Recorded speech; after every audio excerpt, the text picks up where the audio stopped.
Chapter 1658. In the vast executive hall of the night party, a young man with green hair and silver hair sat at the head of the round table, one standing and one sitting at the head of the table, releasing a presence that couldn't be ignored. The sound of the door being pushed open reverberated clearly in the vast space, but the young man acted as if he didn't hear anything. He continued to hold the teacup and drink sip by sip.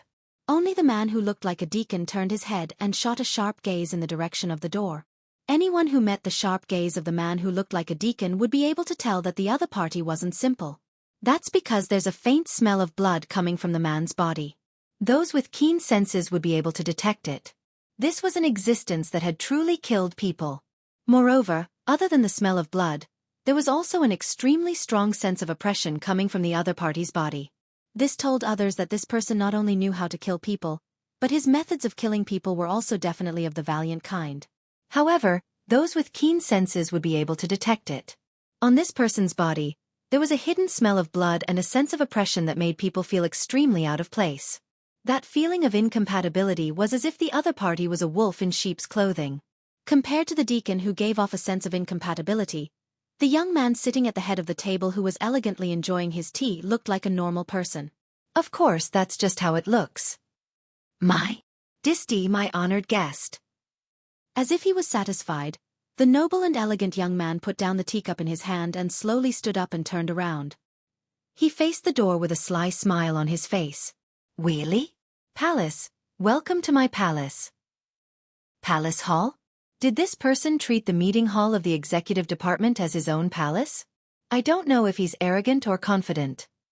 Pursing his lips, Wu Yan led Icaros and Astria into the meeting room of the executive department. Their footsteps were muffled on the luxurious carpet. The young man watched as Wu Yan and the two angelic girls got closer. The sly smile on his face got thicker and thicker to the point where it looked like he's up to no good. Looking at that smile, Wu Yan felt a bit nauseous, so he didn't go any closer. Instead, he stopped 5 meters away from the boy and met the eyes of the boy, who is full of smiles. I'm not a person who likes to beat around the bush. His first sentence was a tit for tat. This caused the eyes of the man standing behind the young man, which were hidden under his tinted glasses, to quickly condense killing intent. He moved a few steps to the side so that there's no obstacle between him and Wu Yan. Clearly, this man had the intention of charging forward. Really, you can't be rude to my esteemed guest. The young man was clearly being treated with disrespect in the beginning, but he still sounded happy. He spread his hands and said as if he was putting on a show. However, I don't mind beating around the bush. At the very least, please give me the esteemed scarlet eyes. Do you have the time to introduce yourself? The head of the night meeting hall's executive department, number 10 of the 13, Cedric Granville. Cedric Granville. Wu Yan looked at the boy with a gaze that seemed to be able to see through everything before he opened his mouth with a smile that is not a smile. For now, I'll treat you as this person. Treat me as this person? The young man raised an eyebrow. The sly smile on his face turned into an enigmatic one. That's an interesting way to put it. It seems like you're not as simple as I thought. Well. The young man showed an exaggerated smile. He looked at Icaros and Astria behind Wu Yan. His eyes were filled with curiosity and amusement. You can carry 5 high-performance automatons with you, and you've even suppressed Marshall before. You defeated Felix, and even sent Bronson, who almost took the throne of Demon King, to prison. Everyone knows that you're not simple. Everyone only knows about the first half of the fight. No one knows about the fact that I defeated Bronson, the head of the nightclub executive department. Wu Yan shrugged. Since you know this, doesn't that mean you're the same as me? Using your logic, let's assume that's the case for now. The young man smiled nonchalantly. His gaze never left Icaros and Astria as he spoke in a praising tone. You have a very beautiful automaton. And Wu Yan glanced at the young man. You didn't ask me to come here just to see my automaton, did you? No, it's just a little. The young man waved his hand. His expression was as pure as an angel's, but his words sent chills down everyone's spine. After all, one of my few interests is to destroy beautiful things. That's a good interest. Wu Yan smiled knowingly. I'll see if I can kill you later. Pang! As soon as he finished speaking, the man standing next to the young man who looked like a deacon suddenly stomped on the ground and charged forward. Mana fluctuations flashed on the man's body. The man had clearly used some kind of magic to make his figure disappear in a flash. No, he didn't really disappear. The man's speed increased to a point where the naked eye couldn't catch him. In the blink of an eye, he appeared in front of Wu Yan and grabbed Wu Yan's neck. During the whole process, Wu Yan didn't move a single muscle. His neck was easily grabbed by the attendant's hand. The man who looked like a deacon tightened his grip on the neck that looked like it would break with a single pinch. His eyes, which were hidden under his tinted glasses, were filled with murderous intent. Although you're the young master's VIP, can you please watch your mouth a little? Zhen said without a trace of a smile. The Granville family's deacons are excellent but not perfect. If you want to point out a flaw, it would be that you can't stand to hear your master being badmouthed. Wu Yan laughed when he heard that. He laughed as if he was watching a clown perform. His laughter was full of sarcasm and he wasn't worried that his neck would be crushed. This caused Shinobi's murderous gaze to turn cold. Just as Zhen was about to teach Kiran a lesson, the young man's unhurried voice entered his ears. Stop it, Zhen.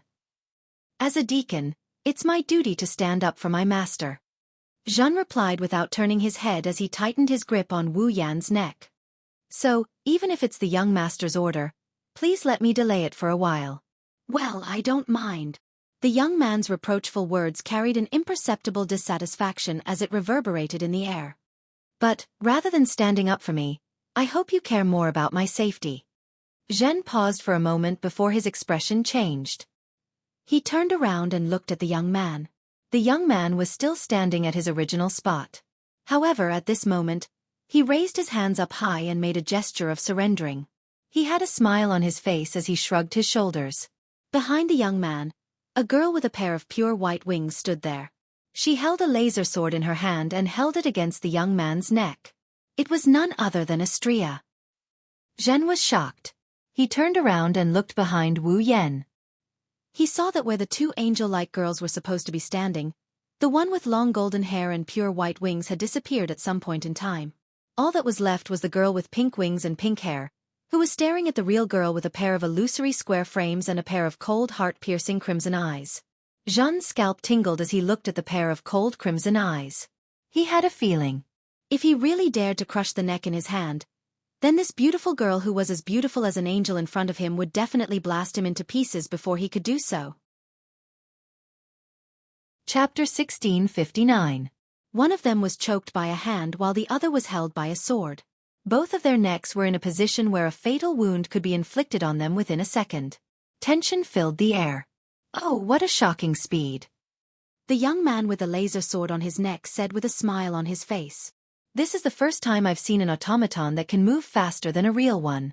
Is there a magic circuit inside it that increases its speed? Or is it a magic circuit related to space? You think that speed is magic? Wu Yan smiled calmly. If that's the case, then I'm sorry, but can you not compare my Astria to your automaton? You can tell that it's really my automaton? The young man asked in surprise. There are plenty of people who can tell that it's an automaton, but I've never seen anyone who could tell that it's an automaton so quickly. After all, it's too similar to a real person, isn't it? It doesn't change the fact that it performed magic in an instant. Wu Yan explained with a lack of interest. The only thing that can perform magic in an instant is an automaton. This is common knowledge, the head of the night meeting. Beautiful! The young man clapped happily from the bottom of his heart. In other words, you didn't see that it was really an automaton, but that his speed was performed through magic, right? Isn't this even more difficult than seeing if it's really an automaton? Too bad, unfortunately. Wu Yan glanced at Shinichi, who had a sour expression, and he shook his head in disdain. This isn't the first time I've seen the magic your deacon used. Not the first time? Shinichi was stunned. The young man narrowed his eyes as if he was trying to see through Wu Yan. That's interesting. From what I know, the only automaton that can perform this magic is the one that can do it. At the current stage. Other than my people, no one else can do it. That's true. Wu Yan nodded in agreement. Only you people would treat a low-quality product like this as a treasure. Zhan's eyes suddenly released a murderous aura that was 10 times stronger than before. His heart was filled with anger. The smile on the young man's face finally disappeared. He stared at Wu Yan intently. Low-quality product? Your automaton magic trick. It should be the control of vectors, right? Wu Yan sighed. Controlling the vectors related to your body to increase your attack, defense, and speed, isn't it? You've seen through it to this extent. The young man was still smiling. However, the smile disappeared from his eyes. We call this magic trick complete control of vibration. It is a magic trick that interferes with the direction of movement of the body at the molecular level, thereby strengthening the attack, defense, and speed. This is the most advanced magic trick. I didn't expect that it would only be an inferior product in your eyes. It can only interfere with the movement of the body. What is it if it's not a low-quality product? Wu Yan didn't hide his words and mocked him without holding back. I've seen a magic that can even interfere with the movement of the Earth and slow down the Earth's rotation for 5 minutes. The effect is the same, but the level is completely different. Interfere with the movement of the Earth. For a moment, the young man's eyes seemed to widen in shock. Impossible! Masato, who is choking Wu Yan's neck, exclaimed.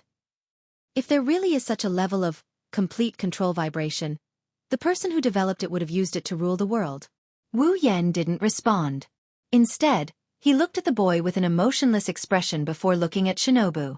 Both the master and servant felt a chill run down their spines. Could it be true? Of course it was true. In the world of magic catalog, the strongest esper in Academy City was vector control. It was the same type of complete control vibration, but the level of the two was completely different.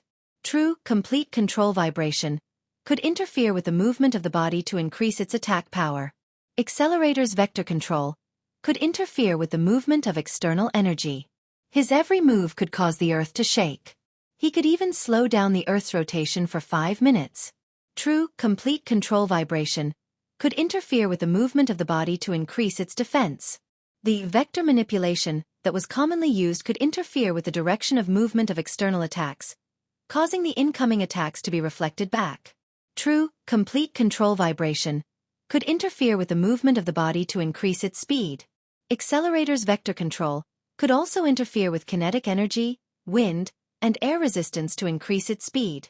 With the support of vector control, Accelerator could use his skin to touch the body of others and reverse the flow of blood and bioelectricity, causing the body to self-destruct.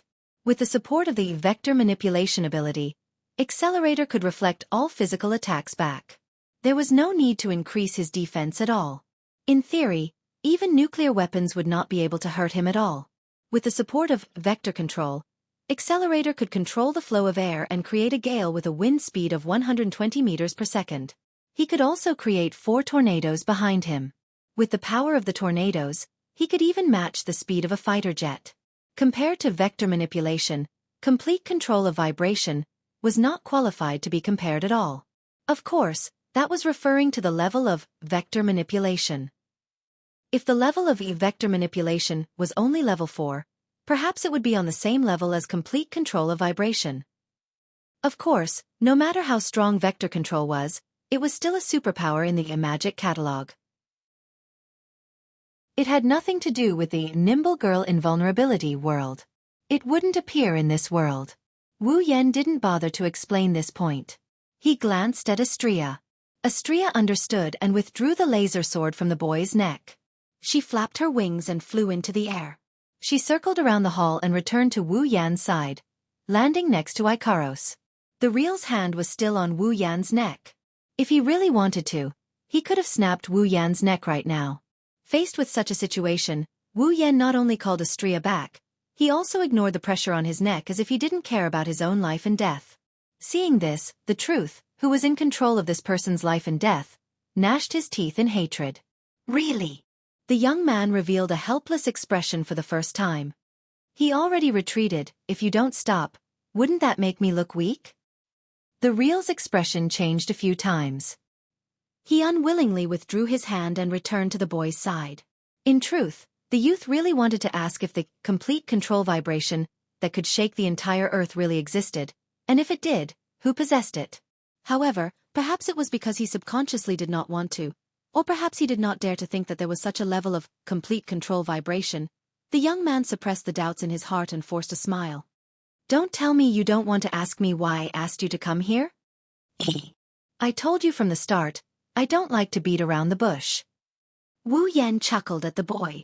But you like to beat around the bush, that's why I accompanied you for so long. In other words, Wu Yan had already asked from the very beginning. It's just that the youngster kept spouting nonsense. It's not that Wu Yan didn't ask, it's because the boy liked to play and Wu Yan played with him. The boy choked. He was a little annoyed. In the past, other than facing his own parents, he had always been the one to take the lead in everything. But now, he's a level lower than Wu Yan. How could the boy not be annoyed? However, as if he had thought of something, the young man laughed happily again. I want to introduce you to someone. After saying that, the young man gently snapped his fingers. At the same time, the door to the hall opened.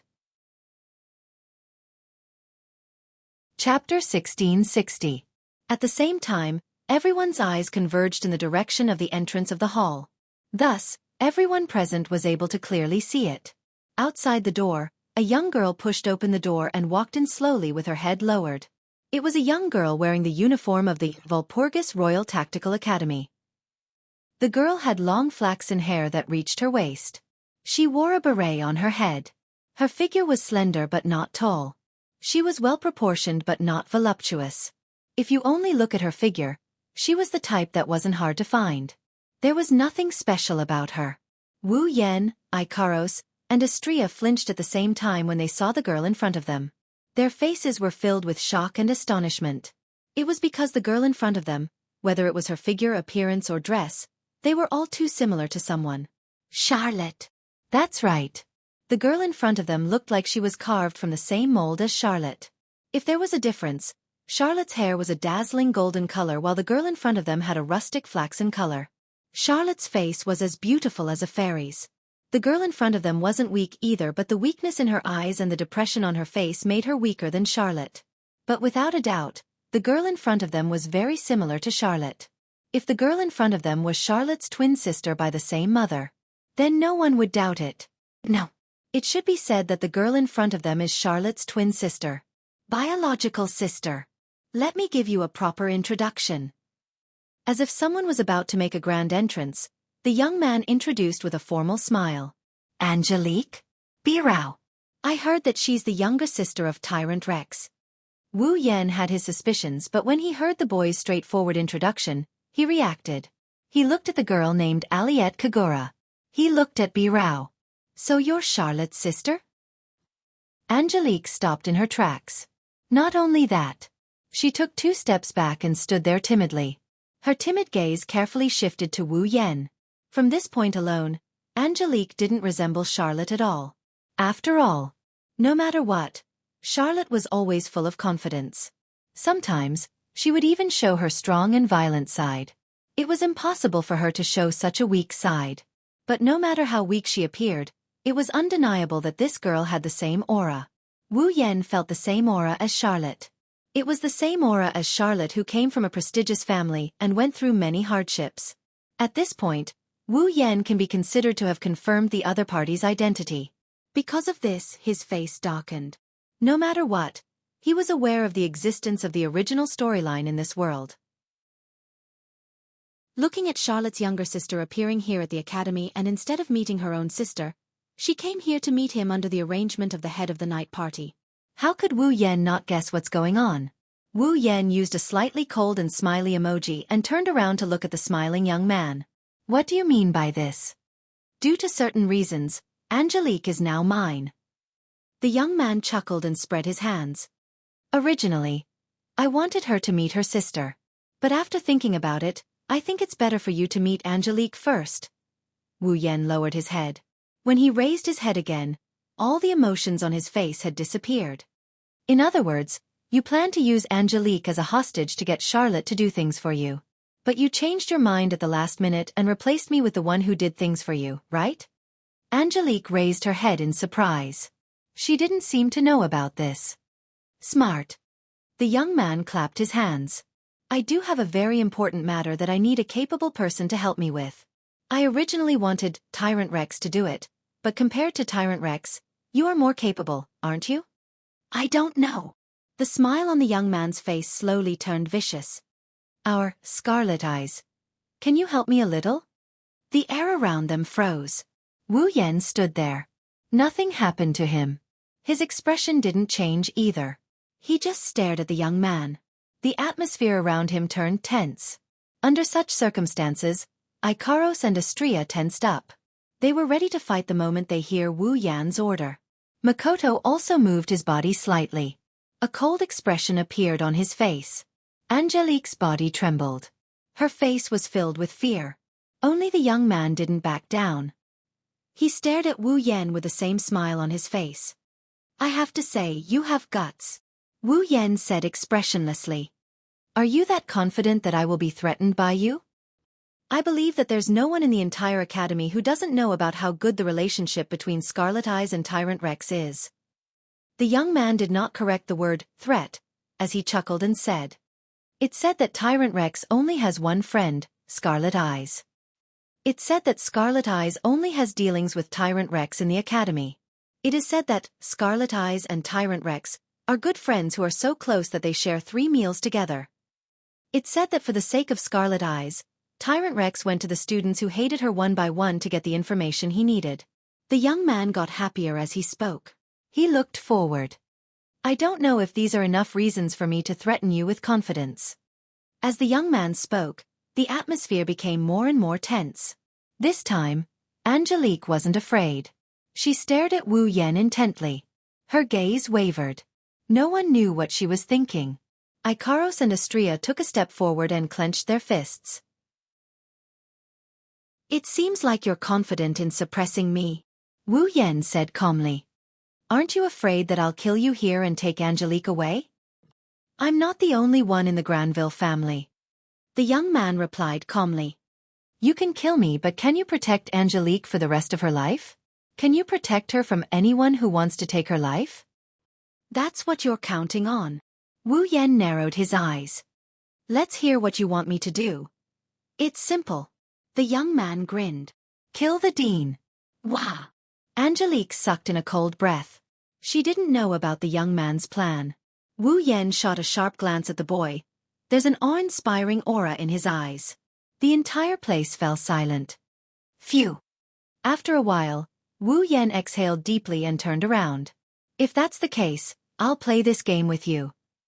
With that, Wu Yan walked out the door without any hesitation. Ikaros and Astria quickly followed. Angelique looked at the young man with fear. After a moment of melancholy, she followed as well. Only the young man and the young man were left.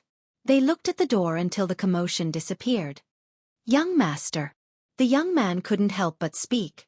Is this really okay? Why do you say that? The young man replied without turning his head around.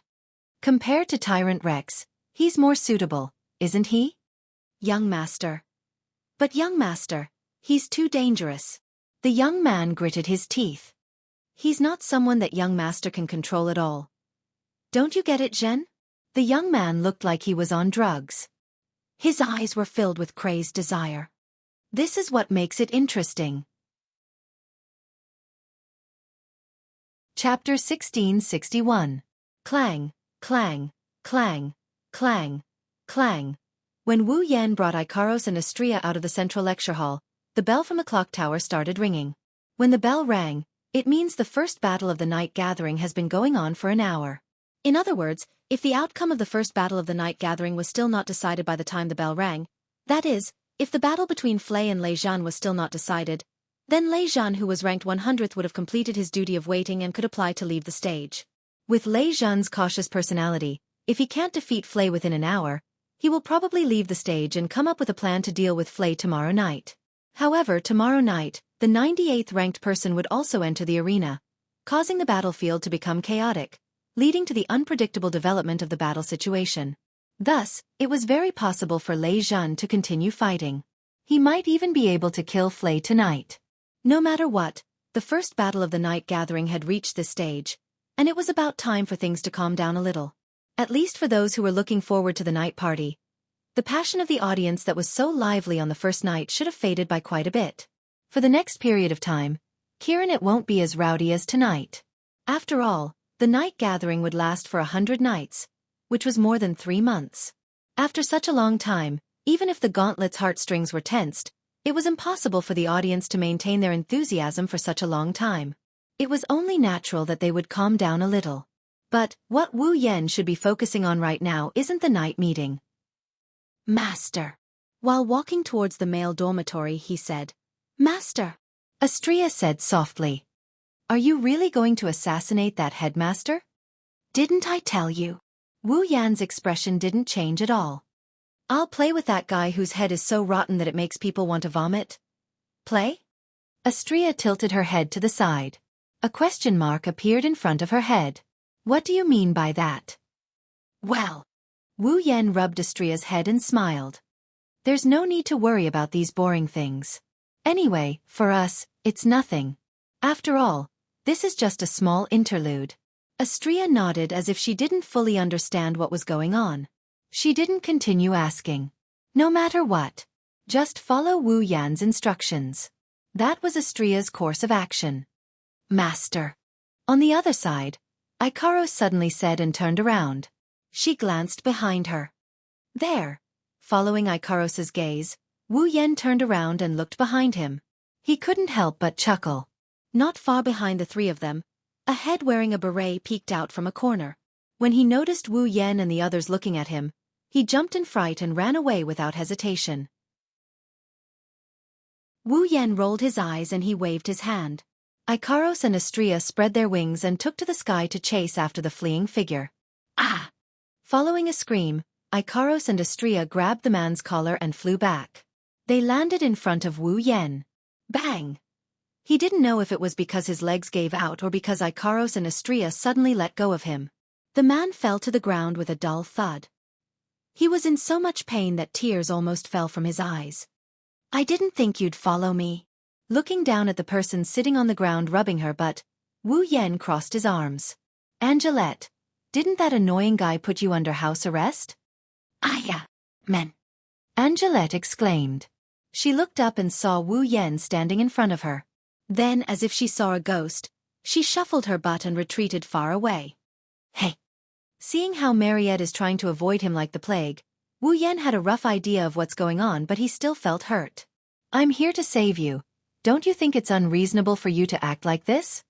And Juliette's shoulders trembled as she pulled down her beret to cover her face. I'm sorry. Forget it. Wu Yan sighed helplessly as he looked at Mariette, who seemed to be bullied. I just want to ask, since you followed me, why are you still running away? Ugh. Angelique grabbed her hat as she retreated backwards. She timidly glanced at Wu Yan and immediately cried out as though she had given up on herself.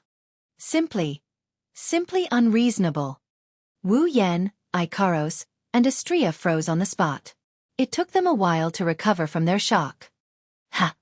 I have nothing to do with you. And Juliet cried out with tears in her eyes. Why did you save her? Wu Yan, Ikaros, and Astria looked at each other. Wu Yan scratched his face as he looked at Juliet with uncertainty. You purposely followed me, and after you were discovered, you ran away like a rabbit.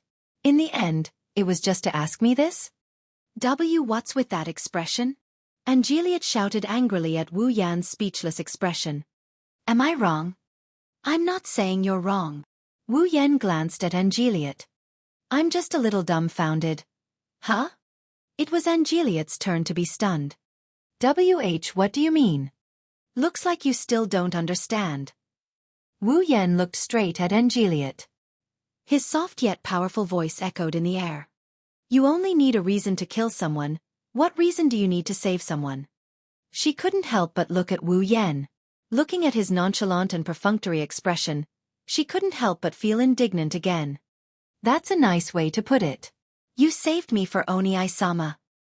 Charlotte, huh? Wu Yan pondered for a moment before shaking his head. Maybe that's part of the reason. So it's for Oni-sama? And Juliet's grip on her hat tightened. Her expression turned gloomy. As expected of Oni-sama. She shines wherever she goes. Even with House Birao's decline, there are still people willing to do that kind of thing for Oni-sama. And Juliet's words were filled with admiration, jealousy, and inferiority. Wu Yan took a deep look at her. Do you hate Charlotte that much? Of course not. And Juliet said without hesitation. She lowered her head immediately.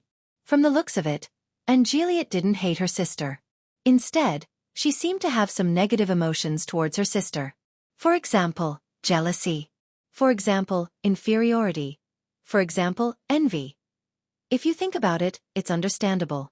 And Juliet's talent was extraordinary. But compared to Charlotte, she was still lacking. And Juliet's personality was weak. Charlotte, on the other hand, was very competitive.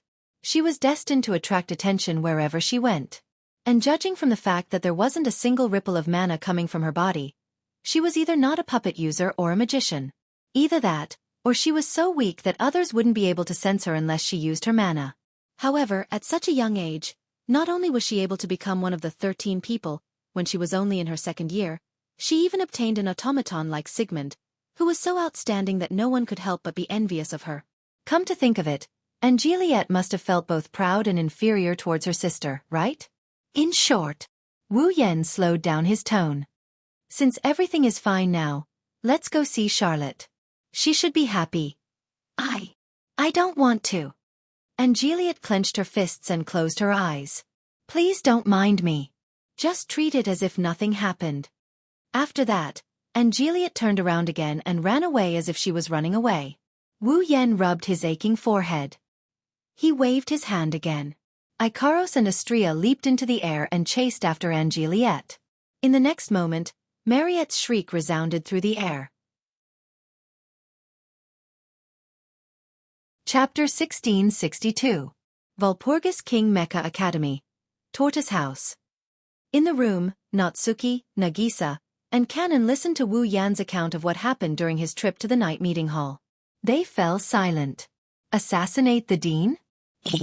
However, the dean was not a person who had committed a heinous crime, nor did he have any grudges with them. Just because someone threatened him with his friend's sister's life, did he have to take the life of this innocent person who had committed no heinous crime and had no grudges with him? For Ikaros and Astrea, it wasn't a big deal. It wasn't that Ikaros and Astrea had a heart of stone, it was just that they didn't feel lost at all. Even if they had to be despised by everyone, as long as it was something Wu Yan wanted them to do, they would do it without hesitation. That was all. However, it was a different story for Natsuki, Nagisa, and Kanon. Natsuki was an attack demon commander. Although she wasn't all that kind-hearted, she was still an existence that punished evil. She wouldn't feel guilty about this kind of shady business, but she wouldn't approve of it either. Even someone as arrogant as Natsuki, who didn't care about anything, was like this, let alone Nagisa and Kanon. Nagisa and Kanon were the ones who were truly kind to the point of blinding. After all, with Nagisa and Kanon's personalities, they would love stray cats even if they met one. Bring it home and adopt it? Are we really going to assassinate the dean? Nagisa didn't try to hide her displeasure at all. Her cute face was gloomy. But Nagisa doesn't think it's a good idea. Oni-chan. Kanon looked at Wu Yan pleadingly. She was in a difficult position. If we do that, we won't be able to stay in the academy anymore, right? For the time being, I don't think we have to continue hiding here. Wu Yan knew Nagisa and Kanon didn't like this idea, so he smiled bitterly. After all, we still have a mission to complete.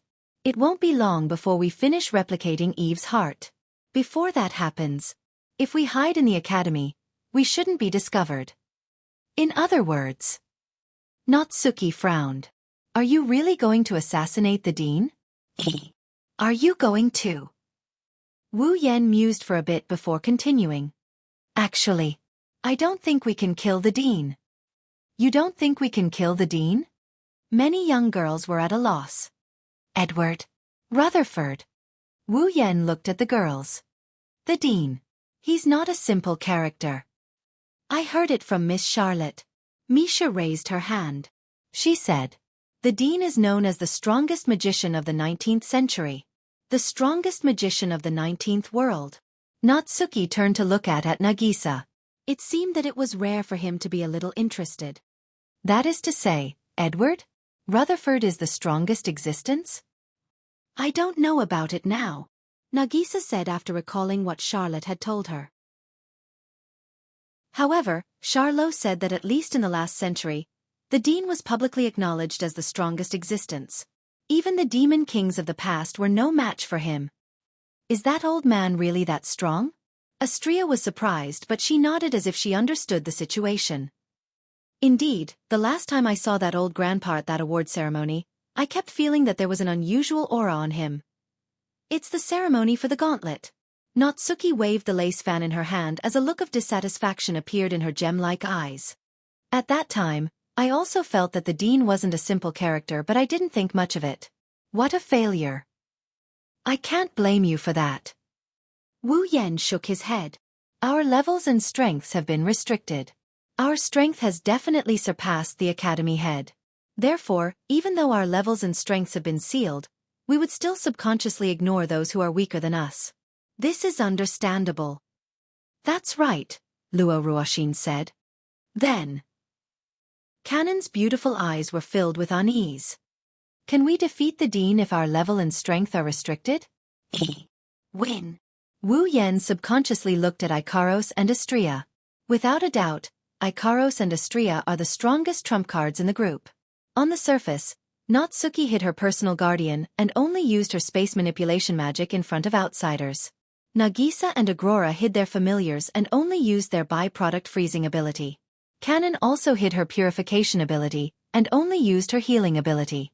Each of the girls had their own trump cards hidden. However, compared to Ikaros and Astria, their trump cards were lacking. Ikaros hid almost all of her strength and only used Aegis. She was only responsible for defense.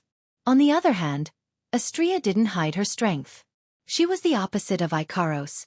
She hid her Aegis-type shield, which is superior to Aegis. Of course, this doesn't mean Ikaros and Astria are the strongest trump cards in the group.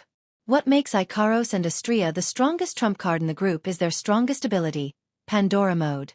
As long as they activate Pandora System, Pandora Evolution and enter Pandora Mode, Ikaros and Astria will be the strongest in the group. With Pandora Mode as their trump card, Wu Yan and Co. might have what it takes to challenge the strongest magician of the 19th century, that's for sure. Even if it doesn't work out, Wu Yan still has 7 rank cards as his trump cards.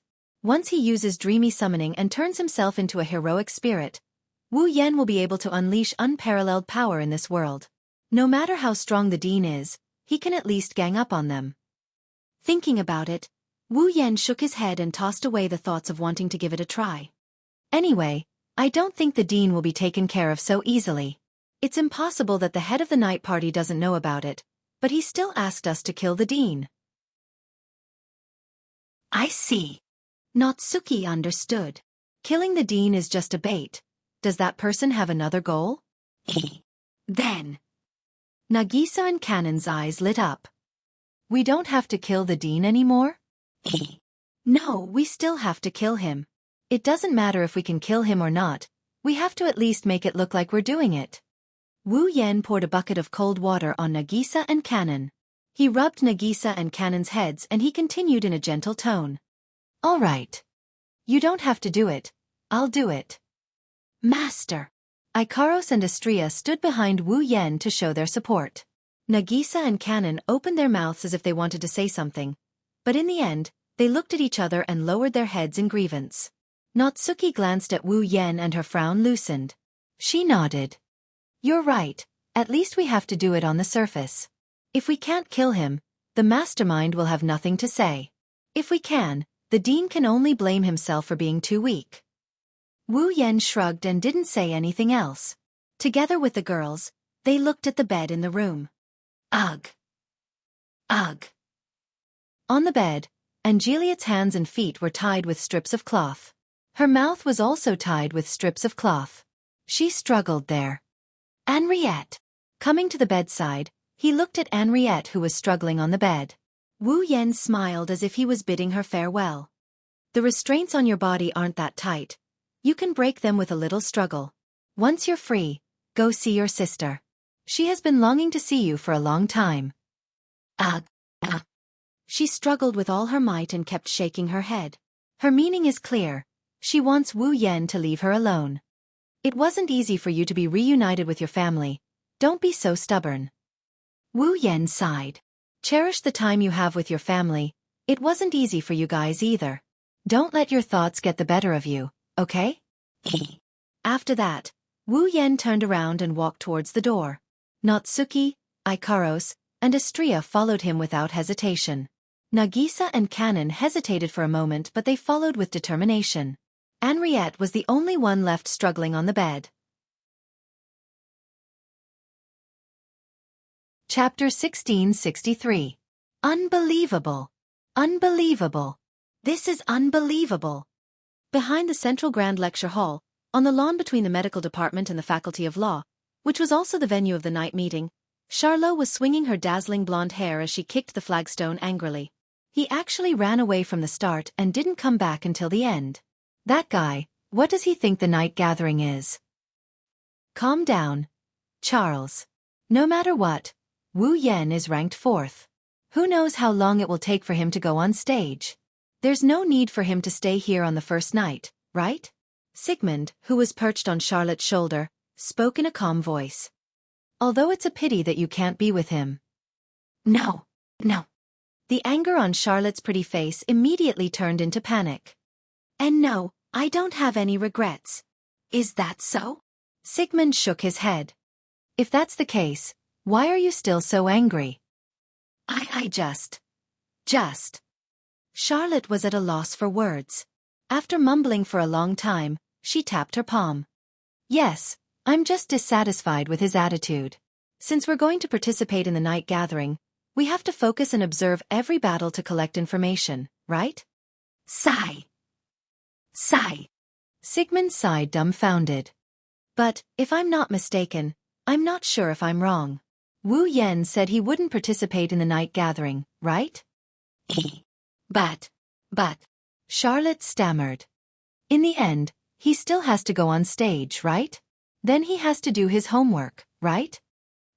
You're still as dishonest as ever. You're so annoying. Be careful, or I'll change your chicken for fish feed tomorrow. Charlotte snorted and turned her head away. Oh, it's fine if Master is like this. He even left after watching half of the automaton. How infuriating. Calm down, Charles. Although I know that you're used to Wu Yan's presence, you're feeling a little lonely now. I told you to shut up. At the side, a mocking voice rang out. If others were to find out that Tyrant Rex of the 13 had once lost his temper in the audience, I'd be surprised if they found out that Tyrant Rex of the 13 had once lost his temper in the audience. From tomorrow onwards, no one will dare to come up to the night gathering, right?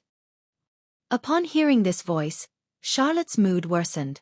With Yaya, who was wearing a short black kimono, Raisin stood beside Charlotte casually. He had a condescending smile on his face. Look, the dean is going to come for a second inspection of the night gathering, but all of you are scared. But those students were all scared away by you. The dean will cry if he sees that. Are you an idiot? Charlotte glared at Lei Zhan with a murderous look. Do you think you're tired of living? Second to last, color condominium last. Hey, don't say that. Lei Zhan said shamelessly. I'm here because I saw a girl. That's why I'm here. Is? Hey. Yaya, who was standing next to Lei Zhan, glared at him. Immediately, she grabbed Lei Zhan's neck and shook him violently. Raisin, didn't you say you're here to get information about the sound suppression technique? What do you mean by comforting a girl? You idiot! Lei Zhan's eyes rolled back as he was pinched. At the same time, he shouted in exasperation. Can't you tell that this is the opening statement of a roundabout policy? So that's how it is. You're here for information. Charlotte crossed her arms and looked at Lei Zhan coldly. Not only are you a thick-skinned idiot who plays with automaton, but you're also a scumbag who does not hesitate to use the feelings of a young girl to achieve your goal. Why are you still alive here? Why don't you die? Why are you still standing in front of me? Raisin opened his mouth. His eyes were filled with remorse. Of course, he didn't open his mouth to speak. It was a subconscious action of being choked to the point of suffocation. The regret in his eyes wasn't because his scheme had been seen through, but because he regretted saying such perverted words in front of the idiotic automaton. If you want to obtain information, wouldn't it be faster to find the person himself? Sigmund, who was lying on Charlotte's shoulder, lifted his dragon head and said, "Look, they're walking over." Hearing those words, everyone turned their heads to look at the entrance of the spectator seating area. There, Flay rode on Ruby's back.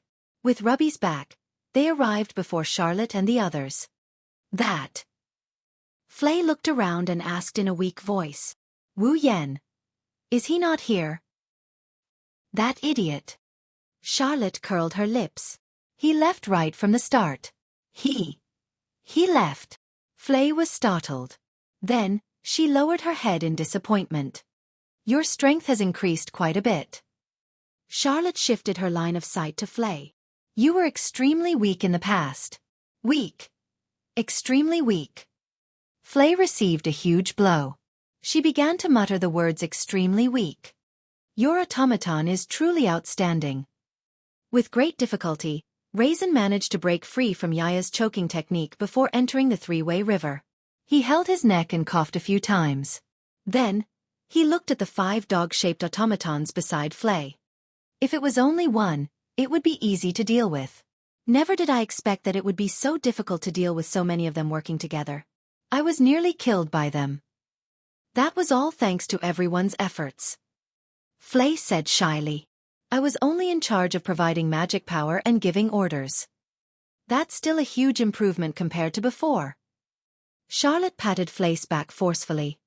"Flay, you have to keep up the good work. Tomorrow night, you have to use the cannonball formed by the sound pressure manipulation to crush the second to last. Actually, you don't have to be so violent." Raisin put on a fake smile. "Besides, I didn't offend you, did I? If you had offended me, you would have been blasted into pieces by me." Charlotte turned her head away in disdain. "No matter what, tonight's first battle ended in a draw with this pervert withdrawing. I will come back to watch tomorrow's battle. That's all." After saying those words, Charlotte put on her black gown. "Are you leaving?" Flay asked in confusion. "Later, the academy head will come for a second inspection. Are you not going to continue watching?" "It's only an inspection. What's there to watch?" Charlotte did not think much of it. She cast a glance at Raisin. Her gaze turned ferocious. "I'm warning you. Flay is very innocent.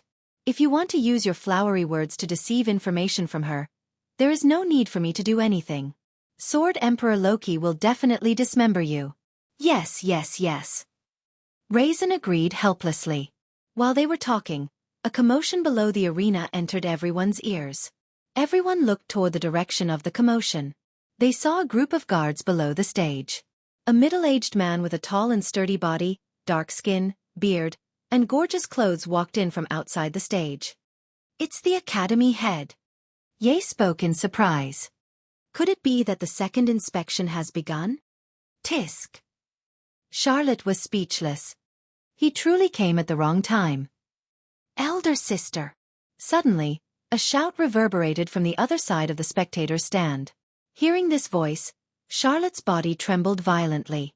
She quickly turned her head around and looked over. Then, she covered her mouth with an expression of disbelief. Anli. Dressed in uniform and wearing a beret, and Juliet panted heavily as she ran towards Charlotte from the other side of the auditorium. "Anli!" Sigmund raised his head with great effort. His eyes were wide open. "What's wrong?" Raisin asked in confusion. "Is it someone you know?" "Anli. Anli." Charlotte muttered a few times as if she was sleep-talking. Her delicate body was trembling in excitement. "It's Anli. It's really Anli." Unfortunately, Anli did not give Charlotte the opportunity to express her feelings for their reunion. She screamed, "Lady Big Sister, please stop Mr. Wu Yan." "Wu Yan." Charlotte, Sigmund, Flay, Raisin, Ye, and the others were all stunned. In the next moment, a crystal-like radiance covered everyone's field of vision. Chapter 1664. 5 minutes ago. About 30 minutes had passed since the end of the night gathering. However, at the night meeting battlefield, the crowd was still as lively as it had been at the beginning. Perhaps in the coming days, the enthusiasm of the students who had nothing to do with the night party would gradually decrease, and it would not be as noisy as it was today. But that was after today. At the very least, the students' enthusiasm was still more or less maintained at the opening of the night assembly that was held once every 4 years. Even though the first battle ended in a draw, or rather, it could be said that both players had won, the night party was still not over yet. Every year, the night party would be held at 6 o'clock sharp. It would start at midnight and end the next day at 12 o'clock sharp. Before the clock struck 12 o'clock in the morning, even if the battle had ended, the night party would not be considered as over. Therefore, even though there were no more battles on the battlefield of the night assembly, there were still all kinds of stalls around the auditorium. The salespeople were also holding the goods in their hands as they walked around and shouted. The students didn't leave the auditorium either. They were all immersed in it, as if they were celebrating a festival. It was very lively. After a while, the principal would also come to the battleground for a second inspection. He would check all the facilities, equipment, and measures that supported the night gathering to see if there were any mistakes so that the night gathering could continue to be held successfully. Under such circumstances, the students also had the idea of watching the show, so they decided to stay here. In any case, there was a good show to watch and delicious food to sell, so why not? Such a bustling scene also caused the entire night gathering battlefield to reverberate with endless noise. No one noticed that at a certain moment, a few figures had appeared silently in the air above the battlefield of the night gathering. It floated in the air. Wah! Nagisa held Cannon's hand tightly. He wasn't afraid at all. Instead, he stepped on the air with curiosity. Clang, clang, clang. It sounded like someone was knocking on glass. Similar to standing on the ground, the foundation gate on Itagami Island seems to have something similar. The floor was made of transparent glass. He stood on top of it. It was the same as floating in the air. Was this the same principle? Nisha-chan. Cannon gently tugged at Nagisa's hand when she saw the curious expression on Nagisa's face. This is different. Right now you're just standing in the space. Natsuki's emotionless voice sounded. I've created a solid foothold in this space.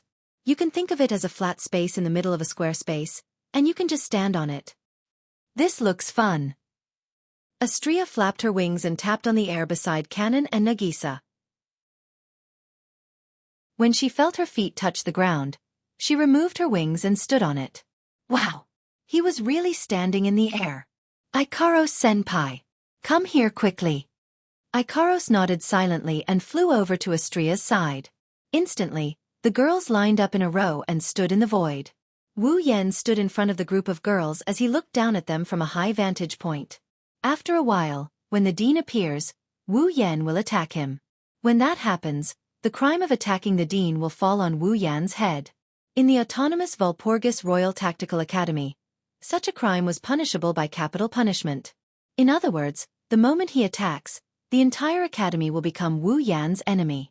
Naturally, it would no longer be possible for them to continue to attend classes in the academy, return to their dorms in the ordinary way, eat in the student cafeteria in the ordinary way, and sleep in the ordinary way. It was a serious matter, but Wu Yen didn't think of other ways to solve it. That's because Wu Yen didn't think it was that bad. The replication of Eve's heart is nearing completion. Their goal of coming to this world is more or less complete.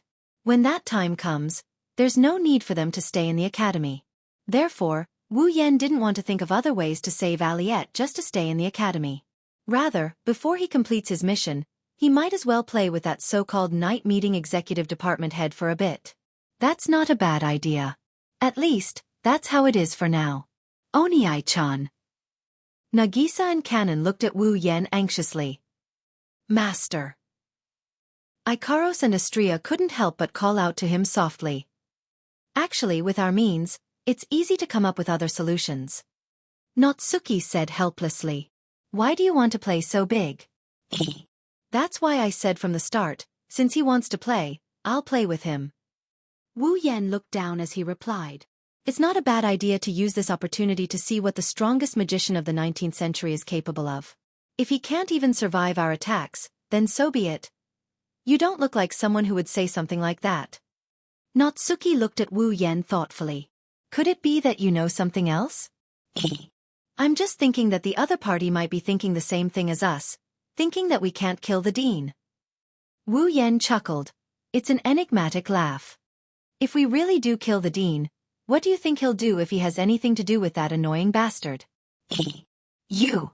Natsuki shifted her gaze away in dissatisfaction. Since when did you become so evil? Let's do the same. Wu Yan shrugged. Wu Yan shrugged. The only way to deal with evil people is to use the same evil method. After that, Wu Yan waved his hand to stop Natsuki and the girls who were about to say something. All right, it seems like the main character is here. Upon hearing that, the group of girls lowered their heads and looked down. Then, the scene of the dean being escorted by a group of guards and entering the battlefield during the night fell into the eyes of the group of girls. Natsuki let out a sigh. I didn't think I'd become a criminal one day. It's not a bad idea to change things up once in a while. Wu Yan chuckled and turned to Ikaros. Ikaros, I'll be the one to attack. I'll leave this to you. Yes, master. An illusory square frame appeared in Ikaros's eyes. Her eyes quickly turned crimson red, changing her pure and holy temperament. She was cold and beautiful at the same time. At the same time, Wu Yan raised his hand. A crimson spatial ripple spread out from his hand. Not long after, a beautiful bow that was completely black but transparent like crystal slowly emerged from the crimson space ripples. Big sister. Angelique ignored the fact that she was gasping for breath and ran toward Charlotte while shouting. Please stop, Mr. Wu Yan. Wu Yan. Charlotte, who was excited to see her little sister she hadn't seen for many years, was stunned. It wasn't only Charlotte. Flay, Raisin, Yaya and the others were also stunned. Stop Wu Yan? Stop him for what? BZZZ. Just as this question appeared in their minds, everyone present, including Charlotte, Flay, Raisin, Yaya, Sigmund and the others, suddenly saw a crystal-like radiance flash before their eyes. In the light, pale blue translucent barriers made of crystals rose like walls around the battlefield of the Night Assembly, forming a wall that surrounded the entire battlefield of the Night Assembly. Inside the walls formed by the light blue translucent barriers, the students present were all covered by a spherical barrier. This included Charlot, Flay, and Juliet, who had just run into the arena, Raisin, and Ye. This is... Charlotte, who was incomparably familiar with this barrier, cried out in alarm. Isn't this the magic barrier formed by Ikaros's ripple barrier? What's wrong? Flay spoke in a somewhat fearful manner. What happened? Raisin raised his head and looked to the sky. His pupils shrunk. Above. Everyone present who heard the voice raised their heads and looked to the sky. Soon after, everyone saw what was happening. In the sky, a figure pulled open a beautiful bow. On the bow, an arrow that looked like a shooting star gradually condensed into form. Chapter 1665. Wang! In the air, the space seemed to be trembling. Specks of starlight appeared out of thin air from all directions and turned into streams of light that converged towards the same direction. And the place where they gathered was an extremely dazzling arrow that was knocked on a gorgeous bow. On the ground, the students, professors, and guards of Walpurgis Wangli Tactical Academy all looked up at the scene that looked like a meteor shower converging in one direction. They were slightly dazed at first, and then each and every one of them was at a loss. What is that? Lei Zhen's voice trembled as he realized how strange the situation was. What the hell is going on? Charlotte couldn't care less about her sister, who she hadn't seen for years. Her eyes were filled with emotions as she stared at the figure holding the bow and condensing the meteor-like arrow. Charlotte couldn't be more familiar with that figure. Even under the cover of the night, she could still recognize it. Not to mention, behind that figure, there was a line of young girls of different sizes who were equally beautiful, just like a symbol of the world. In the entire Walpurgis Royal Tactical Academy, there was only one person who brought along 5 girls of different sizes who were all equally beautiful. Wu Yan. Charlotte's voice was hoarse. Is it him? What is he trying to do? Sigmund's calm voice carried a hint of uneasiness. I have a bad feeling about this. Sigmund wasn't the only one who had a bad feeling about this. But no matter how bad the feeling was, no one dared to do anything. It wasn't that they didn't want to, but there was an aegis, absolute defense circle, around them, trapping them inside. What the hell is this? Damn it! I can't open it. Let us out. Let us out. Perhaps the uneasiness in everyone's heart had turned into an atmosphere that spread to everyone present. Not long after, many people began to hit the aegis that trapped them in panic and began to yell, causing a commotion. Only Charlotte and Lei Zhan were staring at the figure in the sky with his bow and arrow knocked. Then, they suddenly remembered. Holding the bow? Why is he holding the bow? Who was he aiming at with this bow and arrow? With this thought in mind, the ominous feeling in their hearts grew even stronger. They forcefully turned their heads and looked in the direction of the arrow that was gradually forming in the sky. In the next moment, Charlotte and Lei Zhan's expressions changed drastically. Because in the direction the arrow was pointing at, in the middle of the battlefield of the night gathering, stood a figure who did not fit in with the surroundings at first glance. Why is he so out of tune with the surroundings? The reason was simple. The aegis, absolute defense circle, defensive barrier formed a wall around the battlefield of the night assembly, encircling the entire battlefield. Inside the walls formed by the aegis, the students, professors, and guards were also surrounded by a spherical aegis, trapping them firmly inside. However, in the direction the arrow was pointing at, there was no aegis around the figure standing in the center of the battlefield of the night assembly. Out of everyone present, he was the only one who was safe and sound. No. That should be the case. He was the only one not protected by the aegis. That person was none other than the Academy Dean. Could it be? Charlotte's voice finally started to tremble. Yen, is he planning to attack the Academy Dean? How? How could that be? Lei Zhan and Ye said those words at practically the same time. However, all of them had forced smiles on their faces. Big sister. Big sister. Not far away, Mariette, who was also trapped in the aegis, shouted at the top of her lungs. Quickly, stop Mr. Wu Yen. At this moment, everyone understood what was going on. Wu Yen was indeed planning to attack the Academy Dean. It was because Angeliet knew this that she said the words that made Charlotte stop Wu Yen from speaking. Understanding this point, Charlotte's pretty face turned ghastly pale in an instant. With some shock, she let out a sorrowful cry. Stop! However, it was already too late. In the sky, the starlight that converged on the arrow flickered and disappeared into thin air. Aiming the fully formed meteor shower arrow at the only figure not enveloped by the aegis, Wu Yan's wine-red eyes glinted with a deadly cold glint. Soon after, he released his hand without hesitation. Swish! Like a stream of light streaking across the sky, the arrow formed by starlight bloomed in mid-air, rubbing against the atmosphere. Amidst the sound of breaking through the air, it brought along a sky full of starlight and fell down like a comet falling to the earth. Everyone present only saw a bright flowing light flash past their eyes, as if it had cut the space in front of them into two halves. In just a moment, in the blink of an eye, it descended from the sky and landed on the headmaster who was completely defenseless. Then, everyone's eyes were once again filled with dazzling flashes of light. Boom! As a thunderous sound resounded through the sky, everyone's mind went blank for a short while due to the shock of this loud sound. A strong gust of wind blew out like an explosion, causing the ground to crack inch by inch.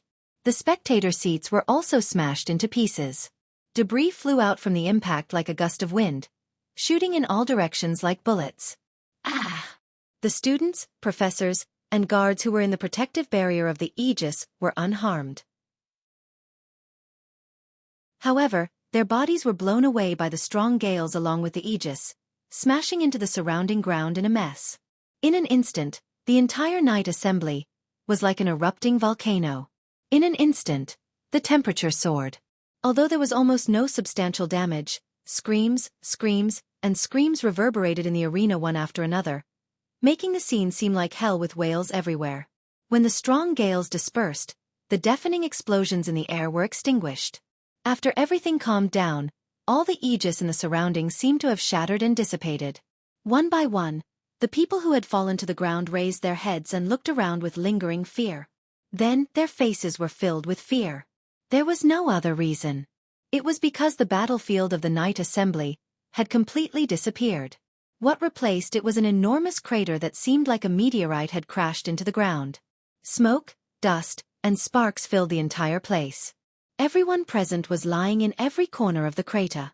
Their panicked cries caused the entire place to be in chaos. Charlot, Flay, Lei Jun, Ye, Sigmund, and the others who stood up from the ground were tightly clenching their fists. Their faces were covered with sweat. They had already discovered who the target of this attack was, and they had all discovered it. The headmaster had disappeared. Wu Yan. Flay muttered with a trembling expression. Killed. The headmaster? That guy. Lei Zhan's complexion turned ashen. What exactly is he thinking? Charlot bit her lips and slowly raised her head. She looked at the figure holding the gorgeous black bow floating in front of the 5 young girls. She couldn't help but shout. Why? Perhaps because he heard Charlot's voice, Wu Yan lowered his eyes and took a glance at Charlot, who was on the ground. However, it was as if he had seen a stranger. In less than a second, he retrieved his gaze. Natsuki. Natsuki replied and raised her hand. She gently pointed the lace fan in her hand at the empty space before her. With the tip of the fan as the source, spatial ripples began to appear in the air. The spatial ripples completely covered Wu Yan and the group of young girls. The group of people immediately became illusory and dreamlike. It was like a mirage. Not long after, they disappeared together with the spatial ripples. On the ground, in the enormous crater, everything was in chaos.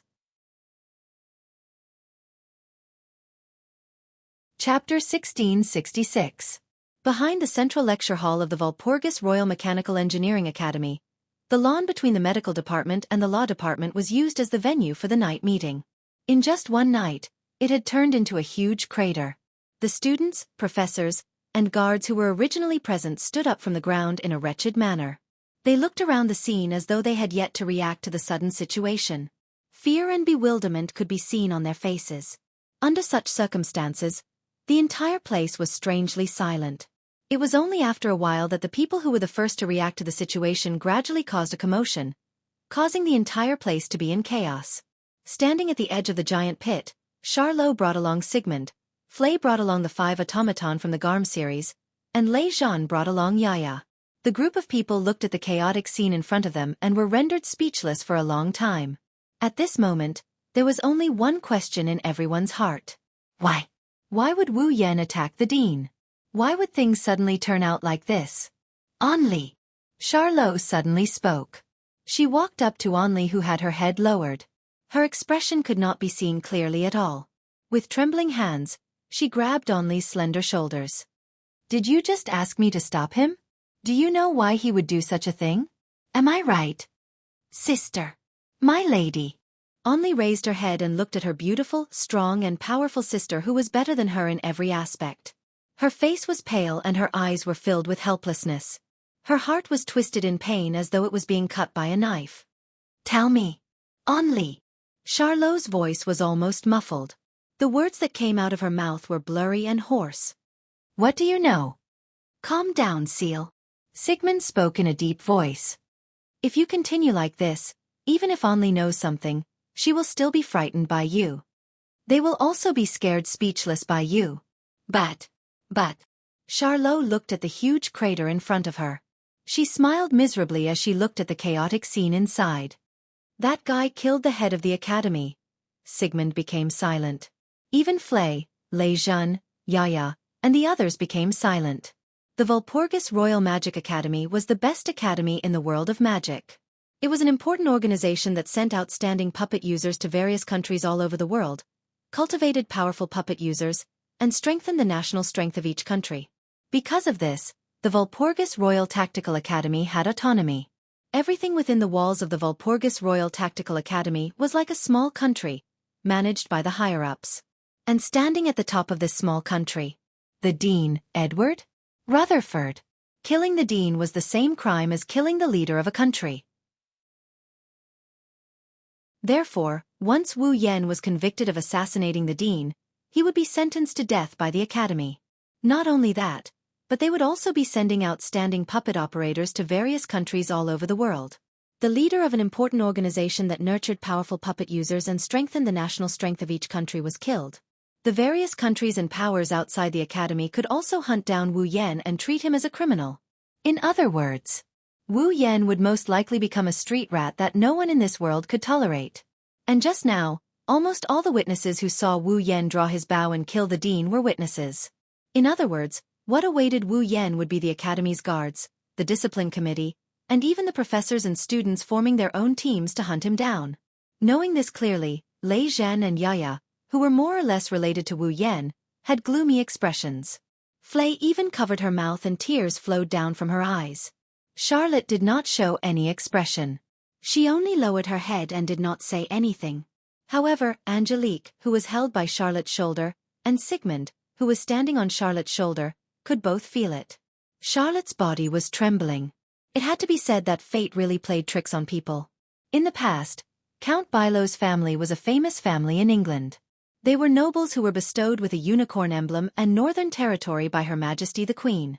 However, due to an extremely noble child who was a guest at Count Bilo's house, he was bitten by one of Charlotte's dog-shaped automaton. Count Bilo's family was punished by the royal family. First, Count Bileo's title was taken away, and his family's territory was taken back. Then, the automaton that was once like a family was dismantled, and even their assets were frozen. Due to his assets being frozen, Count Bilo's family was in a difficult situation. Count Bilo was viewed as a common enemy by the English because of this. He could not find a job in England and could only go to France alone.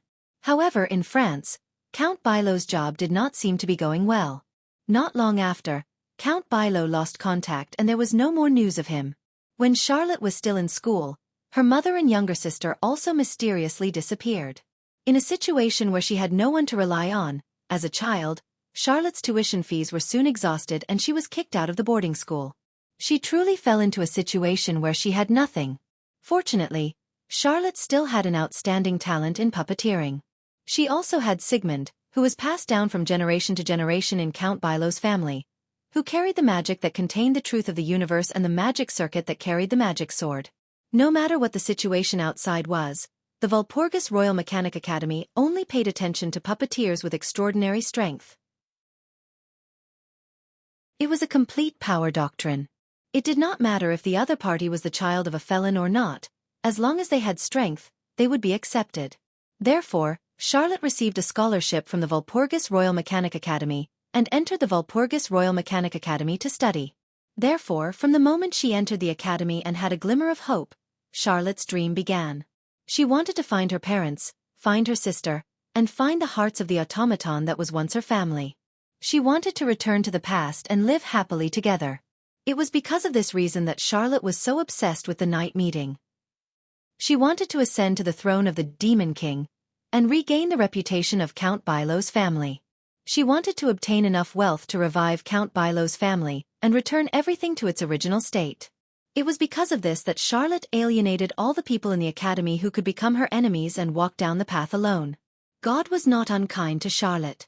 In the end, he still gave Charlotte an existence that she could confide in so that she would not be alone in the academy. But now, her missing younger sister had once again appeared in front of Charlotte. However, the only person who had saved Charlotte, comforted her soul, and was the only person she could open her heart to, had almost embarked on a path that would leave her forever. How could Charlotte, who looked strong on the outside but was weak on the inside, endure this? Unable to bear to see Charlotte like this, Sigmund turned his head away and looked towards the center of the crater. When he saw the scene there, Sigmund's eyes shined and he cried out, "Charles! Look over there!" Hearing Sigmund's voice, everyone was startled and they all looked over. Soon after, the eyes of the group of people lit up. They saw that in the center of the empty crater, several figures suddenly appeared. They were 6 young girls who were as beautiful as flowers. They were dressed in black and had curtains hanging in front of their faces. Behind the 6 girls, there were 2 other people. One of them was a man wearing a silver mask and a luxurious cloak. The other was a middle-aged man with dark skin and a tall and sturdy body. He was as strong as a soldier. The former was Magnus. The latter was the dean who should have died. The dean didn't die? Flay cried out in pleasant surprise. Magnus. Lei Zhan's expression turned serious. So that's the case. Magnus protected the dean? Charlotte's spirit was immediately shaken. The gloominess on her face was swept away. The dean didn't die. In that case, there was still room for redemption. I didn't think that things would develop to this point. Right at this moment, a cold and elegant voice sounded from behind Charlotte's group. Everyone looked towards the source of the voice. Kimberly's figure was imprinted in everyone's eyes. The eyes hidden behind the spectacles turned to look at Kimberly. Kimberly lightly snorted and turned around. The few of you come with me. After saying that, Kimberly left without hesitation, without giving anyone a chance to object. Everyone looked at each other in dismay. They could only follow her.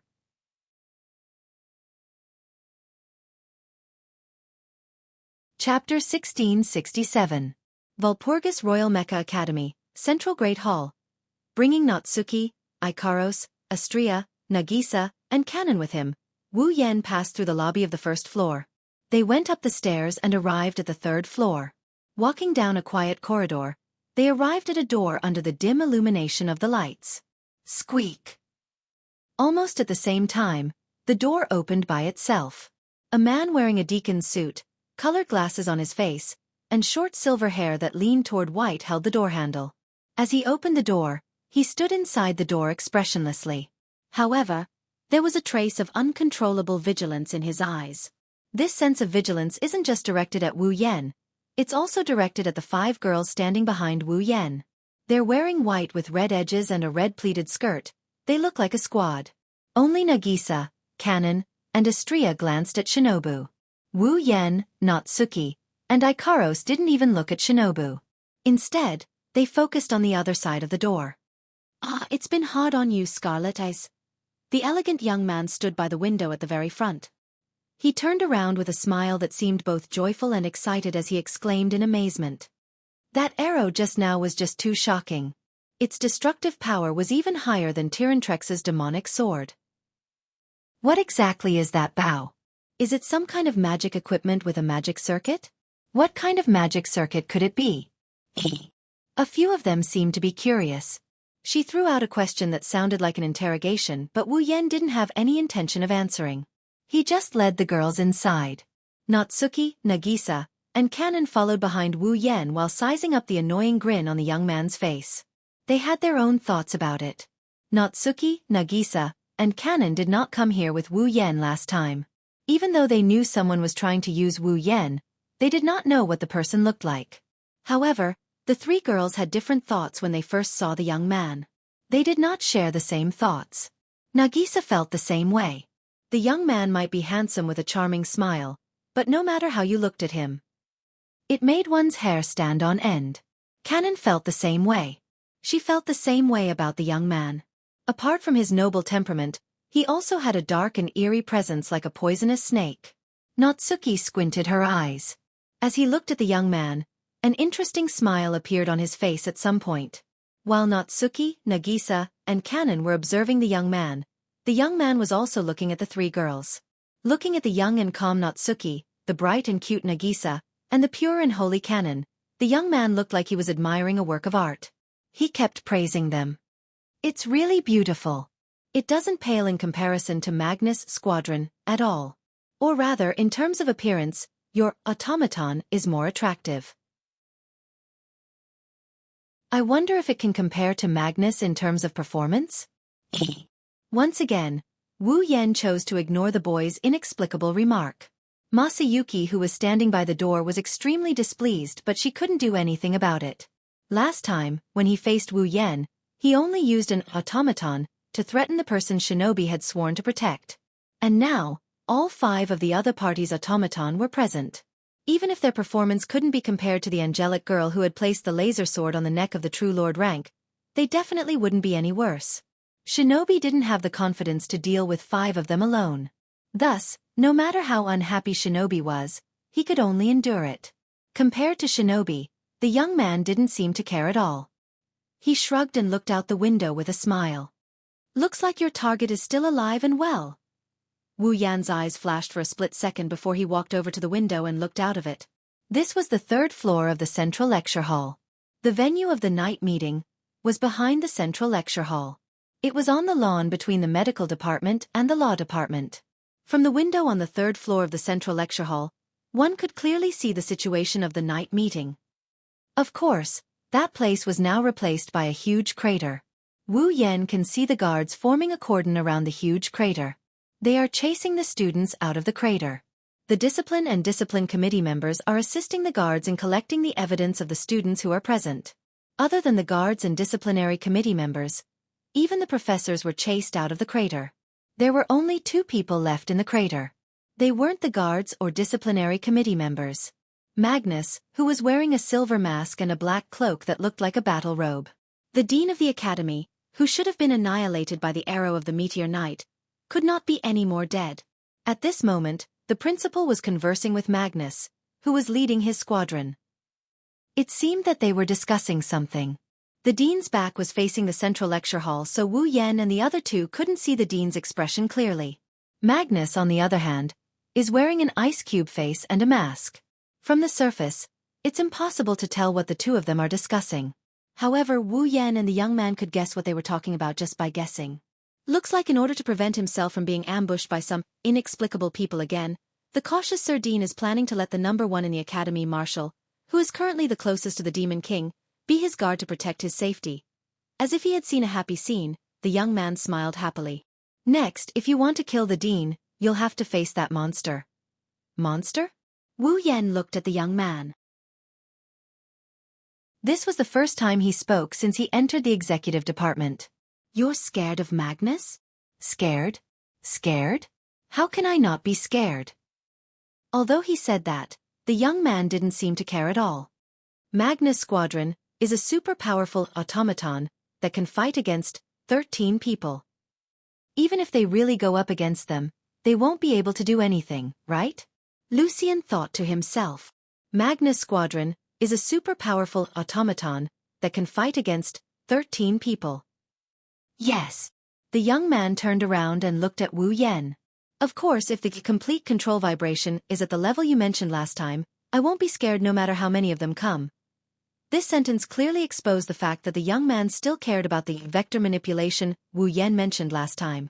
Wu Yan looked at the young man with a faint smile. He wanted to let the young man know that Wu Yan wouldn't reveal anything. Then, what do you plan to do next? The young man curled his lips in boredom. If you don't kill the Dean, even if I don't do it, the Granville family will still have their eyes on Angelique.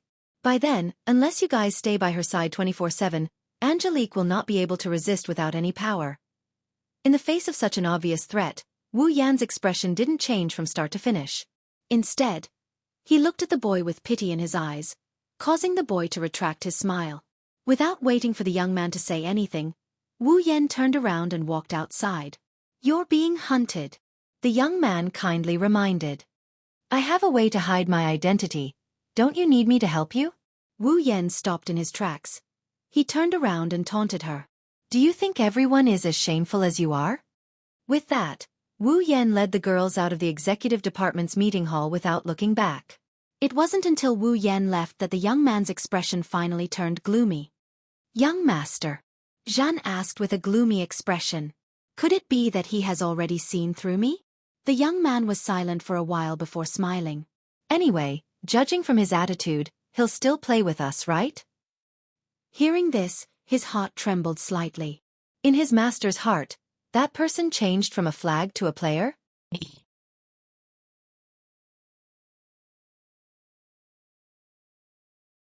Chapter 1668.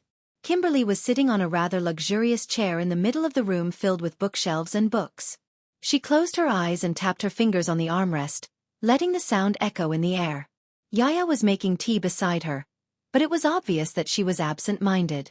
Charlotte, on the other hand, was holding Angelette's hand and standing in front of Kimberly with Flay and Raisin. They were all silent as they waited for Kimberly to speak. Sigmund was standing on the back of one of the Garm series automatons. He was standing in the corner of the room with 5 other Garm series automatons. This scene was maintained for a full 10 to 20 minutes, but there was not a single person who spoke, causing the surrounding atmosphere to be filled with a strange sense of heaviness. Perhaps Wu Yan's attack on the Dean had a huge impact on Charlotte, Flay, Raisin, and the others. At least, even the most impatient Charlotte was holding Angelette's hand and didn't say anything. If it was under normal circumstances, perhaps this indescribable silence would have been broken. Of course, the owner of the room, Kimberly, didn't intend to let the silence last for too long. A few minutes later, Kimberly opened her eyes. His somewhat cold gaze landed on Angelette's body. Actually, I really want to capture you and interrogate you directly. Angelette was clearly shocked by this sentence. Tears appeared in the corners of her eyes, and she couldn't help but hide behind Charlotte. Teacher Kimberly. Charlotte quickly hugged Angelette's shoulder and glared at Kimberly. This has nothing to do with Angelette, right? What nonsense are you talking about? Kimberly glanced at Charlotte. Do you really think that Angelette had nothing to do with this matter? Charlotte opened her mouth slightly, but she couldn't refute Kimberly's words. It doesn't matter if Mariette had anything to do with Wu Yan's assassination attempt on the dean. She seems to know something. Lei Zhen chimed in like he's trying to do justice to Wu Yan. After all, before Wu Yan made his move, Angelette had indeed arrived. Angelette had indeed come to the scene and had, Tyrant Rex, stop him. This also proved that Angelette had known beforehand that he would make a move on the headmaster, right? Correct. Correct. Kimberly's voice was so calm that it was reminiscent of a machine. She said to the others. Of course. I'm curious as to why the second daughter of Count Bilao, who has been missing for many years, would suddenly appear in the academy. I'm even more suspicious about the fact that she became a student of the academy. After hearing Kimberly's words, Charlotte recalled something and spoke to Angelette in agitation. Angelette, where have you been all these years? Do you know how worried I was? Where's Mom? You're together, right? Faced with Charlotte's endless questions, Angelette looked at Charlotte with a pained expression, but she didn't say anything. She closed her eyes and lowered her head. Angelette.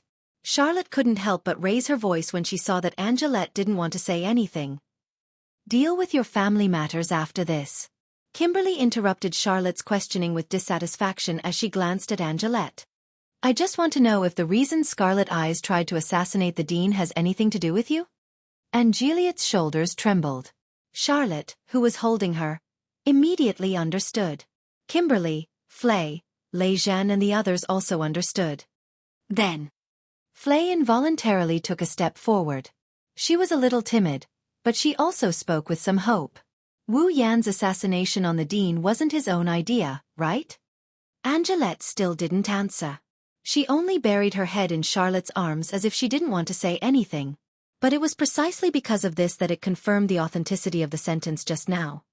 Could it be that he was threatened by someone? Charlotte shook her head in disbelief. She said in a negative tone while shaking her head. That's impossible. He's so strong that even Magnus was once suppressed by him. When I practiced with him, even if I used all my strength, I could only barely fight against his automaton. I've never won against that one. You've never won against an automaton? Raisin was shocked. You're one of the members of the 13. Apart from Magnus, no one else would dare to say that they have a 100% chance of defeating you, right? You can't even do anything to an automaton like him. I don't want to, but it's the truth. Charlotte smiled bitterly. His strength is already at a level where he's in a different dimension from me. Just like Magnus, he doesn't give off the feeling of being the strongest. He's invincible. Indeed. Wu Yan is the same as Magnus. They're both the type that's strong enough to make others despair. Raisin was still unwilling, but he still said that. If that's the case, no one can threaten someone as powerful as him, right? That's why I said you're all brats. Kimberly mocked. No matter how strong a person is, they can't be stronger than an army. There's nothing they can't use to their advantage. Not to mention. Kimberly looked at Angelette meaningfully. The bargaining chip that can be used to threaten him is right in front of you. What do you mean? Charlotte instinctively stood in front of Angelette, as though she was trying to cover up her uneasiness. She spoke loudly. Are you trying to say that Angelette is being used as a bargaining chip? I see. Compared to Charlotte, who couldn't accept it, Raisin was enlightened. If someone told Wu Yan that Angelette would die if he didn't kill the dean, then it would make sense. Wah! Charlotte sucked in a breath of cold air and shook her head frantically. Impossible. He has nothing to do with Angelette, right? Why would he kill the dean for Angelette? Mr. Wu Yen didn't kill the dean to save me. As soon as Charlotte finished speaking, Angelette couldn't hold it in any longer. She raised her head and shouted at Charlotte with a pale face. Mr. Wu Yen killed the dean for you, big sister. W for me? Charlotte was dumbfounded. It seems like the situation is clear now. Kimberly sighed. Didn't the mastermind tell Scarlet Eyes that if they don't kill the headmaster, Angelique will die? Instead, they said that if they don't kill the headmaster, Tyrantrex's sister will die? Oh right. At this point, who wouldn't be clear? Indeed, Wu Yen wasn't blackmailed into assassinating the dean for Mariette's sake. He did it for Charlotte's sake. Because if he didn't rescue her, it might cause her death.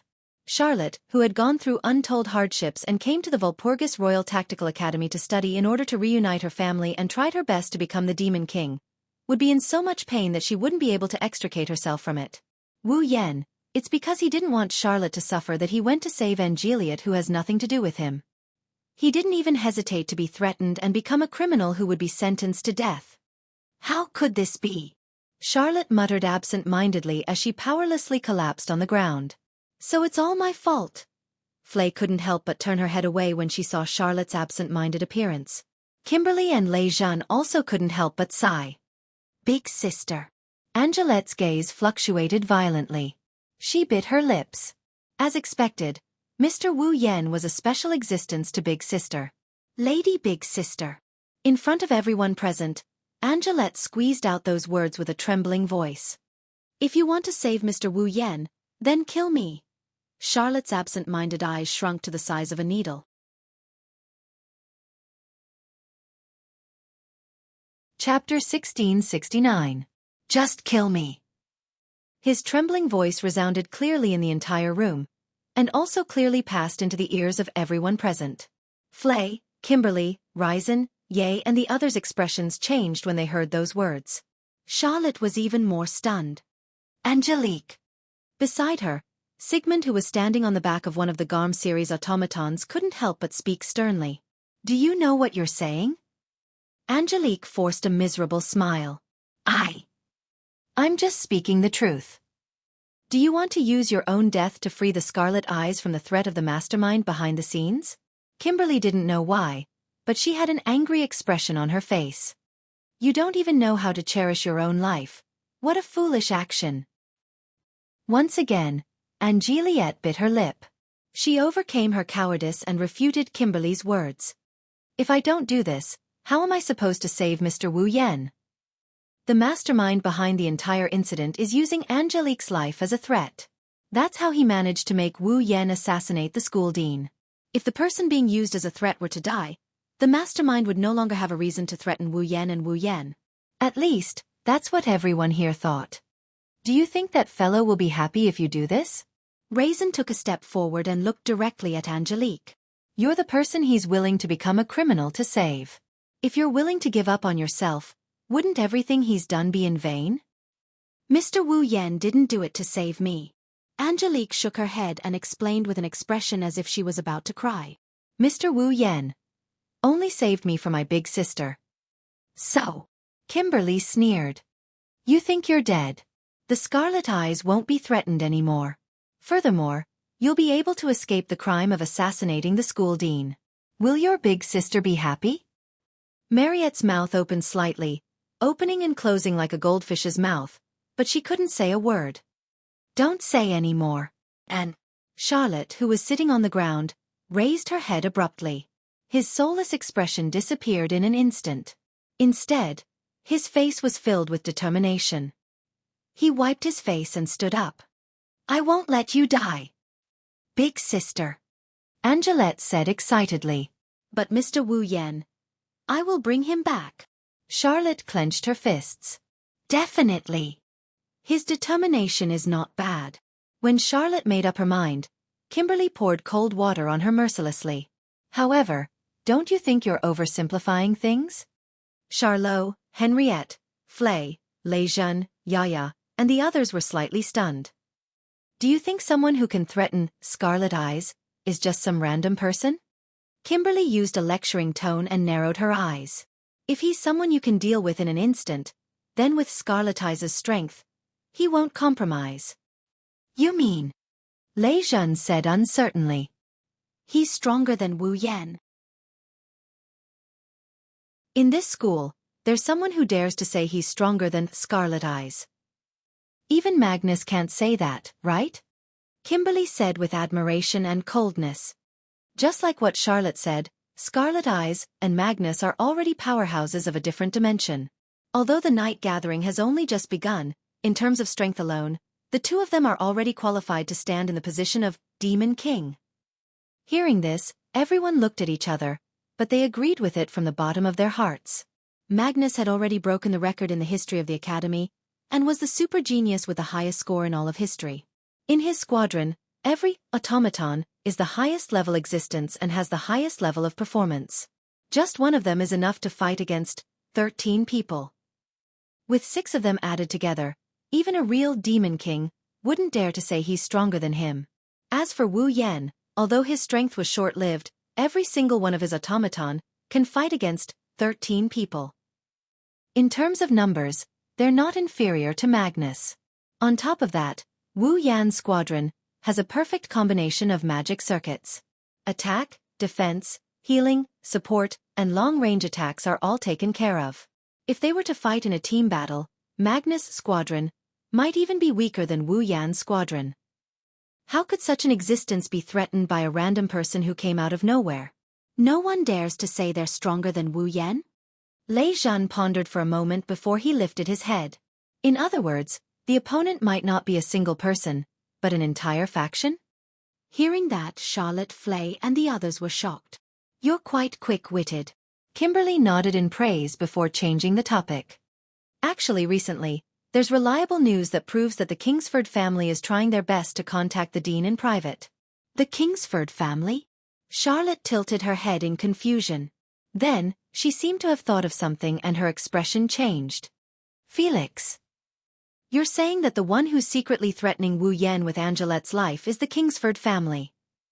Lei Zhen looked at Angelette. Angelette seemed to be very afraid of Lei Zhen. She hid behind Charlotte and refused to say a word. Although it's only a guess, it's very reasonable, isn't it? Kimberly looked at everyone present. Because of what happened to Felix, the Kingsford family was attacked by the organizations that the students Felix killed belonged to, causing the Kingsford family to completely lose power in England. There were 2 people who made all of this happen. The one who defeated and arrested Felix is Wu Yan. Lei Zhen's gaze sharpened. And the dean who announced Felix's true identity and convicted him of his crimes. That's right.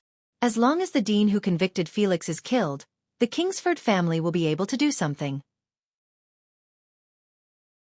Kimberly nodded. For example, there's a rumor that the political enemy of the Kingsford family roped in the dean and had the dean slander the eldest son of the Kingsford family and killed the dean, the only person who knew about it. What a ridiculous conjecture. Lei Zhen retorted bluntly. Compared to this, there must be more people who would believe that the Kingsford family sent someone to assassinate the dean in order to take revenge on him for causing the Kingsford family to lose their power, right? Perhaps you don't know this, but the Kingsford family has a very good reputation. Kimberly said. They've been doing charity work for many years, so the Kingsford family has a very high position in the hearts of the people. The public will usually side with the people they like. On top of that, Felix used to be very popular in the academy and always appeared kind and benevolent in front of others. Which one do you think the people will believe between the 2 public opinions? Then, Flay's expression became uncertain. If Wu Yan killed the dean, the Kingsford family will push him out to be the scapegoat. Kimberly said. As long as he's the subordinate of the political enemy of the Kingsford family, who colluded with the dean to frame the eldest son of the Kingsford family and killed the dean, the Kingsford family will be able to smoothly return to the political scene. The people who are in the way will all shut up because of the public opinion. Bang! Right after Kimberly said those words, Charlotte slammed the bookshelf beside her. Her face and eyes were burning with anger. I will absolutely not let them succeed. After saying those words, Charlotte turned around and ran out of the room while holding Angelette's hand. Chase after them. Kimberly ordered Flay and Lei Jun coldly. Don't let her do anything foolish. Flay and Lei Jun finally reacted and hurriedly chased after them.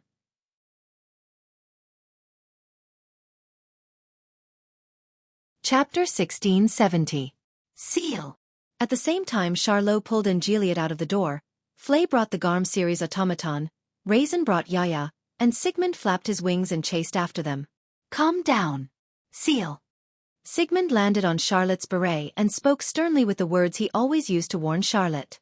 If you act so recklessly, not only will you fail to save Wu Yan, you might even lose your life. Sister. You can't go. Angelette held Charlotte's hand tightly and shook her head desperately. Even if it's sister, you're no match for them. Then do you want me to just stand by and do nothing? Charlotte screamed with a face full of agitation. He's in this state because of me, and the mastermind is the Kingsford family. I'm the one who set up the trap for Felix, and I'm the one who dragged him out. However, I was too naive and didn't expect Felix to attack me. That's why Wu Yan had no choice but to fight Felix. So, I should be the one who caused the Kingsford family to lose their power. Charlotte's eyes were wet as she spoke. But now, not only is he being used by others because of me, he's also bearing the consequences for me. How can I just stand by and do nothing? In the end, the fact that the Kingsford family is the mastermind is just teacher Kimberly's guess. Lei Jun chased after them with Yaya. She glared at Charlotte. Everything is just a guess. Who knows if it's true? But you said it yourself. It's impossible for a single person to be able to threaten him. Only by relying on the power of an entire force could they possibly threaten him, right? Charlotte was unmoved. It seemed that she had completely believed that the mastermind behind this was the Kingsford family. Although the Kingsford family has lost their power, their influence is still not enough. However, his influence is still not something a normal person can compare to. Wu Yan alone. No matter how strong he is, an individual's strength is limited, isn't it? According to what you said, there are forces that are comparable to the Kingsford family. How can you be sure that it is the Kingsford family? Lei Jun's voice grew louder. Even if the Kingsford family is behind this, as you said, the power of one person is limited. Do you think you can fight against the Kingsford family by yourself? Even if I can't, I'll go. Charlotte shouted. I won't let him bear all this alone. After that, Charlotte turned around once more and wanted to run away. But her two hands were tightly gripped by a pair of slender yet strong hands. Big sister. Angeliot pursed her lips stubbornly. You can't go. Wu Yan definitely wouldn't want to see you like this. Flay used her red eyes, which were usually filled with weakness but were now filled with determination, to look at Charlotte. He killed the dean because of you. So, at the very least, please calm down. Only then can you bring him back, right? Charlotte lowered her head, hiding her expression under her dazzling bangs. Not long after, sparkling liquid silently slid down her face and dripped onto the ground. Sigh. Sigmund sighed. Now what we can be sure of is that the other party isn't just one person. It's an influential force. Otherwise, Wu Yan wouldn't have compromised and Angeliot wouldn't have been able to wander around the academy so freely. She even came to our side. The other party is using Angeliot as a hostage to threaten Wu Yan. Lei Jun calmly analyzed. Logically speaking, since Angeliot is with us, the hostage should have been rescued, right? Is there a need for that guy to submit? This proves that the other party has the confidence to threaten Angeliot's life at any time. Sigmund's gaze sharpened as he scanned the surroundings. For example, there's someone nearby who's constantly monitoring Angeliot. Hearing that, everyone's body tensed up. That's not the same, there's someone watching. Lei Jun turned his gaze towards Angeliot, sizing up her curvaceous body. You stinky man. Angeliot's pretty face immediately turned pale, and she retreated a few steps. What do you want to do to me? Lei Jun. Yaya's expression was as fierce as an Azura's. You're actually looking at this vixen with such a perverted gaze. Could it be that you've taken a liking to her? At least at this time, can you seriously consider the meaning of my actions? Lei Jun's serious expression crumbled as he screamed like a madman. I'm just wondering if there's a magic bomb or something like pain planted on Angeliette's body. If that's the case, then it makes sense why the other party allowed Angeliette to run around freely. In any case, if Wu Yan or Angeliette wanted to resist, they could detonate some sort of threat in Angeliette's body and everything would be over. The other party must have the confidence to keep Angeliette's life in their hands. That's why they allowed her to run around freely. Of course, there's also the possibility that there's someone watching Angeliette all the time, ready to take her life at any time. But at the very least, no one here noticed anyone watching them. Flay even asked the automaton of the Garm series to sniff around the surroundings. However, they still did not manage to sniff out the presence of another person in the surroundings. Angeliette. Charlotte seemed to have pulled herself together. She pulled Angeliette's hand and spoke with a worried expression. Did they do anything to you? Angeliette fell silent, and then slowly broke free from Charlotte's grip. Please don't meddle in my affairs anymore, big sister. Angeliette lowered her head, her low voice echoing in the room. Mr. Wu Yan is being threatened, sister is in so much pain, and everyone is so worried because of me. So, don't worry about me and let me run my own course. This way, Mr. Wu Yan will be able to return. What nonsense are you spouting? Charlotte said angrily. You're my sister, how can I let you run your own course? Angeliette glanced at Charlotte and clenched her teeth. She didn't say anything else and ran into the depths of the forest. Wait! Angeliette! Charlotte was shocked. She wanted to chase after Angeliette but Sigmund stopped her. Let Angeliette go. Sigmund, why are you? Just like Sigmund said, let Angeliette leave our side for now. Lei Zhan interrupted Charlotte's words. Next, we need to think of a way to bring Wu Yan back. For this, there are many things we need to discuss. If there really is someone watching Angeliette's surroundings, wouldn't bringing Angeliette with us expose our movements to the enemy as well? Charlotte was speechless but she still spoke with a face full of worry. But I'm afraid Angeliette will take things too hard. Angeliette is the only bargaining chip that can threaten Wu Yan. They won't let this chip slip away. Sigmund said in a deep voice. We can rest assured about Angeliette's safety for now. Charlotte hesitated. After a while she let out a sigh. I understand. But, do you want to get involved as well? He saved me before. Flay said without hesitation. This time it's my turn to save him. I'm not that familiar with him. Lei Zhan and Yaya looked at each other and smiled. However, we agreed to fight again during the award ceremony. If he runs away just like that, I will be troubled. You all. Charlotte turned around and let her choked voice resound in the surroundings. You idiots. Well, in short, let's form a battle line first. Lei Zhan smiled and became serious again. Wu Yan's target is the school head. Since the school head is still alive, Wu Yan will definitely find him again. We must stop him from killing the school head. Sigmund's voice was strong and forceful. Once he kills the school head, no matter how many difficulties we have, we will not be able to salvage the situation. Charlot and Flay glanced at each other and nodded their heads heavily.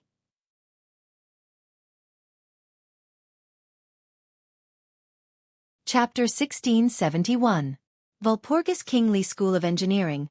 Griffin Lodge. Charlotte opened the door to her room and brought Sigmund in. She waved her hand and closed the door behind her.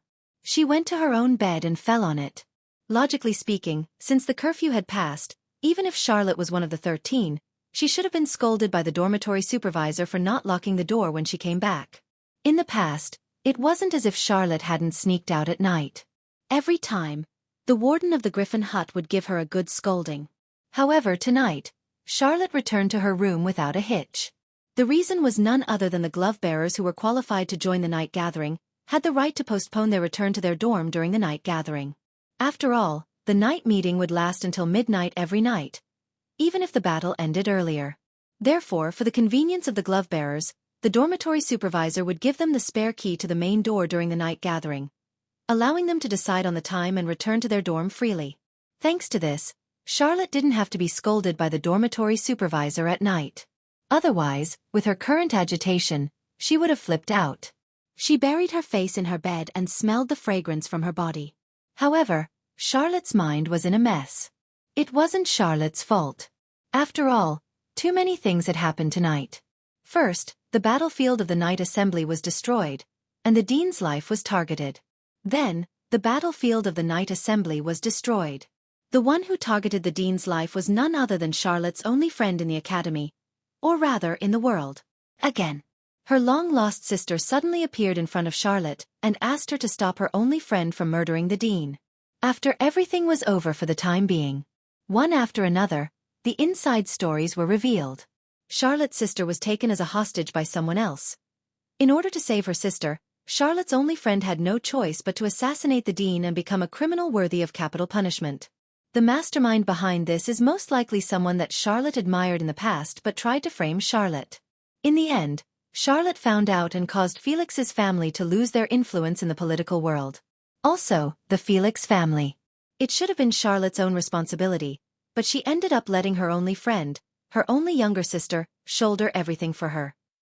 Charlotte, who looked strong but was actually very weak, almost couldn't breathe when the truth came out one after another. She shed tears. Sigmund. Charlotte opened her mouth in a low voice. Tell me, am I a person who brings misfortune to the people around me? Sigh. Sigh.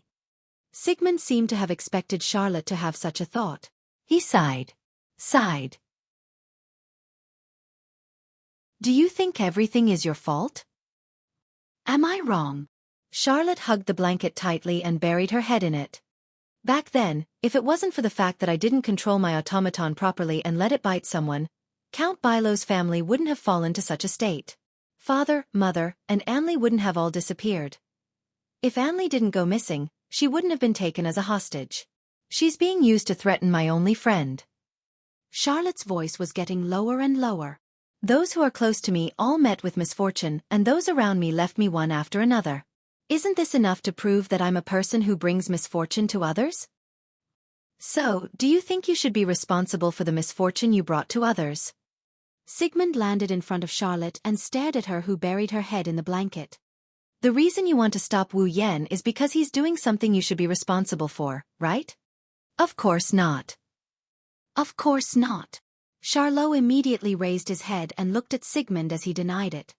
Because he's my friend, I can't watch him become a criminal who will be ostracized by everyone. Furthermore, he did it for me. Just because he's your friend. Sigmund seemed to be trying to see through Charlotte's heart as he stared into her eyes. Don't tell me you don't think of him as a member of the opposite sex? Charlotte's eyes trembled violently as she became agitated. She wanted to say something, but in the end, the agitation in her eyes turned into sadness. Sigmund's real age was more than 10 times Charlotte's. Ever since Charlotte was born, Sigmund had always been by her side and had never left. Perhaps Charlotte's father didn't understand her, her mother didn't understand her, and even her sister, Juliet, didn't understand her. However, Sigmund was definitely the person who understood her the most in the world. It was impossible for Charlotte's true thoughts to be hidden from Sigmund.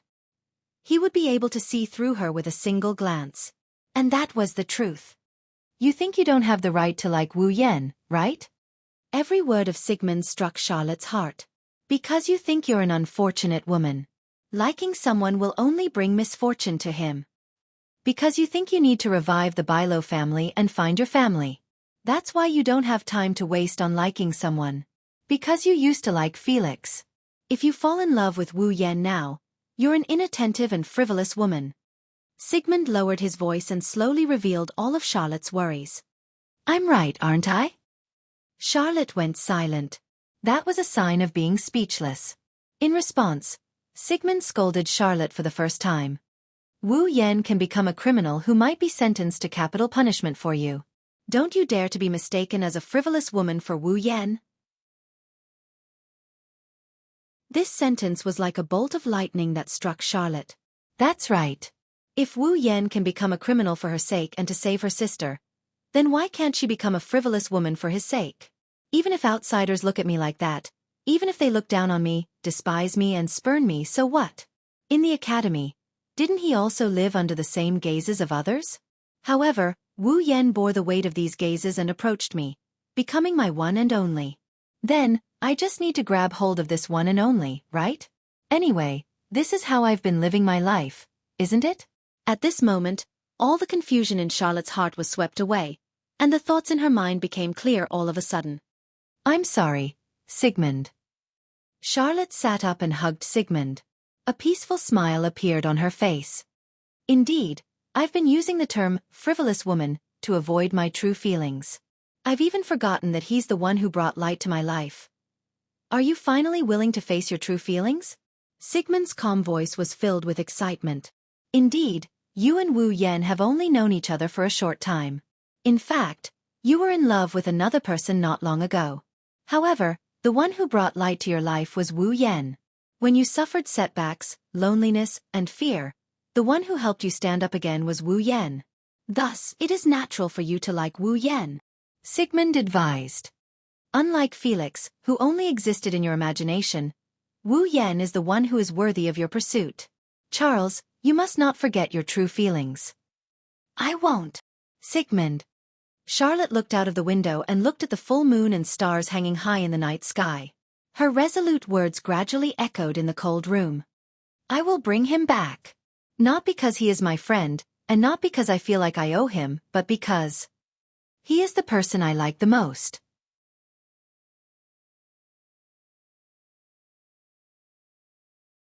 Chapter 1672.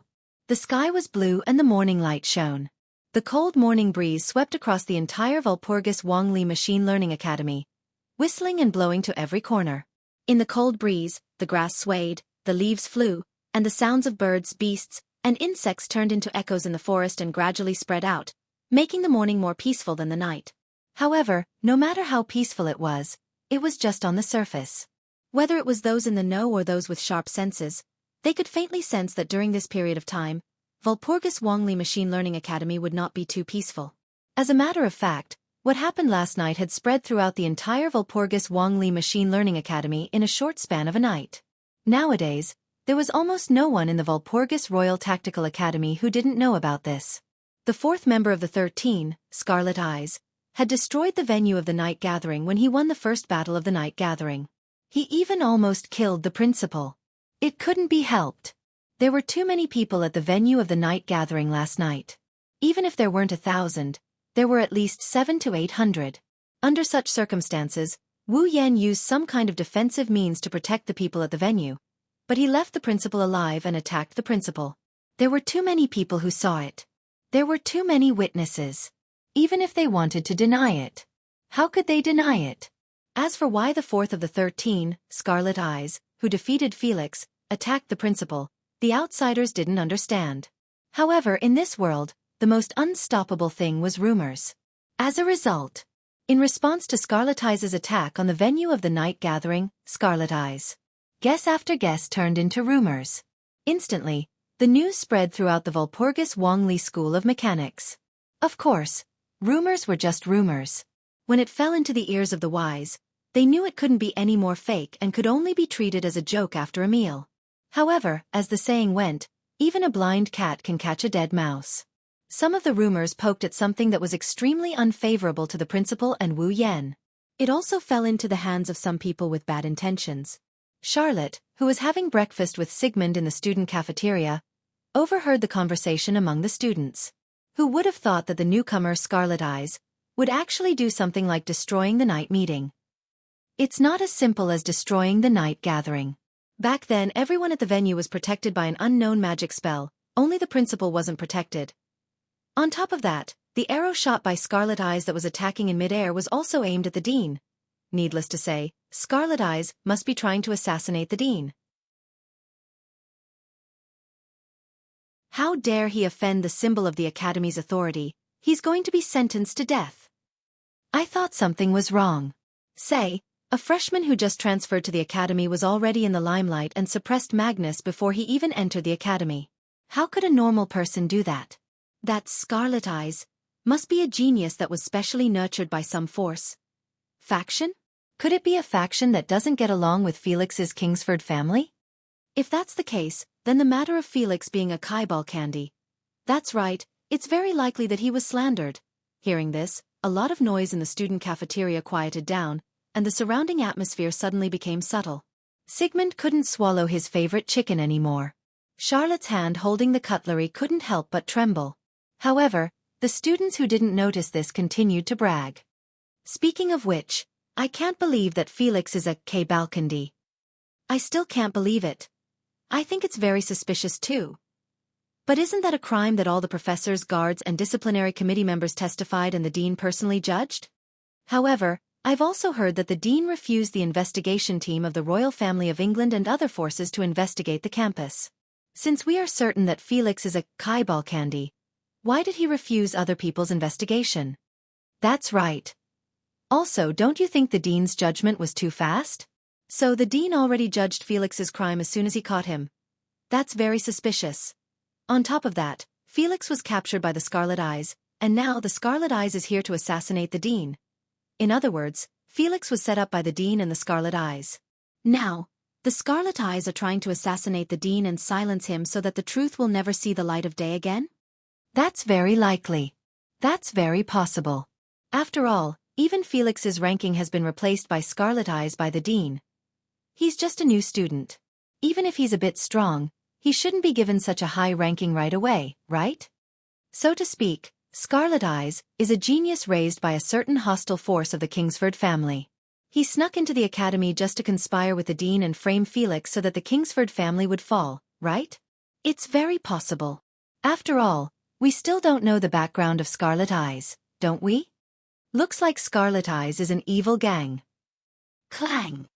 At this moment, the sound of something smashing onto the ground rang out loudly, causing the entire student cafeteria to go completely silent.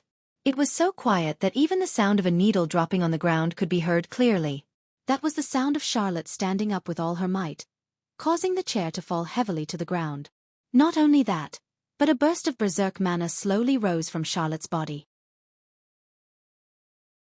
It was like a flame that could be seen with a naked eye and entered Sigmund's body, causing his body to emit a radiance of mana. Raising his head, Charlot used his cold, furious and ruthless gaze to sweep through the entire student cafeteria. Everyone who was swept by his gaze revealed a horrified expression, their faces filled with shock. Then, Charlotte's low voice echoed above the student cafeteria. You! I dare you to say one more bad word about me. There weren't many students in the cafeteria, but there were still over 100 of them. However, even though there were over 100 people present, not a single one of them made a sound. In fact, their faces were covered with sweat. That was to be expected. Who is this person? Her code name was Tyrant Rex. She was the legendary Tyrant Rex who was incomparably violent and would attack whenever she wanted to. She was the Tyrant Rex who dared to beat up the senior students, destroy the professors' research labs, and blow up the academy's lecture halls. Thus, there was not a single person here who wasn't confident. If there was anyone who dared to speak ill of Wu Yan again, the Tyrant Rex would definitely turn the entire cafeteria and even that person into ashes. No one would doubt that Charlotte was capable of doing that. Following Charlotte's outburst, the magic power on her body also started to spread through the entire cafeteria. All of the students present turned incomparably pale. Not to mention speaking, they did not even dare to move in the slightest. Tyrant Rex. Suddenly, a voice sounded from the entrance of the cafeteria. Charlotte looked toward the source of the voice. The next moment, Flay's gasping appearance as she stood there appeared before Charlotte's eyes. Soon after, Flay said something that caused Charlotte's expression to change on the spot. Found Wu Yan.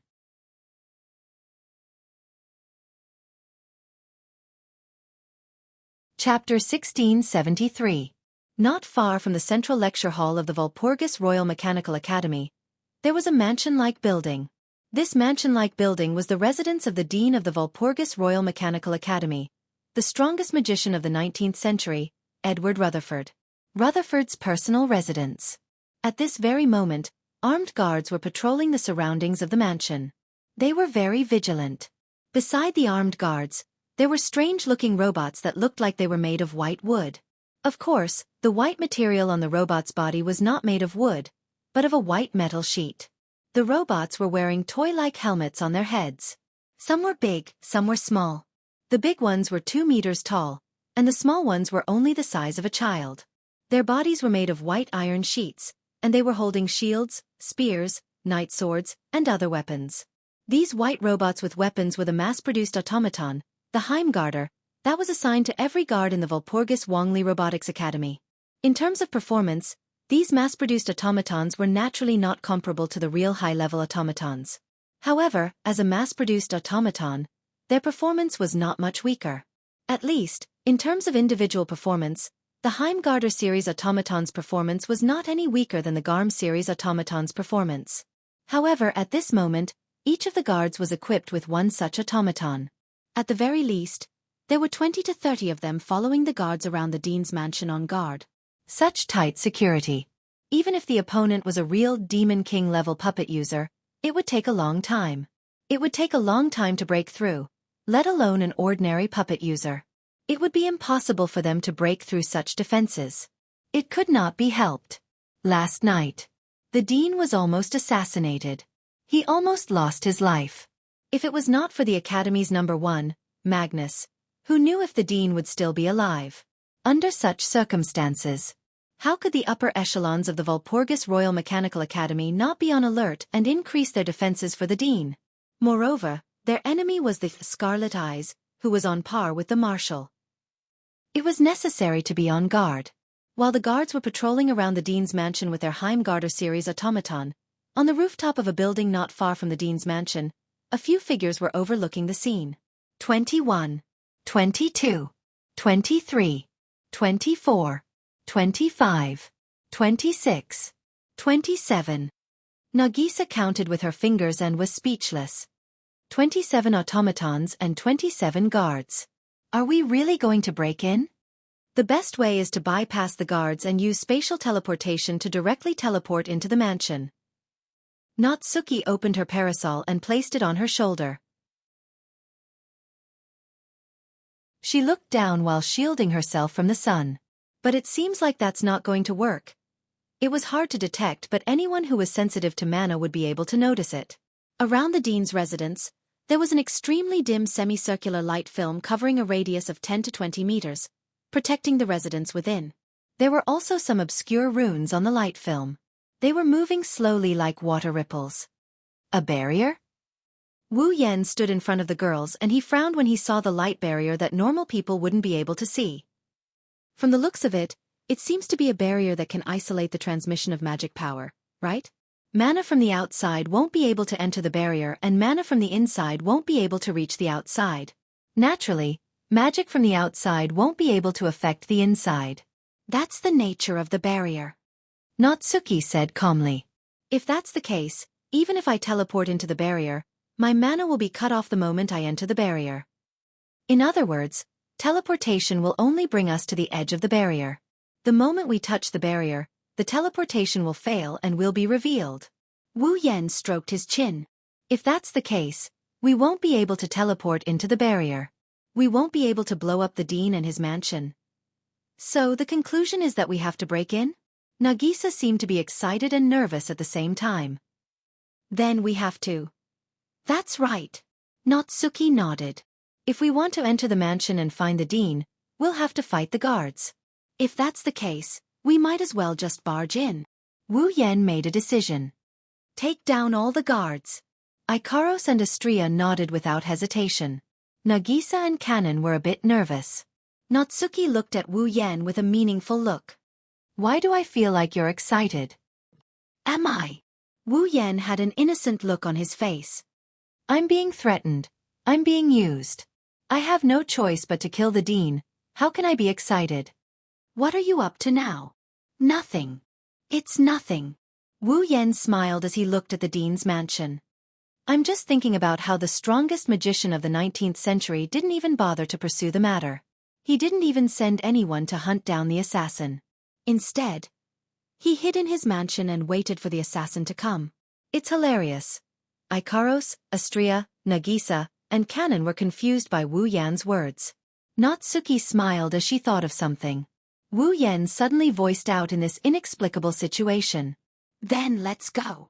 From the moment the headmaster had returned to his residence last night, the surroundings of the headmaster's residence had been strictly forbidden. Apart from the guards, even the disciplinary committee members were not allowed to enter without the headmaster's orders. That's why it's easy for the security guards to patrol the area with their Heimgarder automatons. Other than the Dean and the security guards, no one is allowed to enter the mansion. As long as the intruder isn't the dean or the security guards can arrest the intruder on the spot. It's that simple. However, the simpler something is, the easier it is to make a mistake. The guards were only focused on patrolling and trying to find people who had entered the place, but they had completely forgotten about it. There's a possibility that the intruder will attack them. Whoosh! Just like that, a gust of cold wind started blowing around the dean's mansion. The temperature gradually dropped, even dimming the sunlight that shone down from the sky. A gust of cold mist mixed with white cold air suddenly blew in from all directions, instantly covering every corner of the scene. What's going on? What's going on?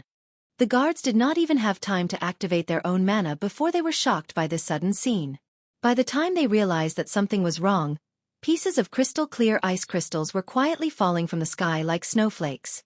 One of the guards didn't even notice that a snowflake-like ice crystal had landed on his shoulder. Clink!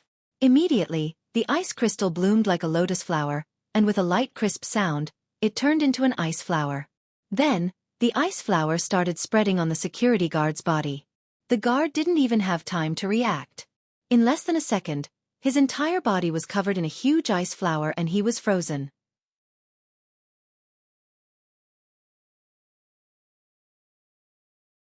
Chapter 1674. Ding! All the guards turned their heads to look in the direction where the sound came from when they heard the crisp sound.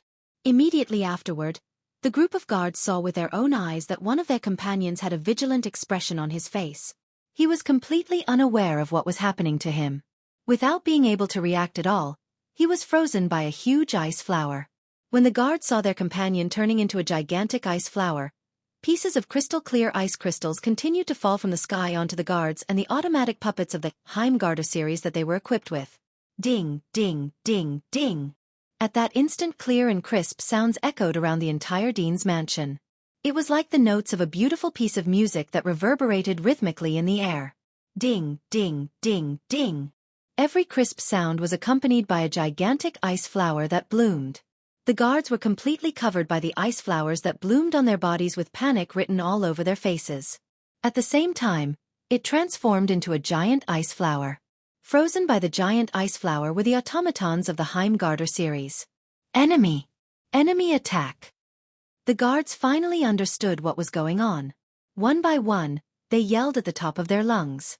However, it was already too late when they realized what was going on. Ding, ding, ding, ding. Pieces of ice crystals silently fell on the bodies of the guards one by one, making light sounds.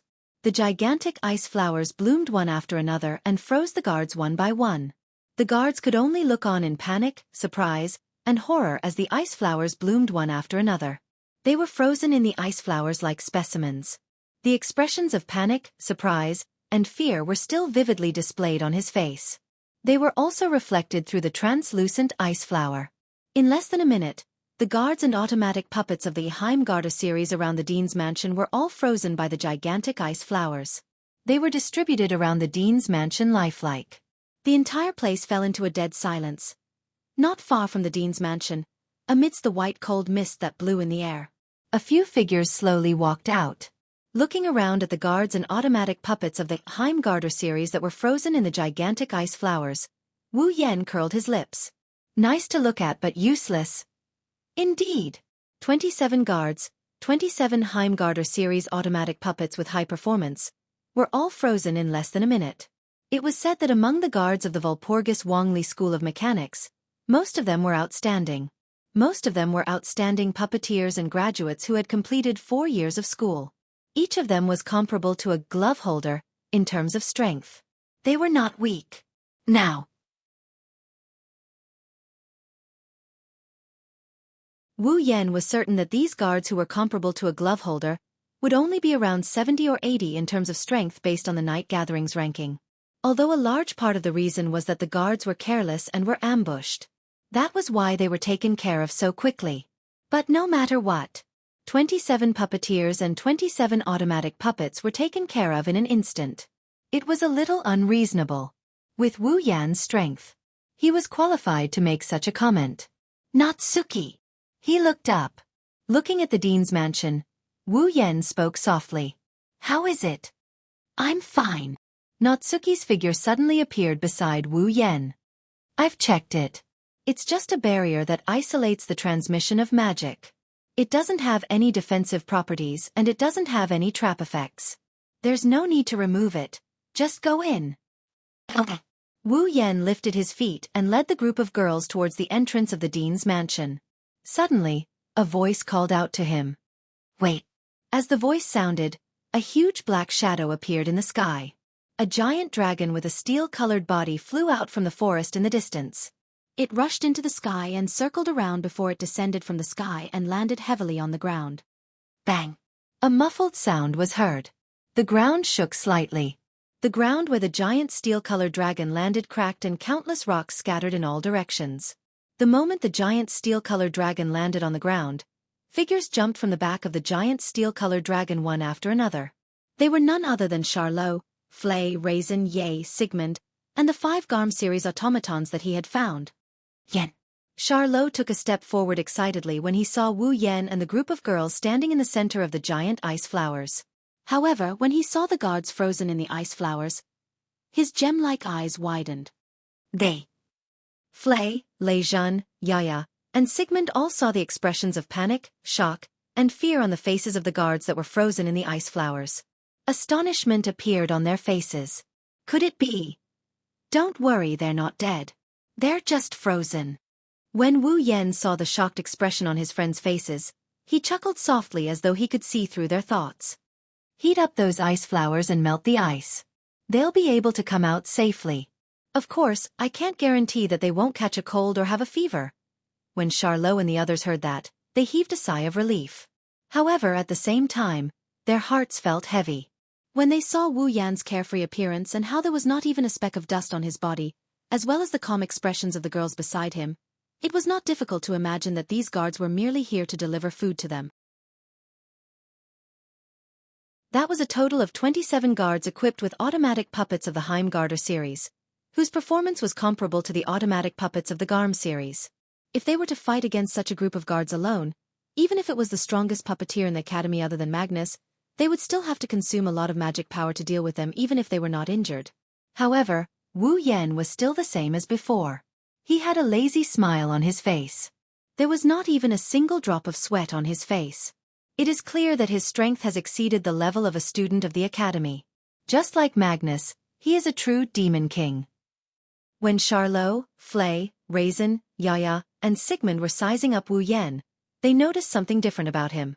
First of all, the group of beautiful girls were still wearing the same white knight battle uniform with red edges and a red pleated skirt. However, Wu Yen didn't wear his usual academy uniform. Instead, he wore a black shirt and black casual trousers with a black jacket. His entire outfit is pitch black. Similarly, in that group of young girls, one of the young girls was replaced by another young girl. The lively, cute, and cheerful Nagisa was nowhere to be seen. At this moment, other than Natsuki, Ikaros, Astria, and Kanon, there was another girl beside Wu Yen. Charlot and the others did not recognize her at all.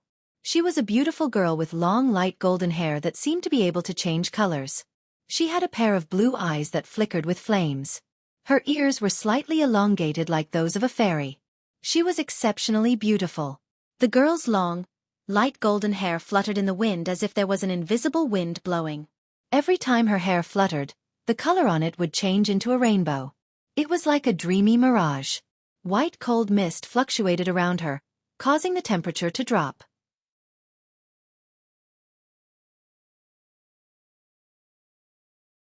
Chapter 1675. Looking at the beautiful young lady who had a naive, romantic, and incomparably arrogant expression on her face, with white cold mist rolling around her and causing the surrounding temperature to drop, Charlot, Flay, Raisin, Ye, Sigmund, and the others became absent-minded. At the same time, their hearts also rose. Since there was a white cold mist rolling around the young girl that caused the temperature to drop continuously, then the one who caused the 27 guards equipped with the Heimgarder series of automaton to fall into a state of frost was undoubtedly her. Since she was able to take care of 27 guards equipped with the Heimgarder series automaton, if this girl was an automaton, her performance would not be inferior to any of the automatons present. Moreover, the magic circuit that she was equipped with was related to ice. Let me introduce her to everyone. Looking at Charlotte, Flay, Raisin, Yaya, and Sigmund who are staring at the seductress, Wu Yan extended his hand and placed it on the slender shoulder of the girl who is surrounded by a white cold mist. I should have told Charlotte that Nagisa has two personalities, right? Two personalities. Charlotte was startled for a moment before she recalled it. She asked with an uncertain expression. You're saying Aurora, Nagisa's other personality. Wu Yan looked at Charlotte and the others and chuckled softly. A personality that will only appear when Nagisa is in battle. Charlotte and the others glanced at Aurora discreetly before withdrawing their gazes. Although no one in the room had ever heard of an automaton with dual personalities, and there was even one that would only switch out during a battle, there were quite a number of automatons that could transform into human forms. Then, after Nagisa activated her transformation ability, they would only see Aurora as an incarnation. An incarnation would suffice. If it were any other time, it would be hard for them not to be curious and properly inquire about Aurora. But now. However, it was not the time to ask about this. Let me introduce myself. In a situation like this, isn't it a bit of a killjoy? Raisin had a teasing expression on his face as if he did not understand the position of both sides. Why don't we go to the student cafeteria and have a seat first? Nice. It's rare for you to invite me. Wu Yan shrugged. Sorry, I still have something to do here. It won't be too late for me to go with you after I'm done with it. It'll be too late when you're done with it. Charlotte stood up involuntarily and shouted at Wu Yan excitedly. Her voice was filled with pleading. Come back with us. Yan. Yan. Wu Yan was stunned. Then, he smiled bitterly. This is the first time you didn't call me that guy, or that pervert. Come back with me. You can listen to it as many times as you want in the future. I won't call you that anymore. Charlotte held back her tears and forced a smile. That's why, come back with us. It's rare for you to be this gentle today. Wu Yan looked at Charlotte with a surprised expression. He didn't say anything about Charlotte's request. If you were like this in the past, you would definitely be very popular. I don't need to be popular with others. Charlotte shouted sorrowfully. I only want you to listen to me this once. Just this once. Haha. Wu Yan scratched his face and spoke in a pretentious manner. This seems to be the first time you've begged me like this. What should I do? Yan. At this moment, Flay also took a step forward. With a timid yet pleading tone, she tried her best to squeeze out a voice. You can't kill the dean. If you kill the dean, you won't be able to make a comeback. Is that so? Wu Yan regained his composure and he continued with a calm expression. Unfortunately, I've already assassinated the dean once. However, the dean isn't dead yet. You have your own difficulties. You don't really want to kill the dean, do you? Legion said in a deep voice. You should stop before you commit a grave mistake. As long as you tell the dean that you were used, then. Then what? Wu Yan interrupted Legion and looked at him mockingly. Will the dean choose to believe me? Yes. Legion wanted to say yes, but he couldn't say it no matter what. After all, even if the mastermind behind all of this wasn't the Kingsford family, it was still a major power on the same level as the Kingsford family. That kind of big power that occupied a high position in the political world had an extraordinarily wide influence. I'm not afraid to tell you that the other party even occupies a high position in the academy. Wu Yan shook his head. If you were to compare them to me, one side is just a student of the academy, the other side is a great power that can influence the political world and even infiltrate the upper echelons of the academy. If the two of us were to speak, who would others choose to believe? Yes. The answer was obvious. It was like a commoner telling the king that a noble framed him so he would assassinate the king. The king would think that the commoner was spouting nonsense. Not to mention that the noble who framed the commoner was the king's favorite. Wasn't it obvious who the king would choose to believe? Without clear evidence, no one would choose to believe Wu Yan. Isn't there still Anli? Charlotte said loudly. Anli is also a victim and a bargaining chip used to threaten you. If she testifies, then there will be a chance to turn things around, right? I have to say, your thoughts are more naive than a child's. You didn't even consider anything before standing in front of me, right? Wu Yan didn't know whether to laugh or cry. Well, even if others choose to believe me, so what? Do you not care about Anli's life? Charlotte and the others were stunned. Since you've seen Anli, you should know more or less about the inside story, right? Wu Yan continued in an indifferent tone. Right now, Anli's life is in the hands of the mastermind. That's why I went to assassinate the dean. If I give up, what will happen to Anli? Hearing Wu Yan admit that he went to assassinate the dean because he wanted to save Anli's life, Charlotte became agitated once more. If Anli is willing to tell us everything, the Academy will definitely protect her. Even if the Academy doesn't protect Anli, Teacher Kimberly is still in the Academy. Raisin advised. If you tell Teacher Kimberly everything, Teacher Kimberly will definitely represent the Magician Association to protect Anli. That's why I said, you didn't consider anything. Wu Yan's voice turned cold. If it's just protection, do you think I can't protect Anli with my strength? Charlotte, Flay, Raisin, and the others were speechless. Indeed. Even though the other party was a powerful faction, this was still the highest academy in the magic world. They couldn't possibly do anything big. Wu Yan could easily deal with those little tricks by himself. The other party told me personally that I had to stay by Angelia's side for the rest of my life. Otherwise, if I reveal any flaws, the assassins hiding in the dark will come out like venomous snakes. Can you guarantee that someone will protect Angelia 24/7 without slacking off? Raisin, Flay, and the others fell silent. Then I will protect Anli. Charlotte bit her lips so hard that it looked like she could bleed. Anli is my younger sister. Protecting her is my responsibility. You don't have to take on everything for me. Take on everything for you? Wu Yan sighed helplessly. Perhaps this is part of the reason. After all, to me, the other party is just a clown who knows how to play petty tricks. But to you, the other party is an invincible giant. I can't bear to let you take on everything for me.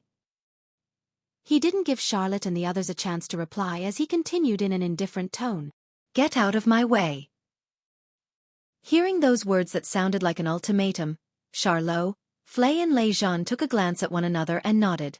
Magic power fluctuations gradually rose from their bodies. Since that's the case, we will bring you back even if we have to defeat you.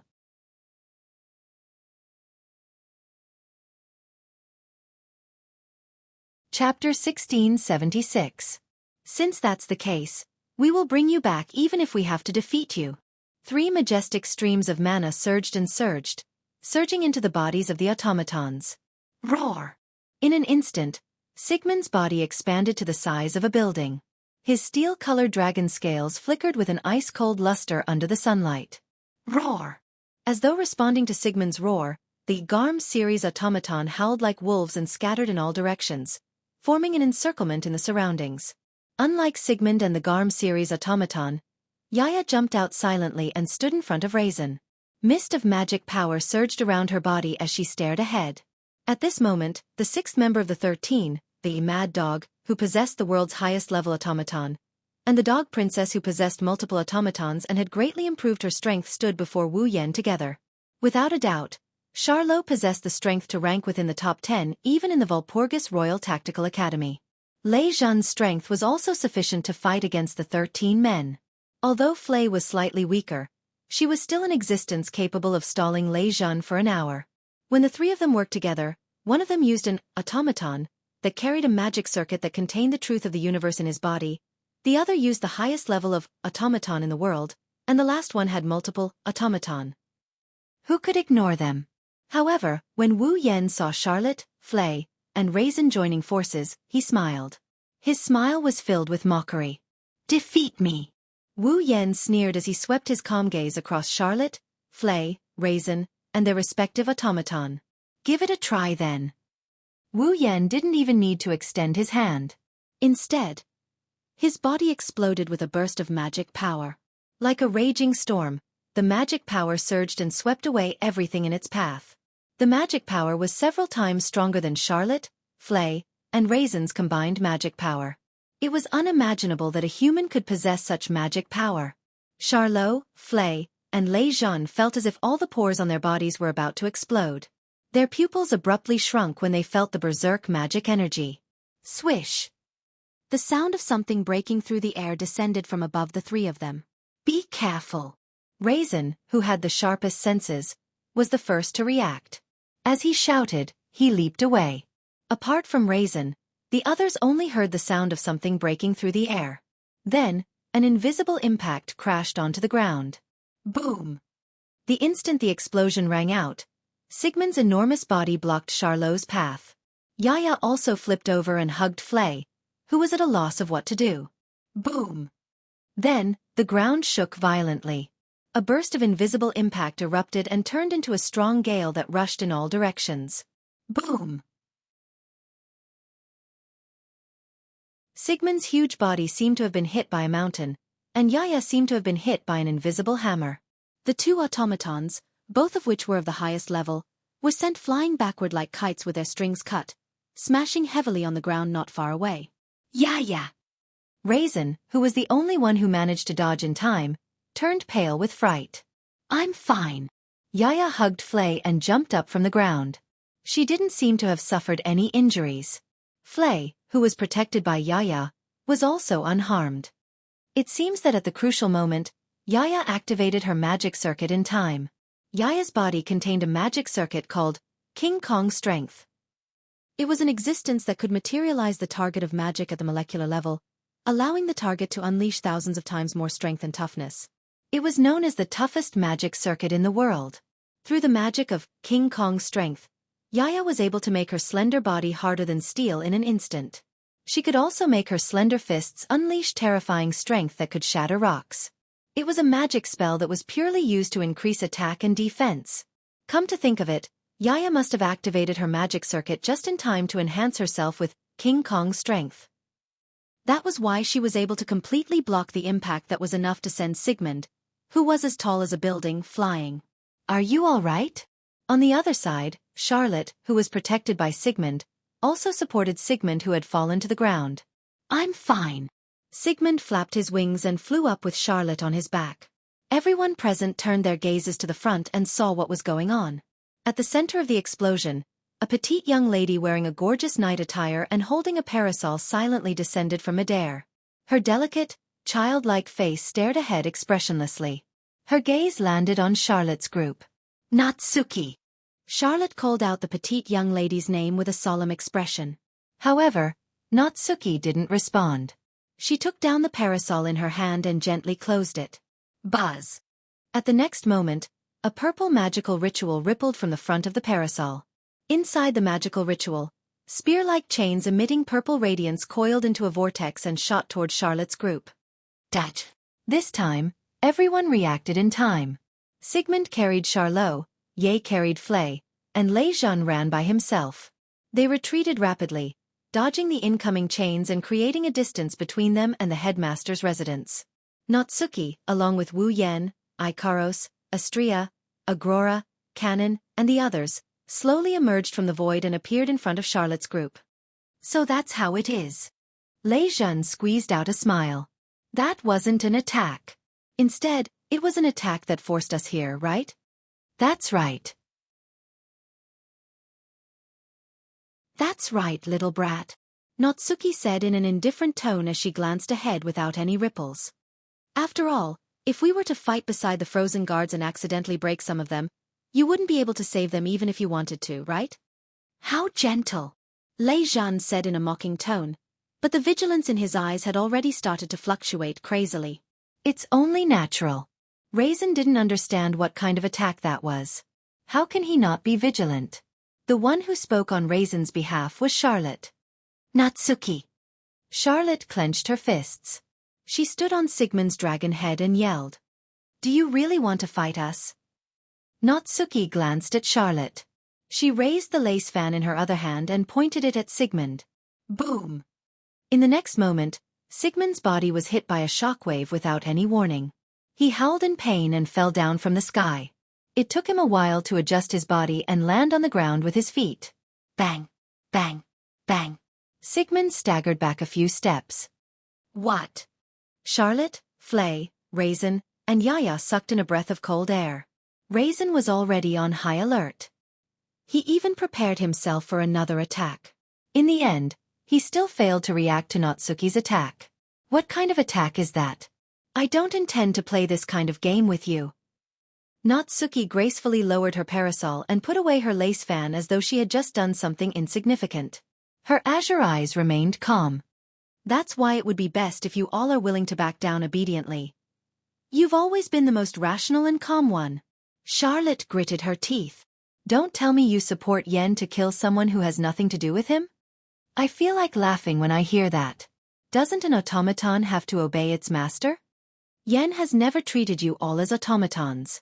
Instead, he treats you all as someone close to him whom he trusts absolutely. Isn't that right? He will definitely listen to you, right?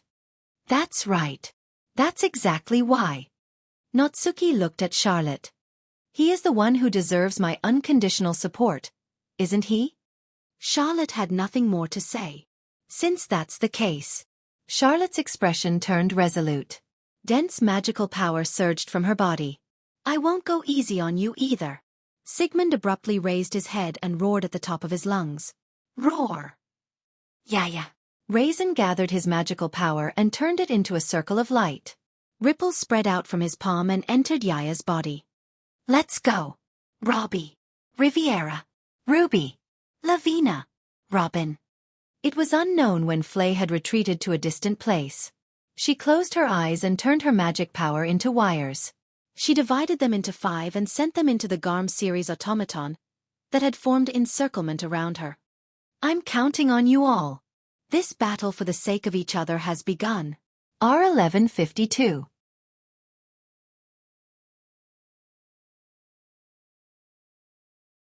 Chapter 1677. The surrounding space seemed to have turned into flames as it started to fluctuate irregularly. Behind them, the silent Wu Yen closed his eyes. He had no intention of saying anything to the group of girls. Instead, he incessantly mobilized the enormous amount of demonic energy that was comparable to the ocean and channeled it into Natsuki's body. With the support of the enormous amount of demonic energy, the power that belonged to Natsuki, other than the portion that was restricted by the restriction bracelet, surged forth without reservation. It allowed Natsuki's petite body to ignore gravity and gently float into the air. Looking down at Charlot, Flay, Lei Zhan and the group of automatons from above, Natsuki's tranquil expression transformed into a mountain-like oppressive feeling. This caused the shoulders of Charlot and the others to sink and their expressions to turn grave. Looking at Natsuki who was floating in the air, Charlot lowered his voice and warned, "Be careful!" Yen once said that Natsuki's body contains a magic circuit called spatial manipulation. It is capable of allowing Natsuki to freely use spatial magic. Freely use spatial magic? Flay was stunned. Lei Zhan spoke with a face filled with shock. Is that even possible? Spatial magic was the highest level of magic among all other magic spells. That was because even if it was contained in an automaton, the burden would still be enormous. If one wasn't a highly skilled puppeteer, one wouldn't even be able to activate the magic circuit. Furthermore, that was when the spatial magic was separated and used separately. Only a single aspect could be used. For example, there were only spatial transference, spatial distortion, spatial fissure, and so on. However, Natsuki was able to freely use all of the spatial magic. With such a huge burden on just a single aspect, if one wasn't a highly skilled puppeteer, one wouldn't even be able to activate the magic circuit, much less the spatial magic. If there was really an automaton with a magic circuit of this level in its body, then Lei Zhan was certain. In this world, there wouldn't be a single puppeteer capable of using an automaton, including the dean of the Walpurgis Royal Magic Academy, who was known as the strongest magician in the 19th century. Can you do it? Natsuki casually glanced at Charlotte and the others. Why don't you give it a try? After saying that, Natsuki raised her left hand that was holding the lace fan. He suddenly waved his hand. Boom! A muffled sound reverberated in the air. It was like a shock wave. It fell down violently. Boom! Suddenly, a lot of smoke and dust rose from where Lei Zhan was standing, as if he was hit by a mortar. Lei Zhan himself was sent flying and hit the trunk of a tree not far away. Lei Zhan. Lei Zhan, who had the keenest senses and was the most agile among them, could more or less perceive the invisible attack, but this time he was sent flying before he could even react. Yaya cried out in disbelief. However, Yaya didn't know that she was in a bit of a predicament. Boom! This time, the muffled sound came from Yaya's body. To be more precise, it came from inside her head. Following the muffled sound, Yaya, who was looking at Lei Zhan, staggered. Her vision shook intensely. As if she was drunk, she lost her balance and fell limply to the ground. Her face was pale. What's wrong? Flay was unable to conceal her trembling and cried out in alarm. What the hell is going on? Not to mention Flay, even Charlotte and Sigmund were trembling. This sort of invisible attack was like being possessed by a ghost. Adding on the fact that it was unknown, it was undoubtedly the easiest thing to incite fear in one's heart. Don't panic. Lei Zhan held his chest and struggled to stand up. His forehead was covered in sweat as he reminded them. If Natsuki's magic circuit is truly space manipulation, then the attack just now should be something similar to space vibration. It's a magic that directly vibrates space and forms an impact to attack the opponent. Directly vibrating space? Charlotte and Flay's expressions became clear. You're pretty smart, brat. Natsuki looked down at Lei Zhan, who was struggling to stand up. Not only did I directly vibrate space to form an impact, I can also attack your brain through my control over space. Although the impact will be weaker because it will pass through your body, if your willpower is not strong enough, you will still be able to faint immediately. Directly attacking the brain. Lei Zhan looked at Yaya, who had a pale face and was holding her head as if she was about to vomit. Lei Zhan gnashed his teeth in anger. Thus, no matter how hard Yaya's Vajra strength can make her body, she will not be able to defend against your attack? If you want to blame someone, you can only blame your automaton for being too human-like. Natsuki raised her parasol. After all, an ordinary automaton doesn't have something as luxurious as a brain. The instant those words left her mouth, Natsuki spun the parasol in her hand and channeled her magic power into the parasol. She had used her magic. A purple magic formation immediately sprung up and expanded to a diameter of 2 to 3 meters. Chains flickering with purple light shot out from the magic formation and shot down in a densely packed manner. Charlotte and the others could not help but feel their scalps go numb when they saw the chains that covered their entire field of vision. They hurriedly controlled their automaton to dodge the chains. Yaya was the only one who was still sitting on the ground in a drunken stupor. She did not do anything to the chains that shot toward her. Without any suspense, she was tightly bound by the chains and hung up. Yaya! Lei Zhan's face was ashen as he frantically channeled his magic power into Yaya's body. Those weak chains! Break them for me! However, when the large amount of magic power Lei Zhan channeled was about to enter Yaya's body, it seemed to be blocked by an invisible barrier. All of it stopped outside Yaya's body.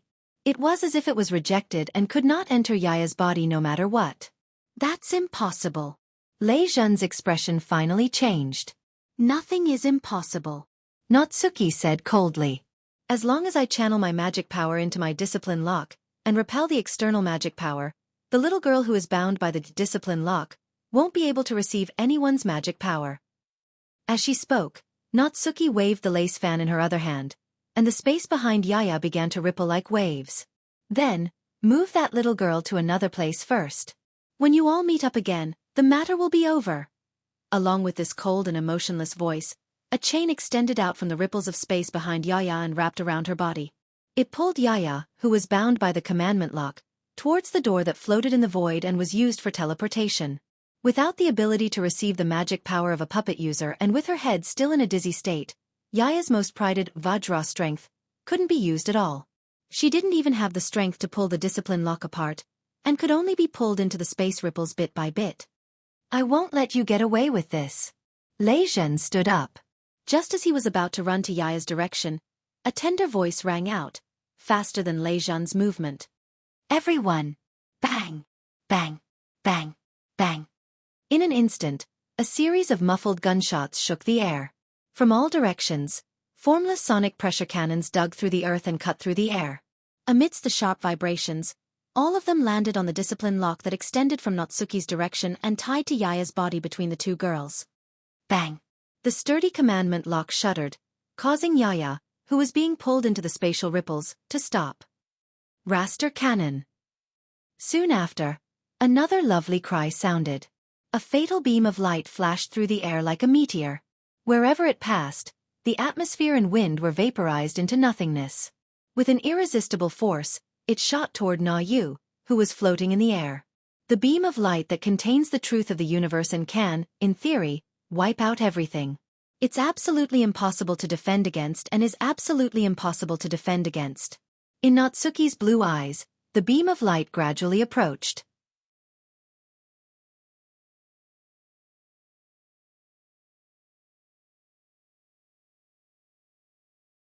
Chapter 1678. Whoosh! A dazzling beam of light shot up from the ground into the sky, as if it wanted to cut the entire space in half. It streaked across the space, and also streaked across the chains of discipline that bound Yaya. Bang!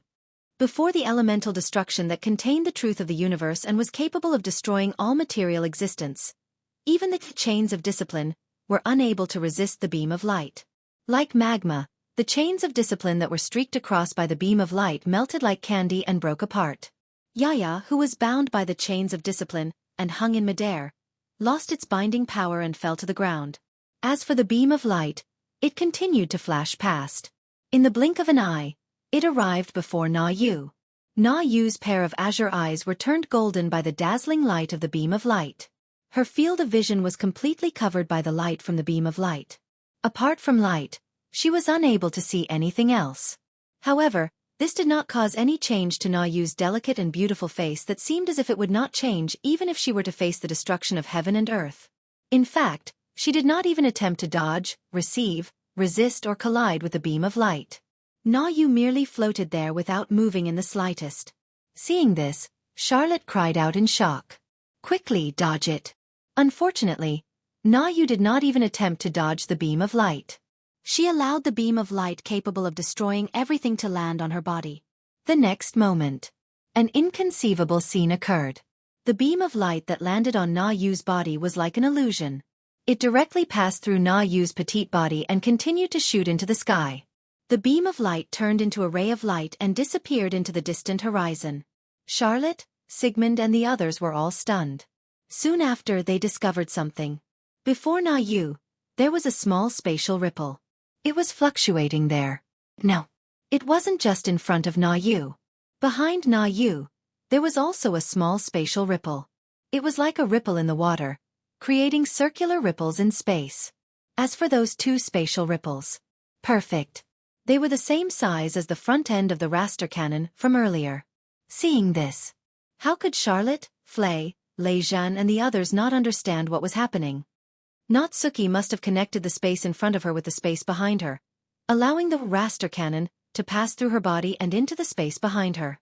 Hence, this created a scene where the raster cannon shot through Natsuki's body and into the sky, as if shooting at an illusion. It was impossible to defend against. It directly shook the space and produced an impact attack. It was a teleportation skill that could deflect all long-range attacks.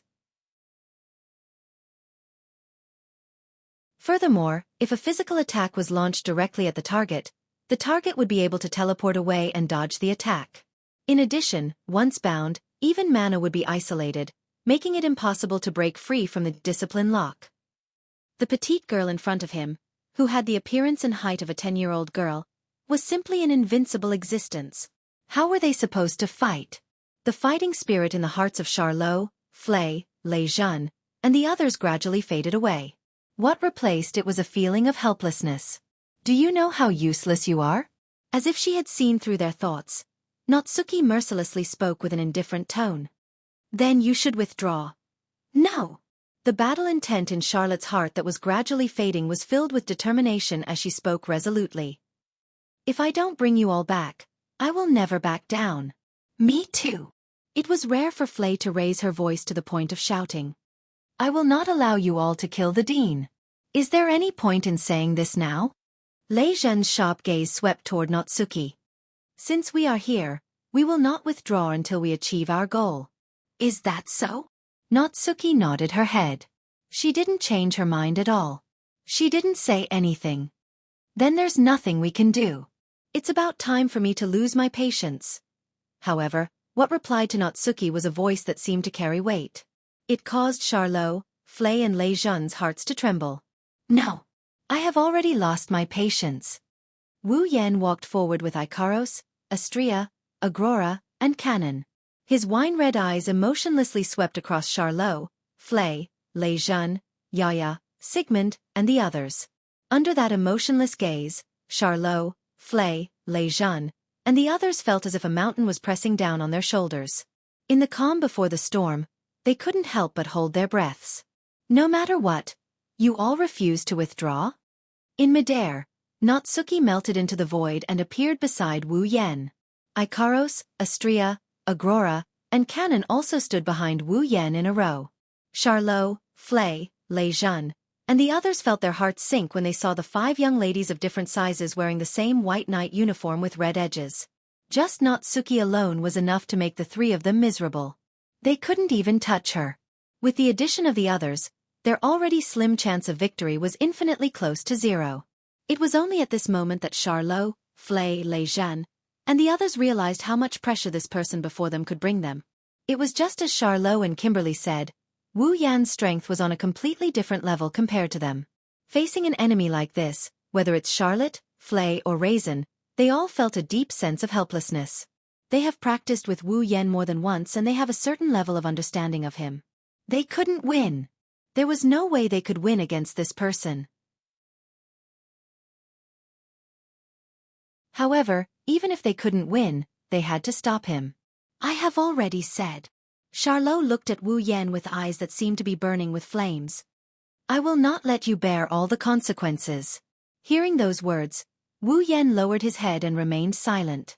However, Charlot, Flay, and Lei Zhan felt a strong sense of danger in their hearts. Then, I will force you to leave the stage right here. In an instant, a raging wave of magical power surged out of Wu Yan's body along with his powerful words. Bang! The magical power split into several portions and flowed into Natsuki, Icaros, Astrea, Agrora, and Cannon. Sigmund! Everyone! Yaya! At the same time, the sense of danger in Charlot, Flay, and Lei Zhan's hearts exploded. The 3 of them shouted themselves hoarse at the same time. But it was a pity that the 3 of them were destined to return empty-handed. Whoosh! A burst of white cold mist suddenly swept out in all directions like a gale, shrouding an area of several hundred meters in radius. Wherever the white, chilly mist passed through, a layer of hard ice formed on the ground made of rocks in less than a second. The surrounding trees were also slowly covered in a layer of ice starting from their roots. Not long after, the ground and trees as far as the eye could see had all turned into ice. The entire stage had turned into a world of ice. Charlot, Flay, and Lei Zhan only had time to change their expressions for a moment before Sigmund, Yaya, and the Garm series of automatons froze from their feet. Not good. Charlot, Flay, and Lei Zhan were alarmed. Buzz! Suddenly, ripples appeared in the surrounding space, and chains suffused with purple light extended out. They were like venomous snakes, responding to each other. Amidst a series of clanging sounds, the chains shot toward Charlot's group in the center. Sigmund, Yaya, and the 5 Garms of different sizes wanted to dodge the chains. However, their feet were already covered in ice. They were unable to move at all. Ding! In the next second, the chains of discipline wrapped around Sigmund, Yaya, and the 5 Garms of different sizes, binding the group of automatons. Sigmund! Everyone! Yaya! Charlot, Flay, and Lei Zhan's expressions changed again and again. Magic power surged out of their bodies. They immediately wanted to send their magic power into the bodies of the automatons. Buzz! However, the moment the magic power surged out of their bodies, a spherical protective barrier made of crystals enveloped the 3 of them and floated into the air. It was the Aegis Absolute Defense Circle. The entire process took less than 10 seconds. The outcome was decided.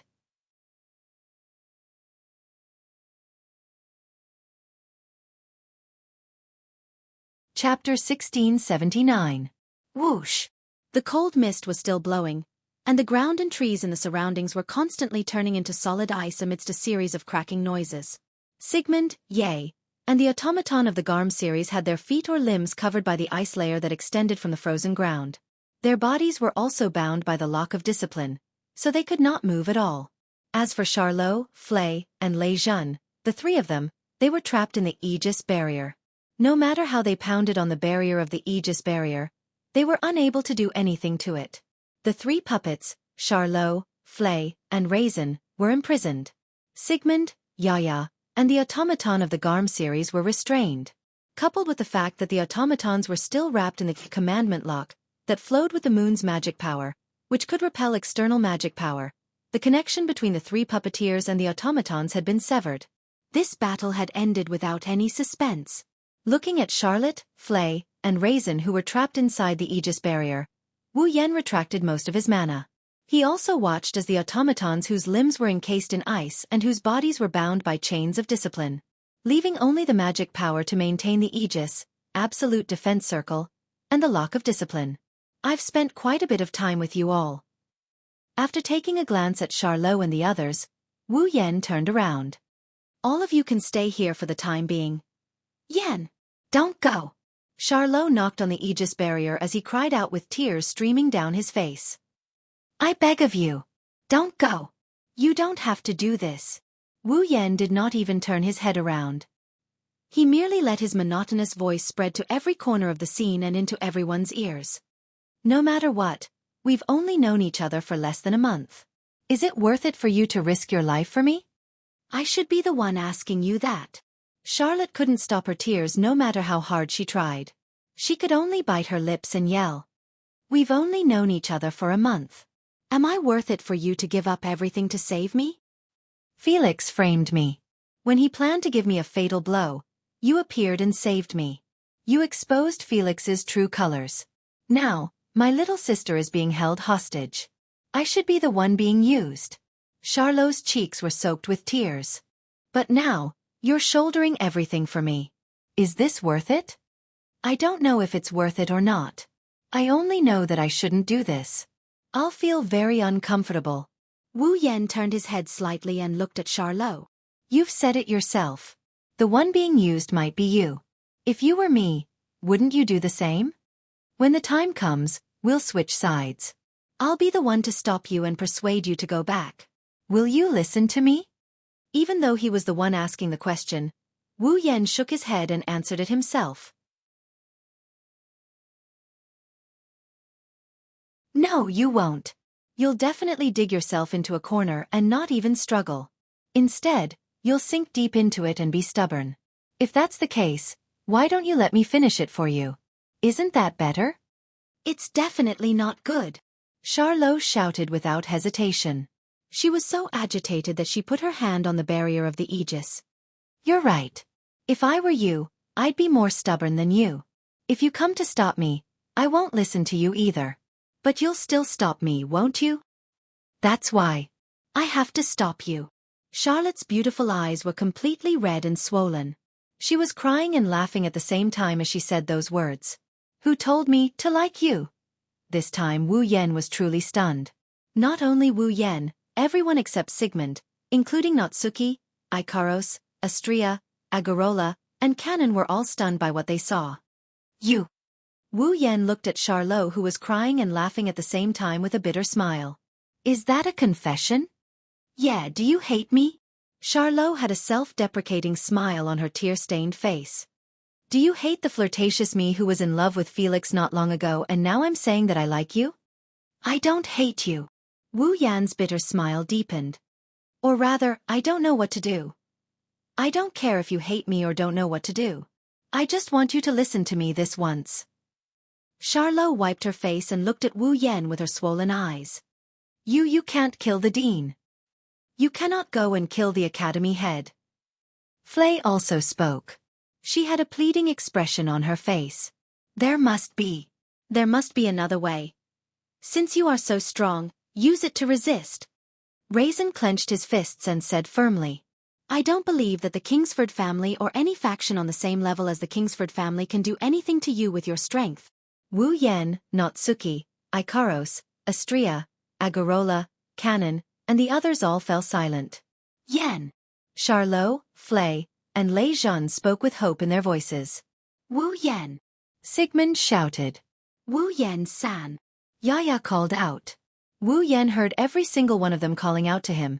He felt touched but also helpless at the same time. As expected, these guys are just foolishly doing their jobs.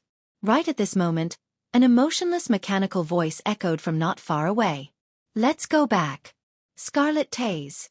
Following this voice, at a corner of this snowy world, a space suddenly distorted.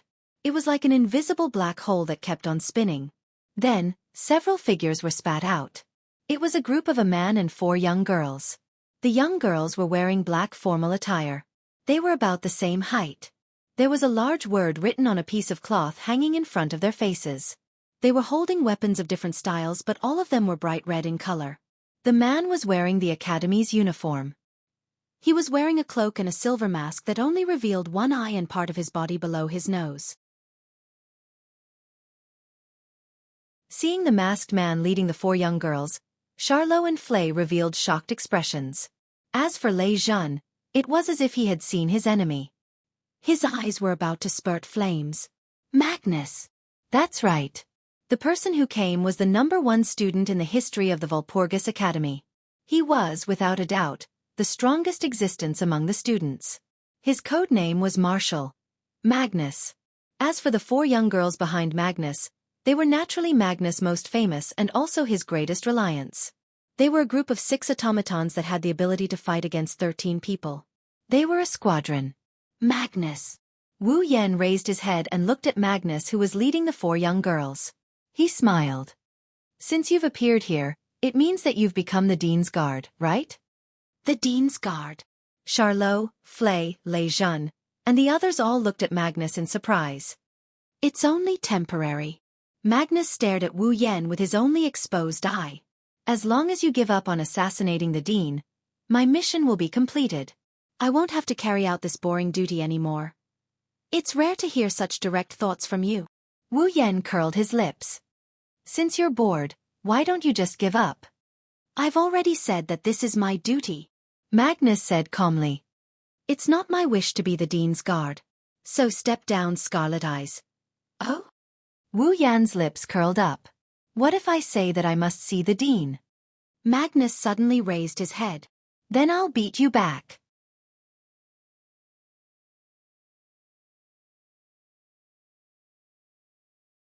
Chapter 1680. The temperature in the air seemed to have dropped. An indescribable tension filled the air, causing beads of sweat to appear on the foreheads of Charlot, Flay, and Raisin, who were watching from the side. The 2 parties in the confrontation were not ordinary people. One was the #1 marshal in the history of the Walpurgis Royal School of Mechanics, Magnus. The other was a freshman who had entered the school for less than a month. Before he even entered the school, he had suppressed Magnus and defeated the 4th-ranked Felix with overwhelming strength. Wu Yan. Both of them also possessed extremely high-performance automatons that were capable of fighting against 13 people on their own. They formed a squadron of automatons. Regardless of which side it was, Kimberly had personally evaluated them. They were no longer on the same level as the students of the academy. They were definitely existences at the level of demon kings. If these 2 existences were to really fight, who would not be nervous watching from the side? At the very least, it was not only Charlot, Flay, and Raisin who were nervous. Even Sigmund, Ye, and the group of automatons from the Garm series were holding their breaths as they waited. They were afraid that they would accidentally break the tension that symbolized the stalemate and trigger a great battle. In such a tense atmosphere, the 4 girls standing behind Magnus leaped forward. They arrived in front of Magnus. They wore flower-like black formal attire. There were Chinese characters written clearly on the cloth on their faces. They were respectively Fire, Sickle, Jade, and Dragonfly. Those were some of the names of the 4 girls who were part of the squadron. The names of the 4 automatons standing in front of Magnus were respectively Fire, Sickle, Jade Worm, and Dragonfly. At this time, Huazhua was holding a red dagger that looked like a sharp thorn in each hand. Wuxia was holding a long and large sickle with a similarly red blade. Yu Chong was holding a red long sword, while Gu Fei was holding a red single-edged battle axe with a red blade. The 4 girls from the squadron raised the weapons in their hands as though they were worried that Magnus would be suddenly attacked. It was aimed at Wu Yan. Although he couldn't see their expressions behind the curtains, he could tell that they were hostile towards him. However, Wu Yan turned a blind eye to the hostility of the 4 girls. He frowned. The squadron that Magnus led was made up of 6 automatons, in the form of young girls. This was something that everyone in the Walpurgis Wangli School of Engineering knew. However, there were only 4 people by Magnus' side, and the other 2 were nowhere to be seen. After pondering for a moment, Wu Yan understood. It seems you left 2 automatons by the dean's side. Hearing this, Magnus' automatons all tensed up. Magnus said indifferently, "Don't worry, I'm not going to do anything. Just in case of an emergency. Can I take this as your declaration?" Wu Yan chuckled. "Take it as your declaration that you think you can defeat me with just 4 automatons." This sentence caused the already tense atmosphere to become as tense as a string that was on the verge of breaking at any time. However, it was indeed so. Since Magnus became the dean's guard, it was impossible for him to not know that the assassin was Wu Yan. Since he was here, it was impossible for him to not know that Wu Yan was here. Even though he knew that Wu Yan was here, Magnus still only brought 4 automatons with him. It was reasonable to assume that Magnus was confident that he could defeat Wu Yan with 4 automatons. Magnus didn't seem to have any intention of refuting, and said in a soft voice, "It's fine. That guy." Charlot, Flay, and Ryzen looked at Magnus with an unfriendly expression. On the other hand, Wu Yan looked at Magnus for a while and sighed. "Fine." After saying that, Wu Yan withdrew the aegis that imprisoned Charlot, Flay, and Ryzen, as well as the chains of discipline that restrained Sigmund, Yaya, and the Garm series automatons. The 3 aegis that imprisoned Charlot, Flay, and Flay immediately dissipated, causing the 3 of them to fall to the ground. The chains of discipline that restrained the automatons also withdrew into the spatial ripples and disappeared. I won't say something like, "Since you only brought out 4 automatons, I will also bring out 4 automatons to fight you." Wu Yan chuckled in a cheerful manner. "After all, I also want to try a battle where I can have my companions fight together." After saying that, buzz!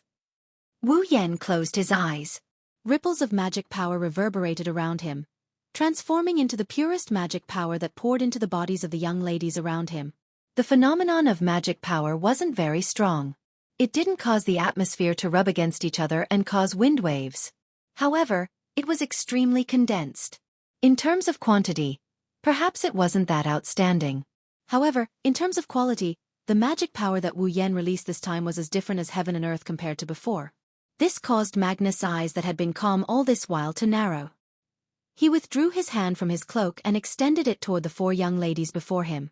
Ripples of magic power reverberated. Upon receiving Magnus' magic power, the 4 young ladies lifted their heads with all their might. Then, their figures blurred and they all disappeared. Charlot, Fry, and Lei Zhan, who had just landed on the ground in a sorry state, witnessed this scene and widened their eyes on the spot. However, Wu Yan kept his eyes closed. He didn't move at all. It's as if he didn't notice anything. At the next moment, Fire Droop, Sickle Cutter, Jade Beetle, and Dragonfly, the 4 young lady automatons of the squadron, suddenly appeared in a flash. Not only that, but they also appeared around Wu Yan with his eyes shut.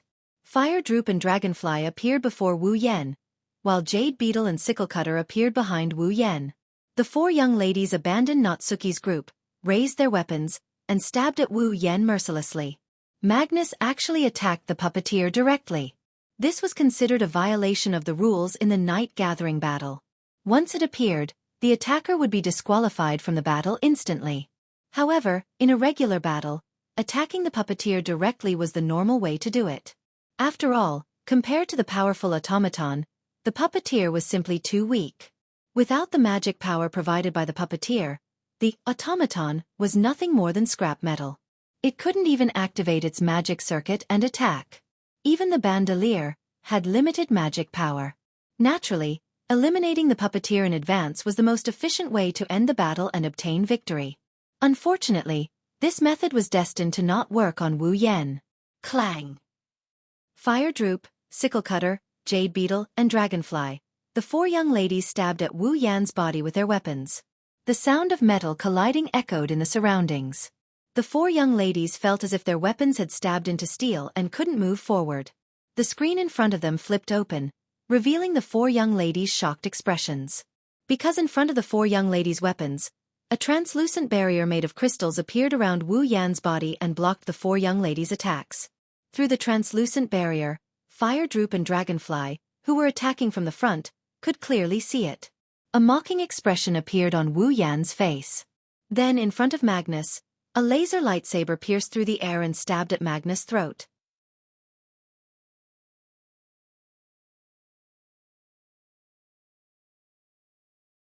Chapter 1681.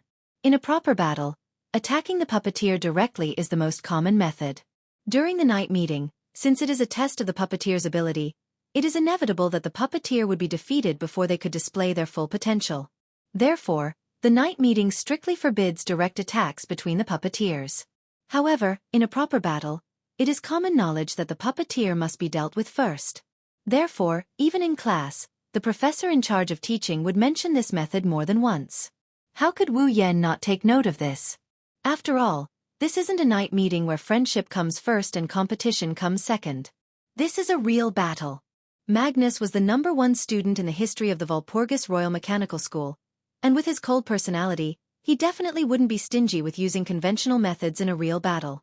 Wu Yan already predicted that Magnus would order his squadron to attack him.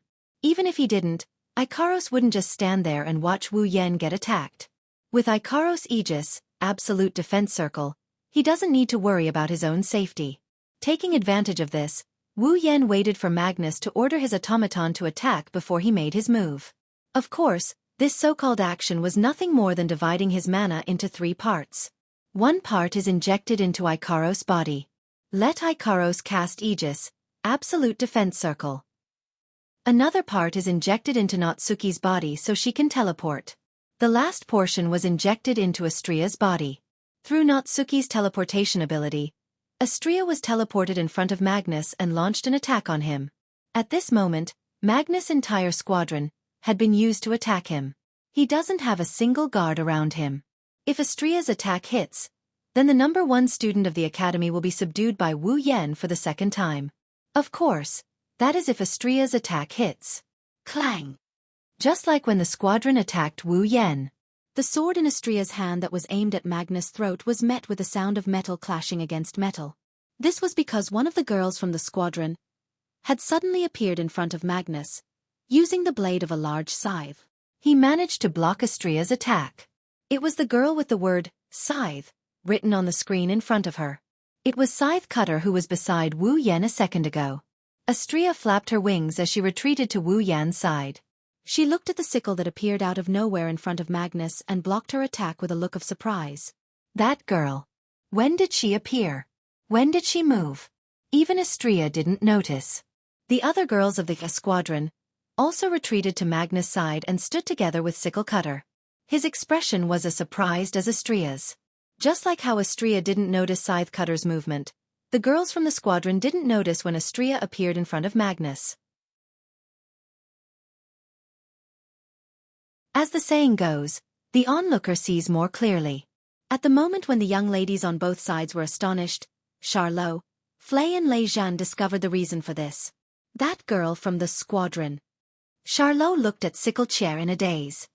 Just like Natsuki, she can perform magic related to space. Spatial teleportation. Flay stared at Scythe Cutter in shock. Her magic circuit is spatial teleportation? Spatial magic. Lei Zhan's expression also showed that it was difficult to deal with. Does Magnus also have an automaton with such high-level magic circuits around him? Magnus turned his gaze to Natsuki after hearing the conversation between Charlotte and the others.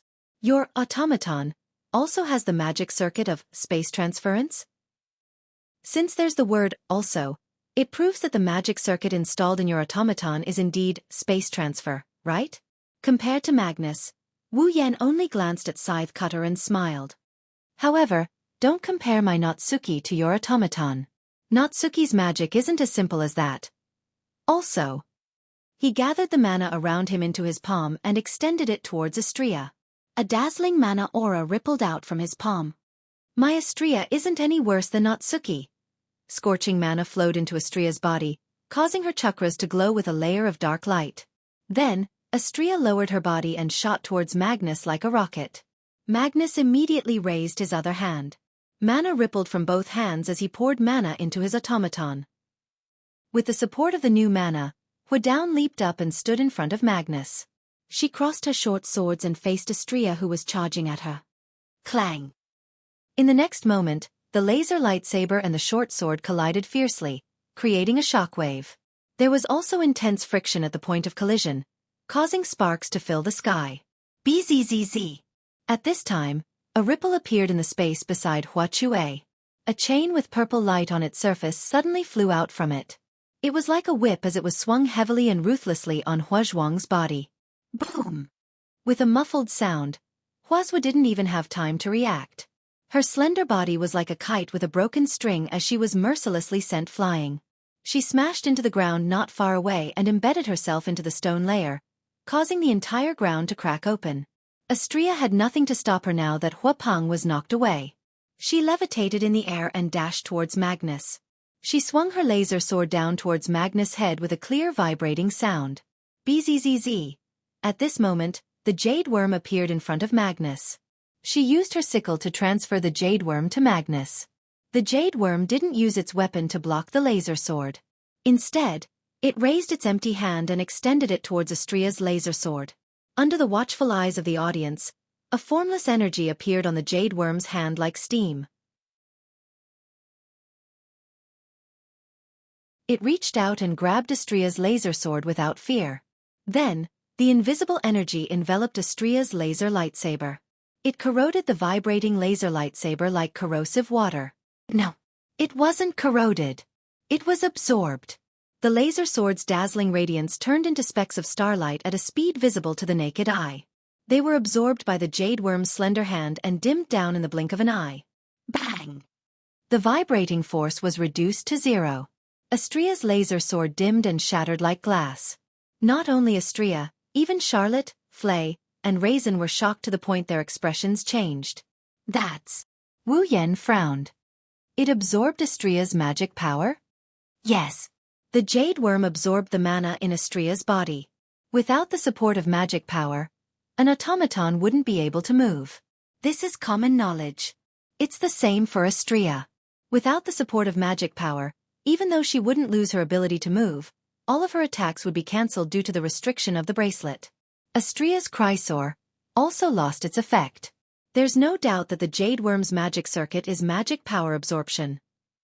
By absorbing the opponent's magic power, not only can it weaken the opponent and deplete the opponent's magic power, it can also use the magic power to strengthen itself.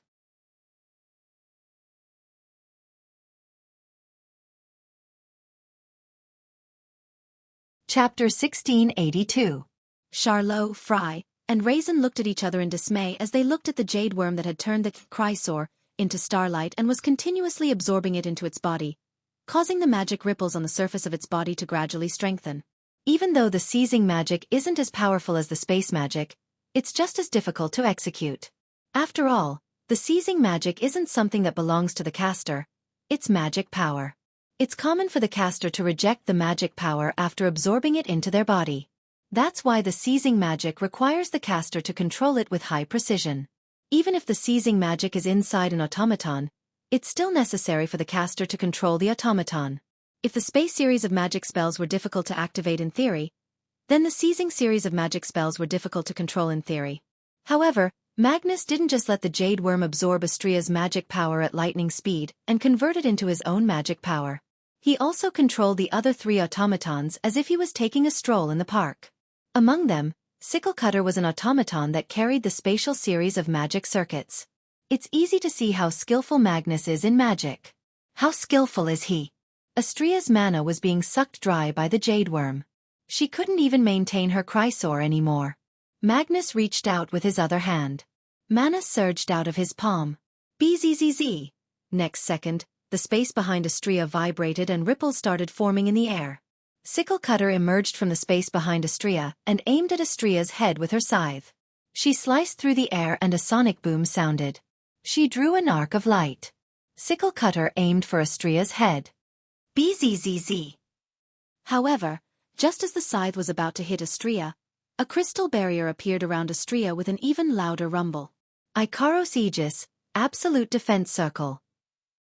Clang. The scythe landed heavily on the surface of the aegis. It created a ripple of light. However, it could not do anything to the aegis' absolute defense circle. Sicklecutter's magic circuit is advanced. But spatial shift can't increase Sicklecutter's attack power or the power of her scythe. It can't do anything to the aegis. It's not surprising. But that doesn't mean Jade Worm can't do anything to the aegis. Jade Worm placed her hand on the aegis. Invisible energy gushed out from her slender palm and absorbed all the magic power from the aegis. Bam! The surface of the aegis quickly dimmed and shattered. Bzzz. Then Firefall, who was knocked away by the lock of discipline, appeared in front of Astria with the help of Scythe Slash. Hataru's cold gaze landed on Astria's beautiful face. His body exploded with a scorching heat. His movement was so fast that it was impossible to see his movements clearly. The short sword in his hand sliced through the air like a bolt of lightning and sliced towards Astria's neck. That merciless strike that caused even the air to distort was clearly not achieved by just relying on that sharp dagger. The strength behind that strike was definitely not small. If it landed on a rock, it would probably be enough to shatter the rock that was larger than a person. The magic of the automaton called Fire Droplet could not only produce heat, but it could also increase her strength. Ignoring the heat, Firefall's magic is almost the same as Yaya's King Kong's strength. Even if Astria is an omnipotent angel, she wouldn't feel good if she got hit by Firefall's attack. Whoosh! Unfortunately, when Firefall's attack was about to hit Astria, a sharp ice spike pierced through the air and brushed past Astria's shoulder. It met Firefall's short sword head-on. Bam! The icy cold spike clashed with the burning dagger and exploded between Astria and Hua Chuang. The impact of the explosion knocked Firefall, Sicklecutter, and Jade Worm away from Astria. Astria finally broke free from Jade Worm's mana absorption effect. She regained her mana and a laser beam shot out from the hilt of her Chrysor. Ha! Astria took advantage of the fact that Firefall, Sicklecutter, and Jade Worm were knocked away by the explosion to appear in front of Magnus. She raised her Chrysor above her head. Just as Astria was about to slash down with her lightsaber, the last member of Magnus' squadron, Dragonfly, appeared in front of Astria and blocked her path. The moment Dragonfly appeared in front of Astria, mana surged out of Dragonfly's body. It activated the magic circuit in Dragonfly's body. However, no one could tell what kind of magic it was. Dragonfly didn't do anything. He allowed Astria's Chrysor to land a merciless slash on his body. Bam! However, Dragonfly didn't suffer any damage from the Chrysor attack. Instead, he sent a shockwave through his body and landed on Astria's body with a dull thud. Astria groaned as if she hit a wall. Her voluptuous body was sent flying. It took her a lot of effort to regain her balance. She relied on her wings to stay afloat in the air. However, her body looked like it was engulfed in flames. Light smoke rose from her body and charred marks appeared on her skin. What's wrong? Charlotte and Flay were at a loss. What happened? What happened? Astria was hit by something. Lei Zhan stared at Dragonfly, who was standing in front of Magnus with an incomprehensible look on his face. But, what hit Astria? What? It wasn't a shockwave. If it was just a simple shockwave, then Magnus, who was less than a meter away from the Dragonfly, should have been hit as well. However, Magnus was fine. Astria was the only one who was hit by the shockwave. However, everyone here is a skilled puppet user. Even though they didn't know what kind of attack it was, they could roughly guess what it was. It was obvious that Dragonfly didn't put up any defense against Astria's full-powered slash. However, Dragonfly's body wasn't damaged by the shockwave. Instead, Astria was the one who was hit by an unknown attack. That look, it was as if... I see. Wu Yan's wine-red eyes met Magnus' only exposed eye. He absorbed the shockwave from Astria's attack and reflected it back? He absorbed the shockwave from an attack and reflected it back? Charlot and Flay were greatly alarmed. Lei Zhan even cried out in alarm. Is there such a magic trick? Magnus didn't answer. He was still looking at Wu Yan. There wasn't a hint of emotion in his eyes. It was as if Wu Yan was the only person in the world standing in front of him. However, Magnus' silence confirmed Wu Yan's words. Dragonfly has a magic circuit that can reflect an attack back to its target. Charlotte, Flay, and Lei Zhan couldn't help but shiver. Their hearts had also sunk by half. If such a magic trick really exists, do they have any chance of winning against Magnus?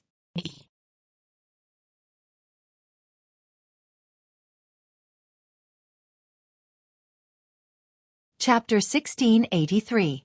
At this point, among the 6 automaton units that Magnus formed, 4 of the magic circuits that had always been unknown were exposed. The sickle slash had the spatial transference circuit.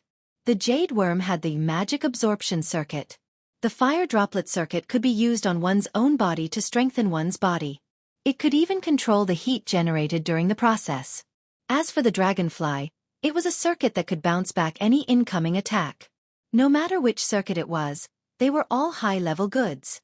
And now, such a high-level magic circuit was not only installed in the body of the automaton with excellent performance, but also owned by a single person. On top of that, this person was able to control each of the automatons with ease. This was Magnus, the person with the highest overall score in the history of the Walpurgis Royal Mechanical Academy. He was personally evaluated by Kimberly as having the power of a demon king. Just 4 automatons were enough to make one feel powerless, let alone the other 2 automatons. To be able to fight on par with such an opponent, one had to admit. Wu Yan's strength was so terrifying that it made one's hair stand on end. A magic that can be used on one's own body to strengthen one's body. It can even control the heat generated during the process. Wu Yan only frowned a little. Then, his furrowed brows relaxed as he looked at the fire droplet. Instead of saying that it can strengthen one's body, it can strengthen one's explosiveness and control the heat generated during the process. Not only can it strengthen one's explosiveness, it can also control the heat generated during the process. This is the so-called pressure, right? Pressure. Charlot, Flay, and Lei Zhan were slightly startled. Magnus stared straight at Wu Yan. After a while, he finally responded. The magic circuit of fire droplet is indeed pressure. By manipulating physical pressure, it acts on oneself. By using physical force, one can obtain outstanding explosiveness and durability. It can even control the heat generated during the process. Quite an excellent magic circuit. Wu Yan didn't deny it. His gaze landed on Astria, who was floating in the air with burnt marks all over her body. He raised his hand. He placed his hand on Cannon's shoulder, who had always been by his side. Mana flowed out from his hand and entered Cannon's body bit by bit. Cannon immediately understood. She clasped her hands in front of her chest and closed her eyes as if she was praying. A bright light shone from Charlot's body. It condensed into a beam of light that shot into the sky and landed on Astria's body.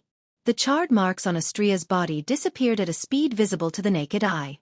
Her skin returned to its original smooth state. This time it was Magnus' turn to frown. Heal. That's right. Wu Yan admitted it. As long as it's not a fatal injury, it can be treated in a very short time. How about it? Not bad, right? Hearing this, Magnus' eyes began to ripple. Astria is an expert in close combat. Ikaros has an extremely sturdy defensive ability. Natsuki has excellent spatial manipulation. Agrora has a wide range of freezing abilities. Cannon, on the other hand, had terrifying healing abilities. Wu Yan's automaton has all the necessary elements for close combat, ranged attack, support, defense, and healing. Compared to Magnus' squadron, Wu Yan's squadron is much more suitable for combat. It was only at this moment that Magnus realized how troublesome his opponent was. This was the first time Magnus had felt so troubled by someone other than the dean of the Walpurgis Wangli School of Strategy. Little did they know that for the others, at least for Charlotte, Flay, and Raisin who were watching from the sidelines, Wu Yan and Magnus aren't just difficult to deal with, they are almost invincible and undefeatable. Those 2 people. Lei Zhan's expression changed unpredictably. Do I really have a way to surpass them? Good. Flay muttered in a daze. Amazing. Phew. Charlot let out a long sigh. His face was filled with anticipation. I hope Magnus can stop him from killing the dean. Unfortunately, this anticipation will soon be shattered. I admit that you are very strong, Magnus. Wu Yan sighed. So strong that I can't help but want to get serious. Hearing this, Magnus' eyes showed a stern expression for the first time. Are you trying to say that you haven't been serious since the beginning? If I wanted to be serious, I wouldn't have just sent Xianxia to attack you. Wu Yan mocked. Although my Ikaros is only in charge of defense and Canon is only in charge of healing, the two of them won't participate in the attack. However, Natsuki and Agurola aren't any weaker than Xianxia. Since the beginning, I only sent them to support Xianxia, right? Magnus stared at Wu Yan for a long time before he spoke. Didn't you say you wouldn't go easy on me just because I only sent out 4 automatons? I'm not going to fight you with 4 automatons just because you only sent out 4. I want to see if I can get my comrades to fight at least once. Wu Yan corrected him and he grinned. And now, my companions have already attacked. Unfortunately, you didn't manage to force them to use their full strength. No one said we have to force the opponent to use their full strength in a battle. Magnus said coldly. A battle is only a method to determine the victor. Isn't that even more regrettable? Wu Yan looked at Magnus with a smile that didn't look like a smile. With Ikaros's aegis, you can't hurt me at all. Even if your automaton can absorb mana, I can use Natsuki's power to retreat. On the other hand, with Canon here, unless you have a one-hit kill, you won't be able to take down a single person on my side. Of course, if your other 2 automatons can use magic to deal with situations like this, then it's a different story. Wu Yan shrugged. Unfortunately, you only have 4 automatons with you. You can't do anything to me. As soon as he finished speaking, there was dead silence. Charlot, Flay, and Lei Zhen sighed in their hearts. In the entire academy, Wu Yan is probably the only person who can confidently say, "You can't do anything to me," to Magnus. Magnus' automatons seemed to be a little unconvinced, and each of them released a shocking amount of hostility. Magnus stared at Wu Yan. Then he opened his mouth. Do you think I don't have any other methods? I don't know if you do or not, and I'm not interested to know. After all, you've wasted too much of my time. Wu Yan smiled. So, I won't be accompanying you anymore. Wu Yan's body burst into a ball of magical flames and he channeled all of his magical power into Natsuki's body. Magnus, Charlot, Flay, and Ryzen thought that Wu Yan was going to use teleportation to leave this place. However, they were wrong. Natsuki raised the lace fan in her hand and pointed it forward. Bam! An invisible force struck Magnus, Firefall, Sickle, Jade Worm, and Dragonfly's heads like a club. They staggered and swayed drunkenly. Not good. Magnus clutched his head, and just as he said that, a spatial ripple appeared behind him. A chain extended out and wrapped around his body. Then with a pull, Magnus was pulled into the spatial ripple. In a short instant, the spatial ripples dissipated, and Magnus disappeared from the spot. No one knew where he went.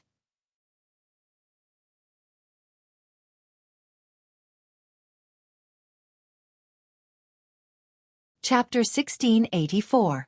Master. As soon as they recovered from their dizziness, Firefall, Sickle, Jade Worm, and Dragonfly saw the scene of Magnus being dragged into the space ripple by the lock of discipline. They immediately exclaimed in unison. I'm not against automatons being too human-like, but this is indeed a rare weakness for Natsuki. Wu Yan shook his head regretfully and glanced at the automatons of the squadron. And then, do you want to fight me without a puppet user? The automatons of the squadron took a step back and looked at Wu Yan cautiously. Magnus' squadron was made up of bandoliers.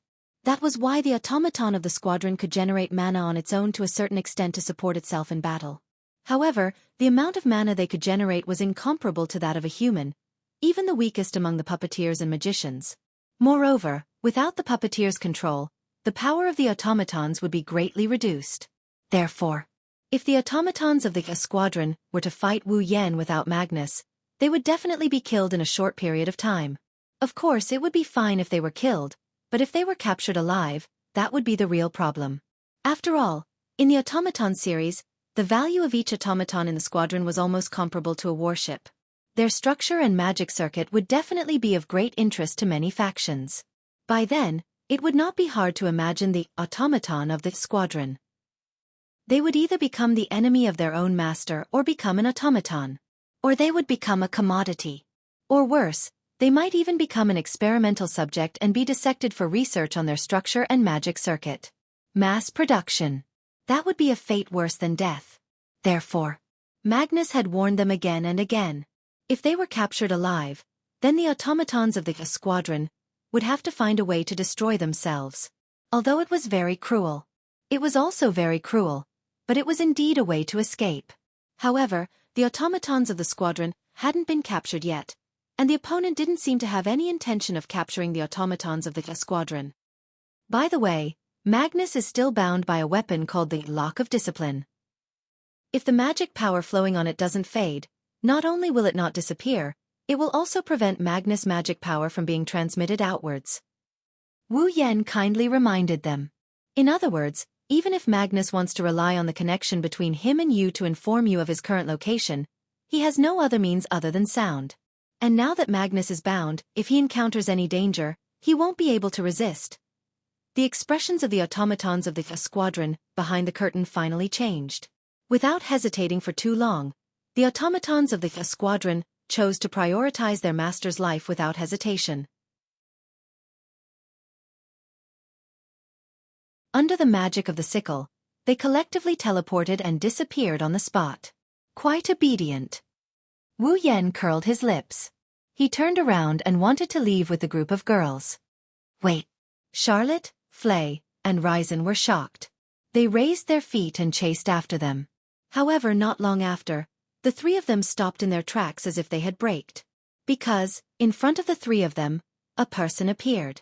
His back was straight, and his short silver hair was combed back. He looked very agile. He wore tinted glasses on his face, and his eyes were as sharp as blades. He was wearing a deacon's suit, and his hands were behind his back. Sensing the arrival of this person, Wu Yan immediately stopped. He turned around and sneered. You're finally willing to come out. I thought you'd be hiding at the side and peeking. You're called Ryzen. The Granville family's deacon is indeed very outstanding. However, he's not perfect. If I have to point out a flaw, it would be that he doesn't like to interfere in other people's battles. Ryzen spoke without turning his head. The reason I came out now is because I don't want anyone to waste Mr. Wu Yan's time. You. Flay took a step back and spoke with a timid expression. Who are you? The Granville family. Ryzen muttered and looked at Ryzen. Could it be that you're the power behind the scenes that captured Angriette as a hostage and used Wu Yan to kill the school head? You're the one who captured Angriette as a hostage and used Yen. Charlotte revealed a hateful and ruthless expression. Her magic power began to surge like a gust of wind. Are you in cahoots with the Kingsford family? You're really smart. However, people who are too smart usually don't live long. Ryzen openly admitted. However, his eyes behind his colored glasses turned to Wu Yan. I'll deal with these people. Mr. Wu Yan, you should go to the school head. Wu Yan didn't say anything. He only looked at Ryzen from afar. After a while, he glanced at the forest beside him and smiled imperceptibly. He turned around and led the group of girls toward the school head's residence. Yen! Charlotte shouted. She raised her foot and seemed like she wanted to chase after Ryzen. Whoosh! However, with a sound that sounded like a gentle breeze, Charlotte's vision turned black. A tall figure suddenly appeared in front of her, and like a whip, he lashed out with a kick. Bang! Just as the kick was about to hit Charlotte, it landed heavily on a pair of wings that had suddenly appeared in front of Charlotte. Roar! Sigmund used his wings to block Ryzen's kick and roared. Then, his dragon claw violently smashed down on Ryzen's body. Bang! The huge dragon claw smashed the ground into smithereens, and the ground around the dragon claw also cracked inch by inch. However, the dragon claw only smashed the ground. It didn't hit Ryzen. A second before the dragon claw smashed down, Ryzen used complete vibration control to increase his speed. Like a phantom, he dodged the dragon claw. When Ryzen appeared again, he was above Flay. He raised his leg and smashed it down on Flay's head. Flay! Charlotte and Ryzen cried out in alarm. Ah! Flay also cried out in alarm. She couldn't help but close her eyes. Right when Ryzen's kick was about to land on Flay's head, a cold and indifferent voice filled with killing intent resounded from the forest beside them. Spin. Cherub. I'm ready. Following a mechanical response, the sound of something breaking through the air resounded through the entire area. Whoosh. Following the sound of something breaking through the air, a large sword with scorching air swirling around it shot out explosively from the forest beside them. It cut through the air pressure and slashed toward Ryzen. Logically, as Ryzen was in midair, he shouldn't be able to adjust his body. However, Ryzen's body seemed to have stopped in midair. He stopped moving without the slightest bit of inertia. Then, he forcibly changed his direction and dodged to the side. The large sword swept past Flay's head. However, upon seeing the large sword, Flay cried out in pleasant surprise. Loki. Loki slowly walked out from the forest beside them. He looked at Ryzen, who had landed on the ground with a cold expression. Although I am modest and tolerant, there are 3 types of people that I cannot forgive no matter what. Those who order me around, those who resist me, and those who want to harm my older sister, those filthy bastards who came from God knows where. After saying those words, boundless magic power burst forth from Loki's body. It also burst forth from Charlotte, Flay, and Ryzen. Faced with such a situation, Ryzen simply laughed with disdain.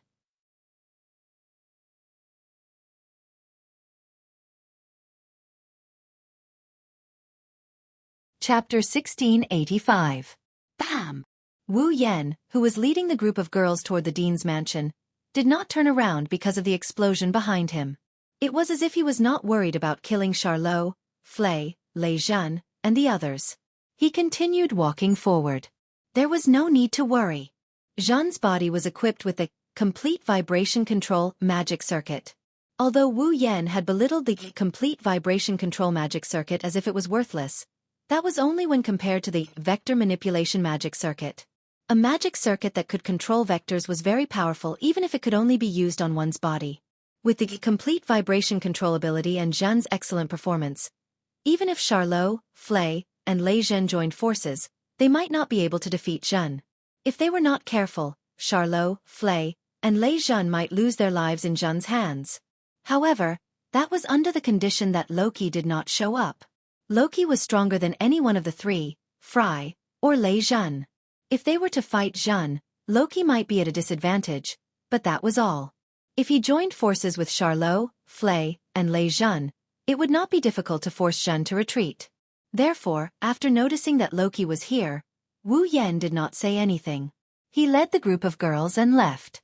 Ignoring the explosions behind him, Wu Yan led the group of girls through the forest and into the open space where their field of vision had widened. Then, they continued walking forward and arrived at the place where the guards were frozen in ice flowers. The dean's mansion was not far behind the ice flowers. However, when they passed through the huge ice flowers and walked into the invisible spirit formation that enveloped the dean's residence, the spirit formation of the spirit formation of the spirit formation of the spirit formation of the spirit formation, Wu Yan and the group of girls stopped in their tracks. In front of them was a road paved with white stone bricks. At the end of the road, a building that was comparable to an ordinary school's gymnasium in terms of size, and height stood there. It did not look luxurious. However, it was much more eye-catching than a villa. That was the dean's mansion. However, Wu Yan and the group of girls did not stop because of the appearance of the dean's mansion.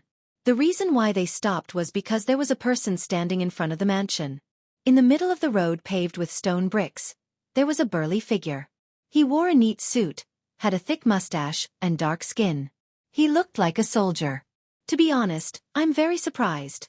As if he had been waiting for a long time, the burly figure raised his head and looked forward with a pair of bold eyes. Although I know you're much stronger than ordinary students, I didn't expect that even Magnus could not stop you. Shouldn't I be the one who should be surprised? Wu Yan stepped forward and he stood in front of the girls. His wine-red eyes flashed with a sharp glint. After all, known as the strongest magician of the 19th century, the person with the highest authority in the Walpurgis Royal College of Mechanics, the dean of the college, Edward Walpurgis Rutherford, came here personally to welcome me. Mistakes must be punished and merits must be rewarded. This is my most basic principle as the dean. The dean said with a smile. To be able to defeat Magnus isn't something that just anyone can do. It's necessary to give you some rewards. So, Dean, your so-called reward is to obediently come out and let me kill you? Wu Yan sneered. Don't tell me you don't know that I'm here to kill you? That's why I personally came here for this purpose. The principal said with an indifferent expression. Wu Yan, can you please back down like this? So your so-called reward is advice. Wu Yan sighed. That's really disappointing. Magnus is the treasure of the king of the Walpurgis Royal Mechanical Academy. The dean changed the topic. This academy exists to cultivate excellent puppeteers and export capable puppeteers to the outside world. Magnus is the #1 genius in the history of the academy. In the future. No, he is already a demon king. A talent like this is too precious. Originally, I thought that there was only one Magnus in the entire world. However, your appearance has truly surprised me. The dean nodded his head as if it was something serious. I don't want the academy to lose a treasure that can be compared to Magnus. You have the right to enjoy the same treatment as Magnus. How about you back down like this? I don't know what kind of value Magnus has to this academy. I also don't know what kind of position I have in your heart. Wu Yan looked straight at the dean. But to effectively value a person and talk about their value, to be honest, I want to vomit just from hearing it. The headmaster nodded without any surprise. Then, are you going to make a move on me? You must have made a mistake somewhere, right? Wu Yan smirked. What do you mean by making a move on me? Then let me change the question. The dean narrowed his eyes. Wu Yan, you are indeed strong. You are stronger than those who dominated the night gathering and became the demon king. But do you think you can kill me? I don't think you understand. The dean said as if he was teaching a student. The puppeteers in the academy can become the demon king, because they dominated the night gathering. I am known as the strongest magician of the 19th century. Do you know what that means? Because you dominated the 19th century. You are a monster more terrifying than the demon king, right? Wu Yan sneered. Then, let me ask you a question. Do you think you can make me back down like this? Is that so? The headmaster closed his eyes. That's a pity. As soon as he said that, he extended a finger and swiped it in the void before him. Magical flames ignited from the tip of the dean's finger. As the dean's finger moved, traces of light ribbons were formed in the void in front of him. They remained in the void and gradually formed a geometric pattern. It was a magical formation with complicated runes and a hexagonal pattern with small patterns around it. The moment the magic array took shape, a very simple book appeared in the center of the magic array. Its surface was flickering with flowing light. It was a very simple and unadorned book. That's. Natsuki frowned when she saw the book in the center of the magical formation. A grimoire? Its name is Solomon's Key. The dean stretched out a hand and held up the ancient book as he spoke proudly. This is a grimoire created by a great magician who sealed his entire life's collection into it. Moreover, it is a grimoire that has never existed before. A grimoire from the past? Wu Yan, Ikaros, Astria, Agarola, Canon, and the others flinched when they heard this. Only Na Yu frowned for a moment before she suddenly spoke. Could it be that a magician from the future used a large-scale magic ritual to turn back time and sent a grimoire from the future to this era? I didn't expect an automaton like you to have such a keen knowledge of magic. The dean looked at Natsuki with a surprised expression before he smiled. That's right, Solomon's Key is a grimoire sent from the future to this era. It's an automaton's summoning catalog. A catalog? That's right, it's a catalog of automaton from the future. The dean raised the grimoire in his hand. Although many of the treasures in the Key of Solomon have been lost and plundered over a long period of time, I can still control more than 50 treasures from the future to attack you. The grimoire named Solomon's Key floated up and opened on its own. A faint phosphorescent light shone from the pages and illuminated the dean's face. Now, let me show you the one I use the most frequently. After saying that, a wave of magic power gushed out from the dean's body and flooded the entire space.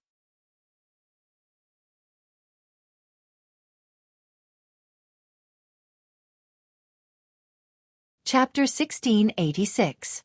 Many thanks to Dream Demon and Thunder for their tips. Mana that was as thick as a tidal wave spread out in all directions. It was like a tidal wave that instantly filled every corner of this space. Look at the latest. The headmaster stood in the middle of the sea of magic. His tall and sturdy, dark body was emitting a steady stream of magic that made people's expressions change. This kind of magical power was already stronger than any puppeteer or magician. Amidst this magical power, the Solomon's key floating above the dean's palm shone brightly. It was as if a pillar of light had risen and enveloped the dean. Soon after, a dreamlike scene that made it hard for people to tell if it was real or not quietly appeared in this sea of mana. Behind the dean, who was enveloped in a pillar of light, a dazzling staircase that seemed to be made of pearls slowly appeared. The staircase had a beautiful shape and looked like it was made of pearls. With the pillar of light enveloping the principal as the source, the staircase continued to extend upwards, and a pure white wall appeared along with the staircase. On the stairs, a red carpet was also laid out. In the pure white hall that looked like a palace, it gradually extended to a place higher than the ceiling. Not long after, the staircase extended to the end and connected with a platform that appeared out of thin air. At the top of the stairs, on a platform that appeared out of thin air, a luxurious throne decorated with gold and silver stood in the middle of the platform. Wu Yan, Natsuki, Ikaros, Astria, Agarola, Canon, and the others can clearly see what's going on. On the throne, there was a beautiful girl sitting upright. Full breasts. Her skin was fair, and her waist was shockingly slender. Her beautiful face was absolutely neat, and a pair of eyes that seemed to despise everything was dotted on it. Her body was wrapped in a gorgeous dress that seemed to be made of thin white silk, and her hands and feet were decorated with countless golden rings. Ikaros, Astria, Agarola, and Canon stared at the beautiful girl sitting on the throne at the top of the stairs and mumbled to each other. Queen! Queen! No!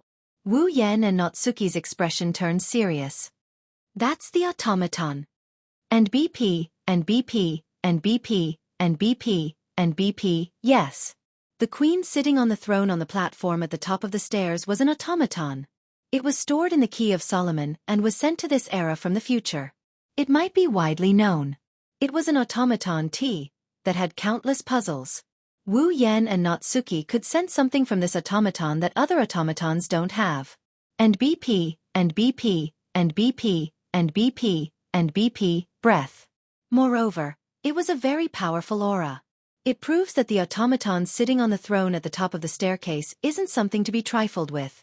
And BP, and BP, and BP, and BP, and BP, maybe. This was the level of the automaton T. It was one of the snowflake moon, which had the highest level of automaton T at the moment. Even more advanced than the Yay of the moon doll. Under the watchful eyes of everyone present, the queen, who was sitting on the throne at the top of the stairs, slowly stood up, as if she was a king on an inspection tour. He walked down the stairs leisurely. As the automaton walked, every step it stepped on would turn into golden particles and dissipate when it lifted its foot. When the automaton descended to a certain distance, the dean retreated to the side and bowed respectfully like a loyal subject welcoming the king he swore allegiance to. Welcome, Your Excellency. Queen Ishtar. The queen named Ishtar walked to the ground, and the stairs, palace, platform, and throne behind her disappeared like a mirage in an instant. It wasn't until she reached the ground that Ishtar began to look at everything in her field of vision. She glanced at the dean who bowed to her. Long time no see, Ed. How long has it been since you last summoned me? Yes. It has indeed been a long time. The dean said respectfully as if he was talking to a friend or someone he swore loyalty to. There's nothing I can do about it. There aren't many existences in this world who can make me summon Queen Ishtar for help. That's right, there aren't many existences in this world who can make me summon Queen Ishtar. Indeed. Ishtar nodded in satisfaction.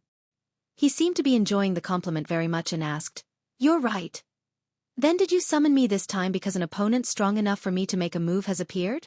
Without waiting for the dean's reply, Ishtar raised her eyes and looked ahead. She frowned when she saw Wu Yan and the others. Isn't this still a ghost? Hearing Ishtar's disdainful words, Wu Yan's eyes turned cold. Along with the sound of the air shaking, a violent mana outage erupted from Wu Yan's body. It turned into a storm that swept across the land and kicked up a large amount of sand. The ground cracked under the weight of the mana outage. Pieces of gravel burst out from the ground like broken glass. Under the attack of the mana outage, The gravel turned into deadly bullets and shot out in all directions.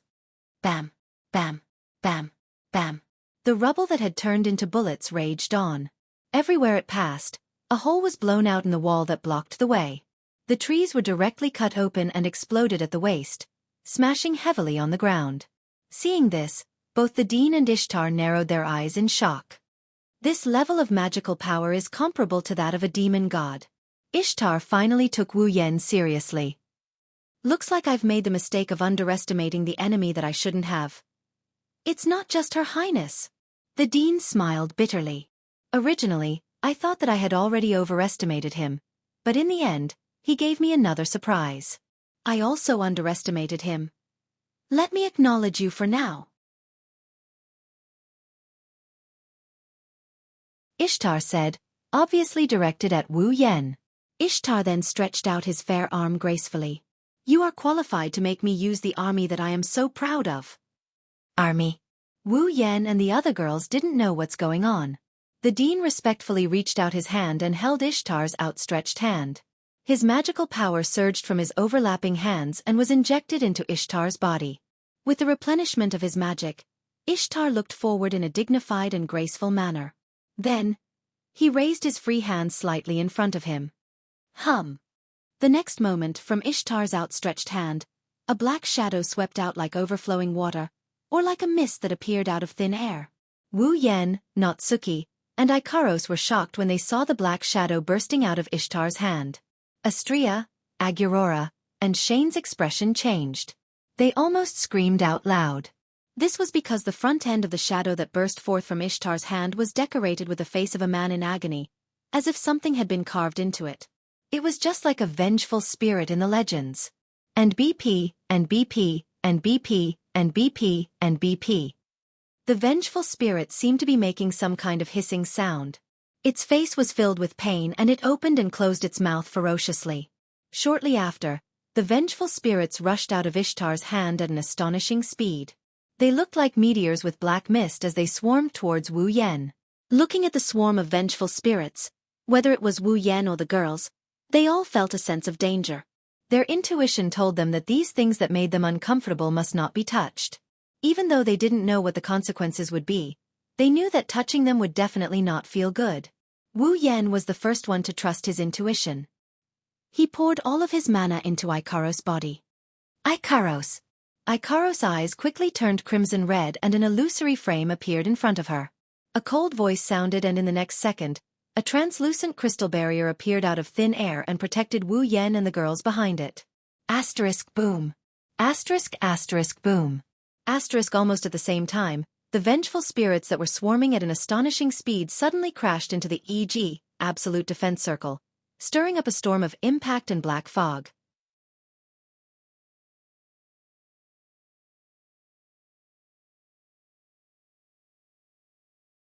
Chapter 1687. Boom! Amidst the sound of the collision, the group of wraiths that rushed over violently undulated like waves crashing on a reef.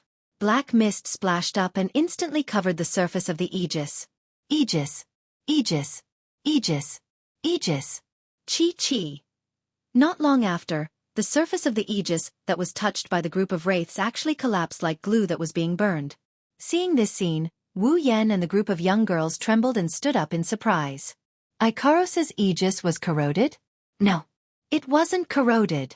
Instead, it was being corroded and devoured by something. However, other than corrosion, there was no other way to describe the signs before him. Ikaros' Aegis was like a piece of rotten meat. It loosely collapsed and melted down before being swallowed by the wraiths. This was not something that could be done easily. It's not that easy to take down Ikaros' Aegis. Even with her power restricted, Ikaros' Aegis could easily block a nuclear bomb. At least, ever since she came to this world, Ikaros' Aegis had never been broken through properly. The reason why Charlotte was able to break through Ikaros' Aegis was because it contained the universal truth. In theory, the demonic sword that could destroy all matter had wiped out the existence of the Aegis, but it did not count as destroying the Aegis. The only reason Magnus was able to break Ikaros' Aegis was because the Jade Worm has a magic circuit that absorbs all the mana needed to support the Aegis, causing the Aegis to disappear. Both times, The two people who broke through Ikaros' Aegis didn't rely on attacks that exceeded the defensive power of the Aegis to break through the Aegis. And now, Ishtar's wraiths are using the same method to corrode Ikaros' Aegis. That's why. The wraiths. They definitely didn't just have the ability to corrode. If they only had the ability to corrode, there's no way they could melt the Aegis in less than 2 seconds. Therefore, it was good for Astria to witness the might of the wraiths. Agrora. She couldn't stop her face from trembling. Wu Yan, Natsuki, and Ikaros also showed a troubled expression. Only Kanon looked at the wraiths like they were something she hated. For the first time, she showed a look of disgust. However, Kanon wasn't afraid of the wraiths at all. That's only natural. Kanon's power of purification is the bane of all evil. As long as Kanon uses her hidden power of purification, these wraiths will be wiped out in an instant. Natsuki seemed to have thought of this too. She turned to Wu Yan for Wu Yan's opinion. Wu Yan hesitated for a bit before he lowered his voice and told Natsuki. Let's observe the situation first. Natsuki nodded in agreement. Bang! At the same time, Ikaros' Aegis finally melted to the point where it couldn't hold on any longer. It shattered with a crisp sound. However, before that, Natsuki had also used spatial teleportation magic to teleport all of them away. Bang!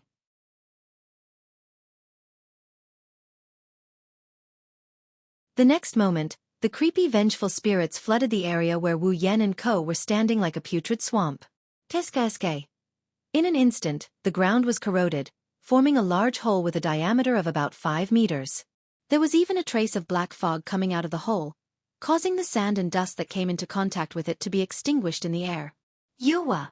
With Natsuki's teleportation, the group appeared in an empty space not far away. The moment they appeared, Astria shrieked and jumped up as if she was bitten. Before Natsuki used her spatial magic, a wraith brushed past Astria's pure white wings. Astria's pure white wings started to burn as if they were being burned by an invisible fire. The feathers on them started to rot and turn into ashes that floated down to the ground.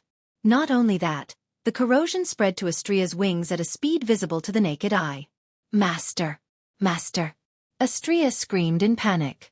Wu Yan placed his hand on Kanon's shoulder and channeled his mana into her body. Kanon! Yes! Kanon raised her hand. With a buzzing sound, a holy light shone from her hand and enveloped Astria's corroding wings. Under the effect of the holy light, the corrosive effect on Astria's wings gradually slowed down until it disappeared completely. Astria's burnt wings returned to their original state in the blink of an eye as if nothing happened.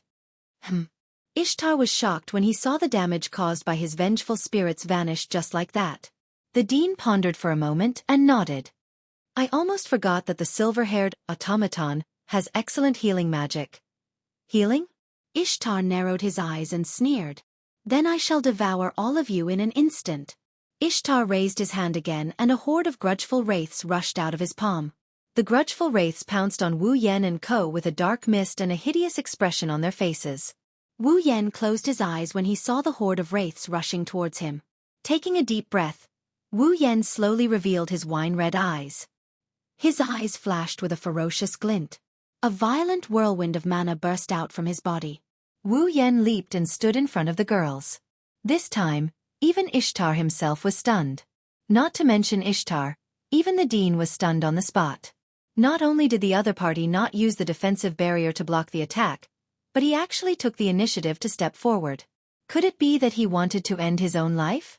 Wu Yan immediately informed the dean and Ishtar that he was trying to end his own life. Whoosh! With a whistling sound, the mana that rushed out of Wu Yan's body turned into a substantial airflow that hovered in the air. Then, the airflow turned into a black mist. As if it had a mind of its own, it spun wildly and protected Wu Yan's group like a protective barrier.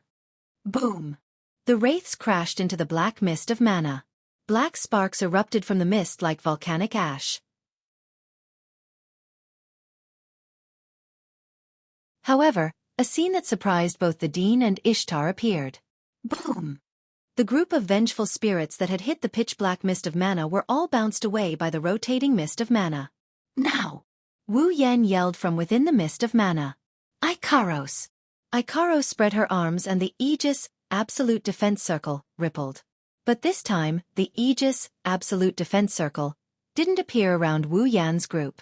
Instead, It appeared around the Dean and Ishtar like a cage, trapping them inside. At the same time, Natsuki raised the lace fan in her hand and waved it in the direction of the Dean. Hum! On the surface of the Aegis Absolute Defense Circle, spatial ripples appeared one by one and the chains of discipline lashed at the Dean like whips. Humph! Ishtar snorted. He raised his hand and was about to use his wraiths to corrode the chains of discipline. But at this moment, an icy white mist filled the air.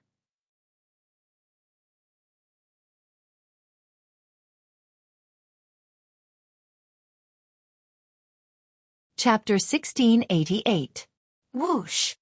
Amidst the whistling sound, the freezing white mist permeated the interior of the Aegis, and instantly filled the entire space of the Aegis. Instantly, the temperature inside the Aegis dropped at a terrifying speed. In just a few seconds, the temperature had dropped below 0 degrees Celsius. Originally, with Aurora's current strength, there was no way for the temperature to drop so quickly. However, Ikaros had created an absolutely sealed environment, allowing Aurora's cold air to spread rapidly, causing the temperature inside the Aegis to drop abnormally fast. Kacha kacha! Before the President and Ishtar could react, the cold mist had filled the interior of the Aegis, causing a layer of ice to condense on the surface of the Aegis. In the blink of an eye, the ground was covered with hard ice. A layer of ice formed on Ishtar's hand that he extended towards the incoming lock of discipline. Even the Dean himself and Ishtar's body were covered in a layer of ice. TSK. Ishtar's elegant and dignified posture was finally replaced by a trace of panic. The President knitted his brows tightly.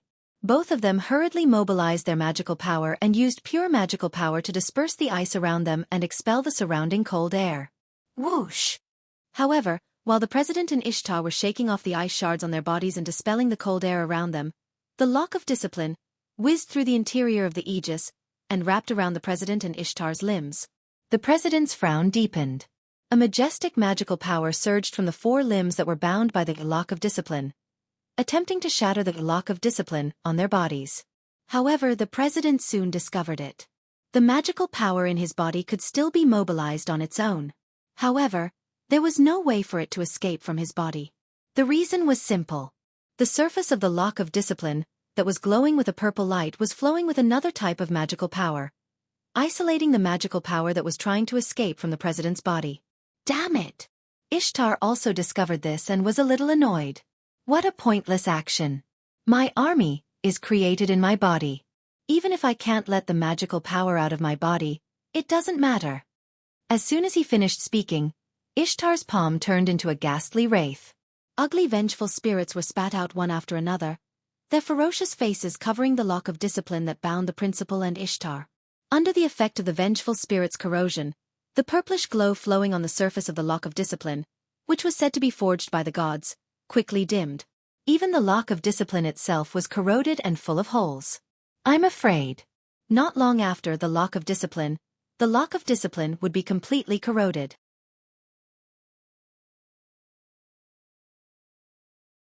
However, just as the wraiths were about to corrode the lock of discipline on the President and Ishtar, a strong sense of danger rose in their hearts. Following this sense of danger, the President and Ishtar shifted their attention to the front almost at the same time. It was on the Aegis Absolute Defense Circle that had a layer of ice on its surface. Then, the President and Ishtar discovered it. On the Aegis Absolute Defense Circle, that stood around like a cage with a layer of ice on its surface, there was a hole in a place without them noticing. Their line of sight passed through the hole.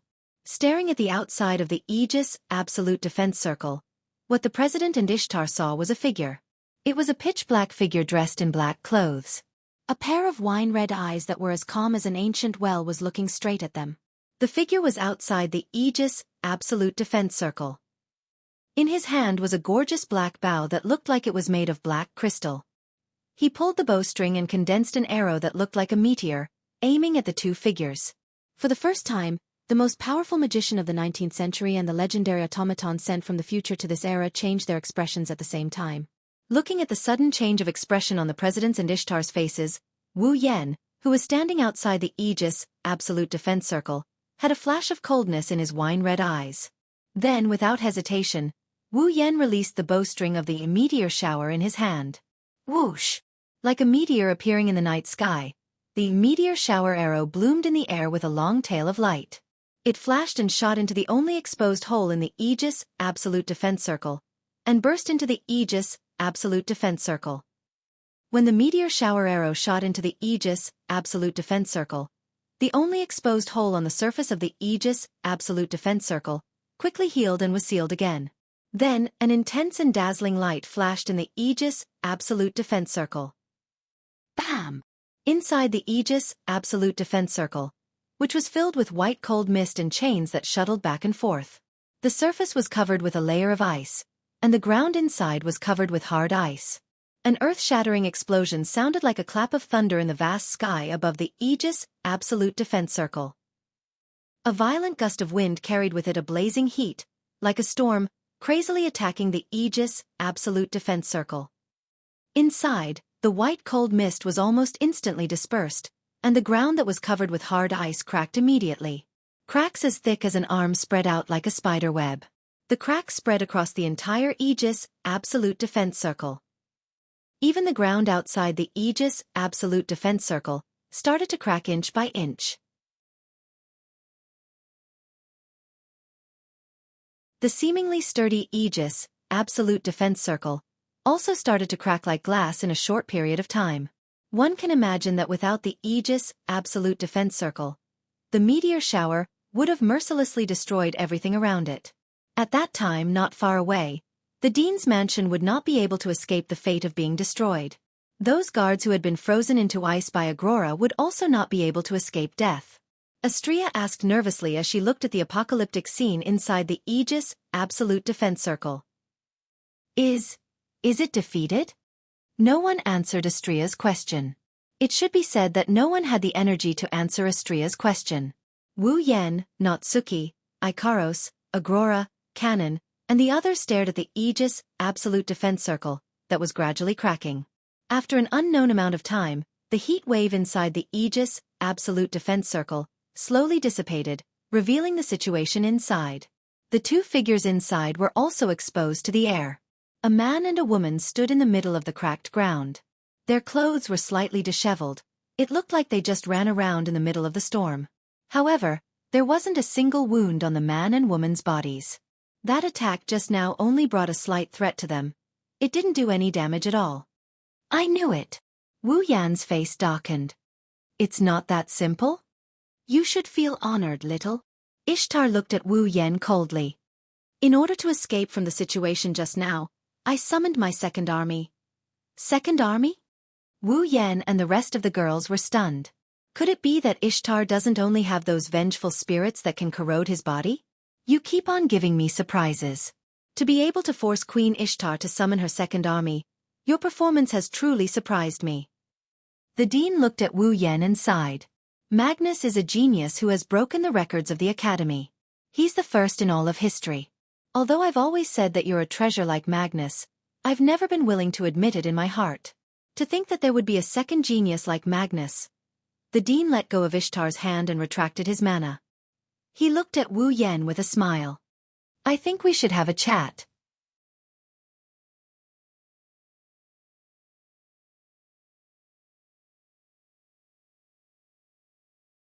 Chapter 1689. I think it's time for us to have a chat. Everyone had different reactions when they saw the dean retracting his mana and saying those words with a smile.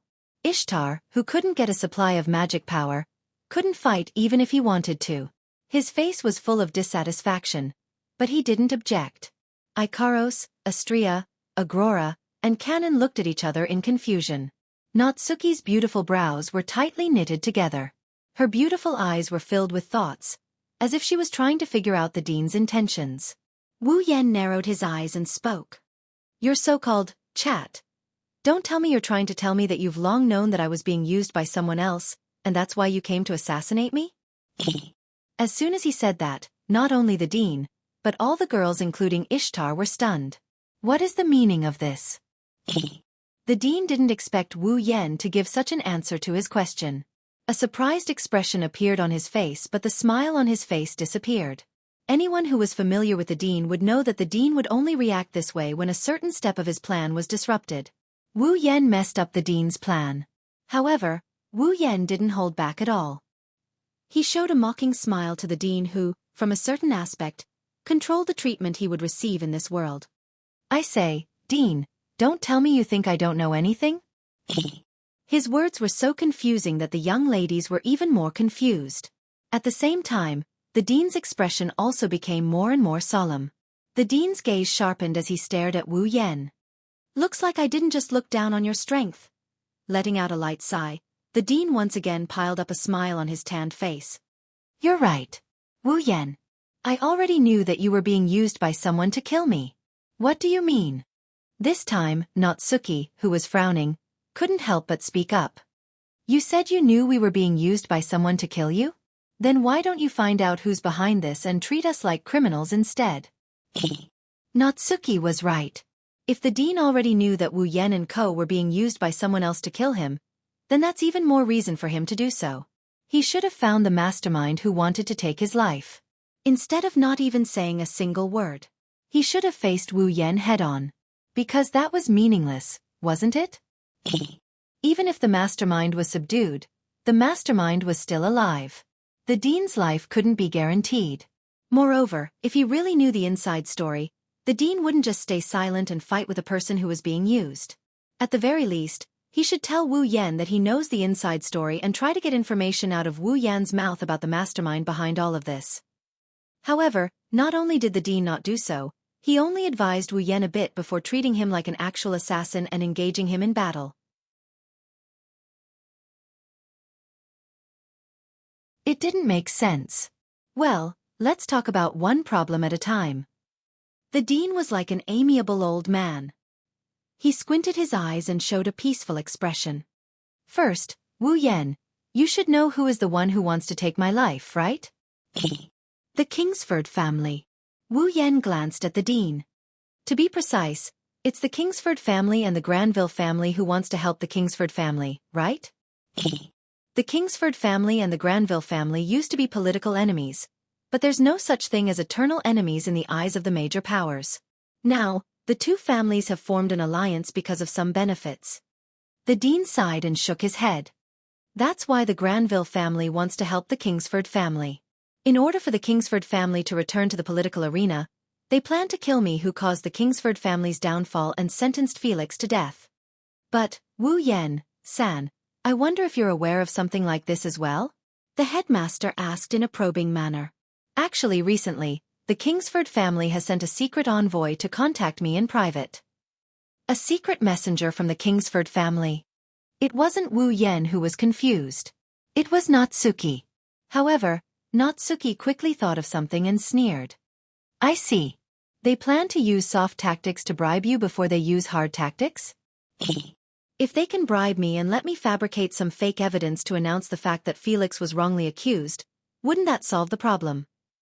The dean acknowledged Natsuki's words and shrugged his shoulders. The Granville family knows nothing about this. So, regardless of whether the assassination plan succeeds or fails, the Granville family can be blamed for it? Na Yu spoke with disgust from the bottom of her heart. She then looked at the headmaster. Then, did you know that we were used to kill you because the Kingsford family bribed you? Did you learn the whole story from them? Exactly. It's the exact opposite. The dean denied this statement with a calm tone. The Granville family will send people to kill me. The Kingsford family will try to bribe me through conciliation. Actually, it's just a part of my plan. I knew it would end up like this. Hearing this, Natsuki and the girls couldn't help but be shocked. Plan? What plan? As expected. Wu Yan sighed when everyone was still in a daze. He enunciated each and every word clearly. You're the one who ordered the Granville family to send me to kill you, aren't you? The girl's heart skipped a beat. The dean ordered the Granville family to send Wu Yan to kill him? As expected, you've already found out. The dean exclaimed in admiration. To be precise, I asked the Granville family to send someone to kill me, but I didn't specify you. The girls understood the situation even if they were slow. Behind the whole thing, there was an unimaginable inside story. What's the purpose? Natsuki was the first to calm down. What's the purpose of this? Hey, Wu Yan. The dean didn't answer Natsuki's question. Instead, he looked at Wu Yan with a smile. Do you know what a divine ingenuity is? Divine ingenuity? Natsuki's group of girls began to ponder over this phrase. A fully self-disciplined automaton. Wu Yan raised his head and said, it's a fully autonomous automaton that can generate magic power on its own, activate magic circuits on its own, and fight on its own, even without the puppeteer's control and supply of magic power. A fully self-disciplined automaton? The girls cried out in surprise. It was common knowledge that automatons were inseparable from mana and puppeteers. Once they were separated from their puppeteers and mana, the automaton was just a pile of scrap metal that couldn't perform any functions. It was the same even for a forbidden doll. After all, the amount of mana a forbidden doll could generate was too little. It wasn't enough for them to fight on their own. Therefore, without a puppeteer, a forbidden doll was just a toy that wasn't made of scrap metal. However, if an automaton could provide mana on its own like a human, it wouldn't be a problem if it didn't have a puppeteer. Therefore, there was the saying of a fully autonomous automaton. Countries all over the world were also doing research on this point. Unfortunately, until now, no country had ever developed a fully autonomous automaton.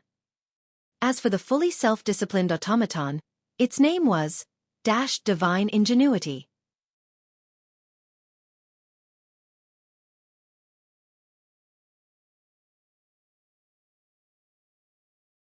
Chapter 1690.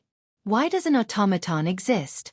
Even the noblest apprentice puppeteer or magician would be able to recite the answer to this question without breaking a sweat. In order to get rid of the tedious incantations and complicated magic circles, and to simplify and quickly use magic, the magicians developed the magic circuit, which condensed all the conditions for performing magic and used it as a substitute for the ritual when performing magic. With the existence of magic circuits that condensed all the conditions for a magic trick, magicians only needed to input magic power into the magic circuits to be able to perform the magic trick that was originally prepared, and use the magic trick in an instant. However, the magic circuit was just a tool that prepared all the conditions for a magic spell. It replaced the existence of lengthy incantations and complicated magic arrays. Even if the magic was already prepared, magicians would still need to control the magic circuits whether it was activated or used. In this way, although using magic was indeed much faster than without magic circuits, it was still not enough to satisfy some people when used in battle. Therefore, in order to pursue an absolutely simple and fast way to use magic, the automaton was born, and so were the puppeteers. With the automaton, the puppeteers could throw all the work of controlling the magic circuit to the automaton. They only needed to output magic power to perform the magic. To put it bluntly, the automaton was only created to allow magicians to quickly perform magic. Then, the use of the automaton was fixed. Battle. Apart from fighting, the automaton had no other reason to exist. It should be said that it was natural. With such meaning of existence, automaton became a tool used in war by various countries. However, even if there was an automaton, a puppeteer who could control the automaton was also necessary. Without a puppeteer, an automaton could not perform at all. Because of this, there were naturally people who wishfully wanted to create an automaton that did not need a puppeteer and was completely self-disciplined. Thus, the existence known as machine doll was born. Although it was said to be born, machine doll was more of an extravagant wish than an existence. This was because, from the time it was proposed until now, no one had ever developed a machine doll. It was because of this that the girls were so surprised. What was the purpose of the dean's mention of machine doll at this time? As if he had seen through the thoughts of the girls, the dean closed his eyes. Developing machine doll is exactly my purpose. Hearing this, the girls looked at each other and more or less understood the dean's meaning. The so-called plan you mentioned, the one that even allowed others to assassinate you. Natsuki looked at the dean. Just to develop machine doll? That's my ultimate goal. The dean said self-deprecatingly.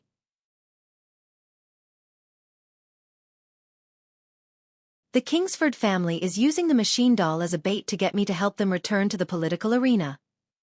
The dean changed the topic as if he was trying to keep them in suspense.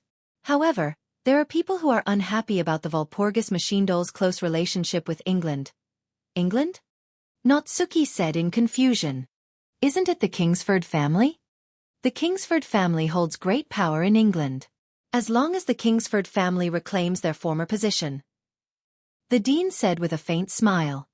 Therefore, if the Academy's relationship with England is too good, the other countries won't be able to stand it. After all, this Academy exists to provide excellent puppeteers to each country. It's also the cradle to strengthen each country's military power. And then? Natsuki looked at the dean coldly. What are you trying to explain by saying all this? Don't you think this is a good opportunity to cut off the good relationship between the Academy and England? The Academy dean smiled. You're right. Let me give you a hint. The Granville family's young master is from Germany. Germany? Natsuki slowly understood. In other words, the Granville family didn't assassinate you to help the Kingsford family but to destroy the cooperation between you and them? If the Granville family's young master destroys the secret agreement and shows me something that interests me, isn't that a good way to destroy the good relationship between the Academy and England? The headmaster stroked his beard and laughed out loud. As for the thing that interests me, I'm sure you've already guessed what it is? There was no need to guess what it was. Didn't the dean make it clear? His most fundamental purpose was to develop machine doll. You mean? Natsuki asked with uncertainty. Germany has already developed machine doll? To be exact, Germany's research has already reached a certain stage and they've achieved some results. Wu Yan suddenly said. Young Master Granville's automaton, which is a real automaton, is a half-finished machine doll. Clap, clap, clap, clap. The dean held the key of Solomon and clapped. You already know the inside story to this extent. That's impressive. That's right. It's really a half-finished machine doll. The dean generously revealed the deepest inside story of the whole matter. Germany has already developed a semi-finished product of machine doll, and if they show me a little of this result, I will be tempted to conduct joint research with Germany, ditch England, and join Germany. This is the purpose of the Granville family. Ridiculous. Natsuki scoffed. If that's the case, why would the Granville family send someone to kill you? Didn't I just say it? The headmaster smiled strangely. It's all part of my plan. Seeing the strange expression on the principal's face, the hearts of all the young girls sank. It's not Germany that wants the Academy to sever ties with England, it's you. Wu Yan looked directly at the dean. You asked the Granville family to send someone to kill you and destroy your agreement with the Kingsford family. That's just an excuse to sever ties with England. That's right. The dean waved his hand. It's impossible for the UK's research on machine doll to make any progress in a short period of time. If I want to develop machine doll, I have to abandon the UK and work with Germany. Just like you said, asking the Granville family to send someone to kill me and destroy my agreement with the Kingsford family is just an excuse to sever ties with England and join Germany. Displaying the half-finished machine doll is also to let the other higher-ups in the Academy see clearly who is the best partner at this stage. Hearing this, everyone understood. Everything that happened was all part of the dean's plan. In the end, the Kingsford family didn't get any benefits at all. They became your pawns and we became your sacrificial lambs. Wu Yan said slowly in a calm tone that made one's heart palpitate. Next, you only need to execute me, the assassin, and you'll be able to get out of the danger justifiably. You can accuse the Kingsford family of secretly sending people to kill you, and cut off all ties with the United Kingdom where the Kingsford family belongs to. Then you can join Germany, right? Yes. However, the dean replied with such a question. No. You're wrong.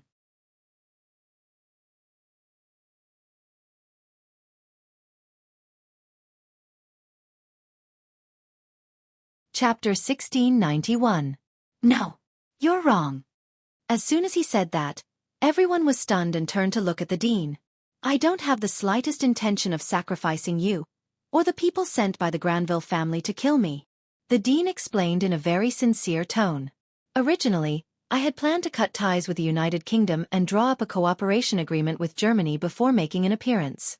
Then, I would reveal the fact that you were being used, clear your name of assassinating the president, and allow you to continue living in the Academy. Natsuki, Ikaros, Agrora, Cannon, and even the naive Xianxia couldn't believe what they heard. However, Wu Yan sensed that the dean wasn't lying when he said this. The students studying in this academy are all outstanding puppeteers from all over the world. They are true geniuses, and you are a genius among geniuses. You are a treasure that can be compared to Magnus. The dean smiled. How can I let a talented student like you leave the academy just like that? Ha! Heh! Wu Yan snickered at the dean's words. It's a very sarcastic laugh. Everyone says that the Walpurgis Royal Tactical Academy is an academy where strength reigns supreme. Now, I finally understand who developed this theory. I am looking forward to your performance at the night assembly. The dean ignored Wu Yan's sarcasm and he continued with a calm expression. So step down. When the time is right, I will step forward and clear your name. Of course, I will also ask the Granville family to release At. We will pretend this never happened. How about it? How about? As soon as he finished speaking, the surrounding space was covered by a deathly silence. The heavy atmosphere continued to spread, and the tension that tugged at one's heartstrings involuntarily rose in the hearts of many people, causing the entire place to be silent. It was as if the sound of a needle dropping would enter one's ears. Natsuki, Ikaros, Astria, Agrora, and Kanon all looked at Wu Yan. Needless to say, they were waiting for Wu Yan to make a decision. Wu Yan and the dean looked at each other and after a while, Wu Yan spat out this sentence. Dean, didn't you just say that I don't know anything about this? I know. I know that you know a lot of things. The dean nodded without any change in his expression. Perhaps, you knew from the start that I was the mastermind, right? Yes. Well, I can more or less guess what's going on. Wu Yan shrugged. Then, he looked at the dean with a meaningful look. Since you already know that I might know the inside story of the entire incident, why do you think I would be willing to be used by others and obediently come here to kill you?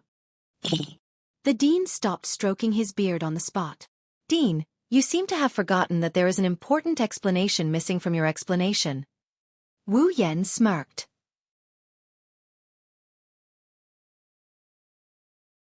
Why would the young master of the Granville family send someone to assassinate you and show you the half-finished product, machine doll, that symbolizes the secrets of a country? Why would he listen to you so obediently? Natsuki and the other girls came to their senses. The dean removed his hand from his chin and looked at Wu Yan. You seem to have a good relationship with the young master of the Granville family. Or should I say, the two of you have an unusual relationship? Wu Yan chuckled. So, I was thinking that if I killed you, the one who planned the whole thing and used me, wouldn't I be able to vent my anger and break the heart of the young master of the Granville family, who threatened me with Angeliette? The originally heavy atmosphere instantly turned into a swamp. Everyone present could clearly feel the pressure in the air. Natsuki and the other girls finally understood why Wu Yan listened to the orders of the Granville family's young master to assassinate the dean despite being threatened by the Granville family's young master. Just like what Natsuki said, Wu Yan was indeed planning something. It was a very simple plan. It wasn't an exaggeration to say that he had bad intentions. It was because he knew that the dean was the mastermind behind the scenes and that the young master of the Granville family had a close relationship with the dean that Wu Yan obediently came to kill the dean. The reason was that simple. Student Wu Yan. The dean's tone is turning cold. This is not a wise choice. Even if you don't care about becoming a criminal, don't you want to be with your friends in this academy? You're willing to use your own students for your own purposes, and then send them away after you've achieved your goals. That young master of the Granville family used Mariette to threaten me. Isn't it because your choices are too wise? Wu Yan looked at the dean coldly. And I hate you all. Naturally, I won't do the same thing as you. Wu Yan lifted his foot and walked forward step by step. You think that you can achieve anything by scheming against everything. However, even the wisest man will make a mistake. You didn't even consider the possibility of being killed by the Granville family. Because you are too confident in your own strength. The strongest magician of the 19th century? A grimoire from the future? A legendary level automaton? If these are what you're relying on, then let me destroy them one by one to vent my anger. Wu Yan walked forward and took out a card with a flip of his hand. It was a card with a picture of a knight wearing heavy armor and holding a long sword on the front, and the word saber, swordsman, right below it. Natsuki and the others looked at each other and backed away silently when they saw Wu Yen taking out a card. The headmaster was stunned for a moment and was a little puzzled. Could it be some kind of powerful magic equipment?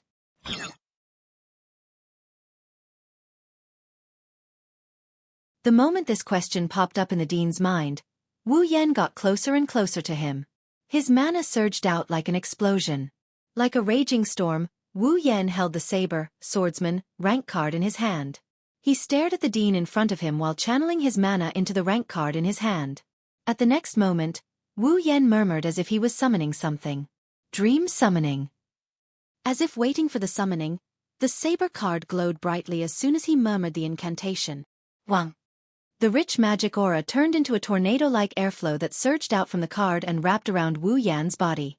A blue, door-like geometric pattern rippled out from the card and spun around Wu Yan.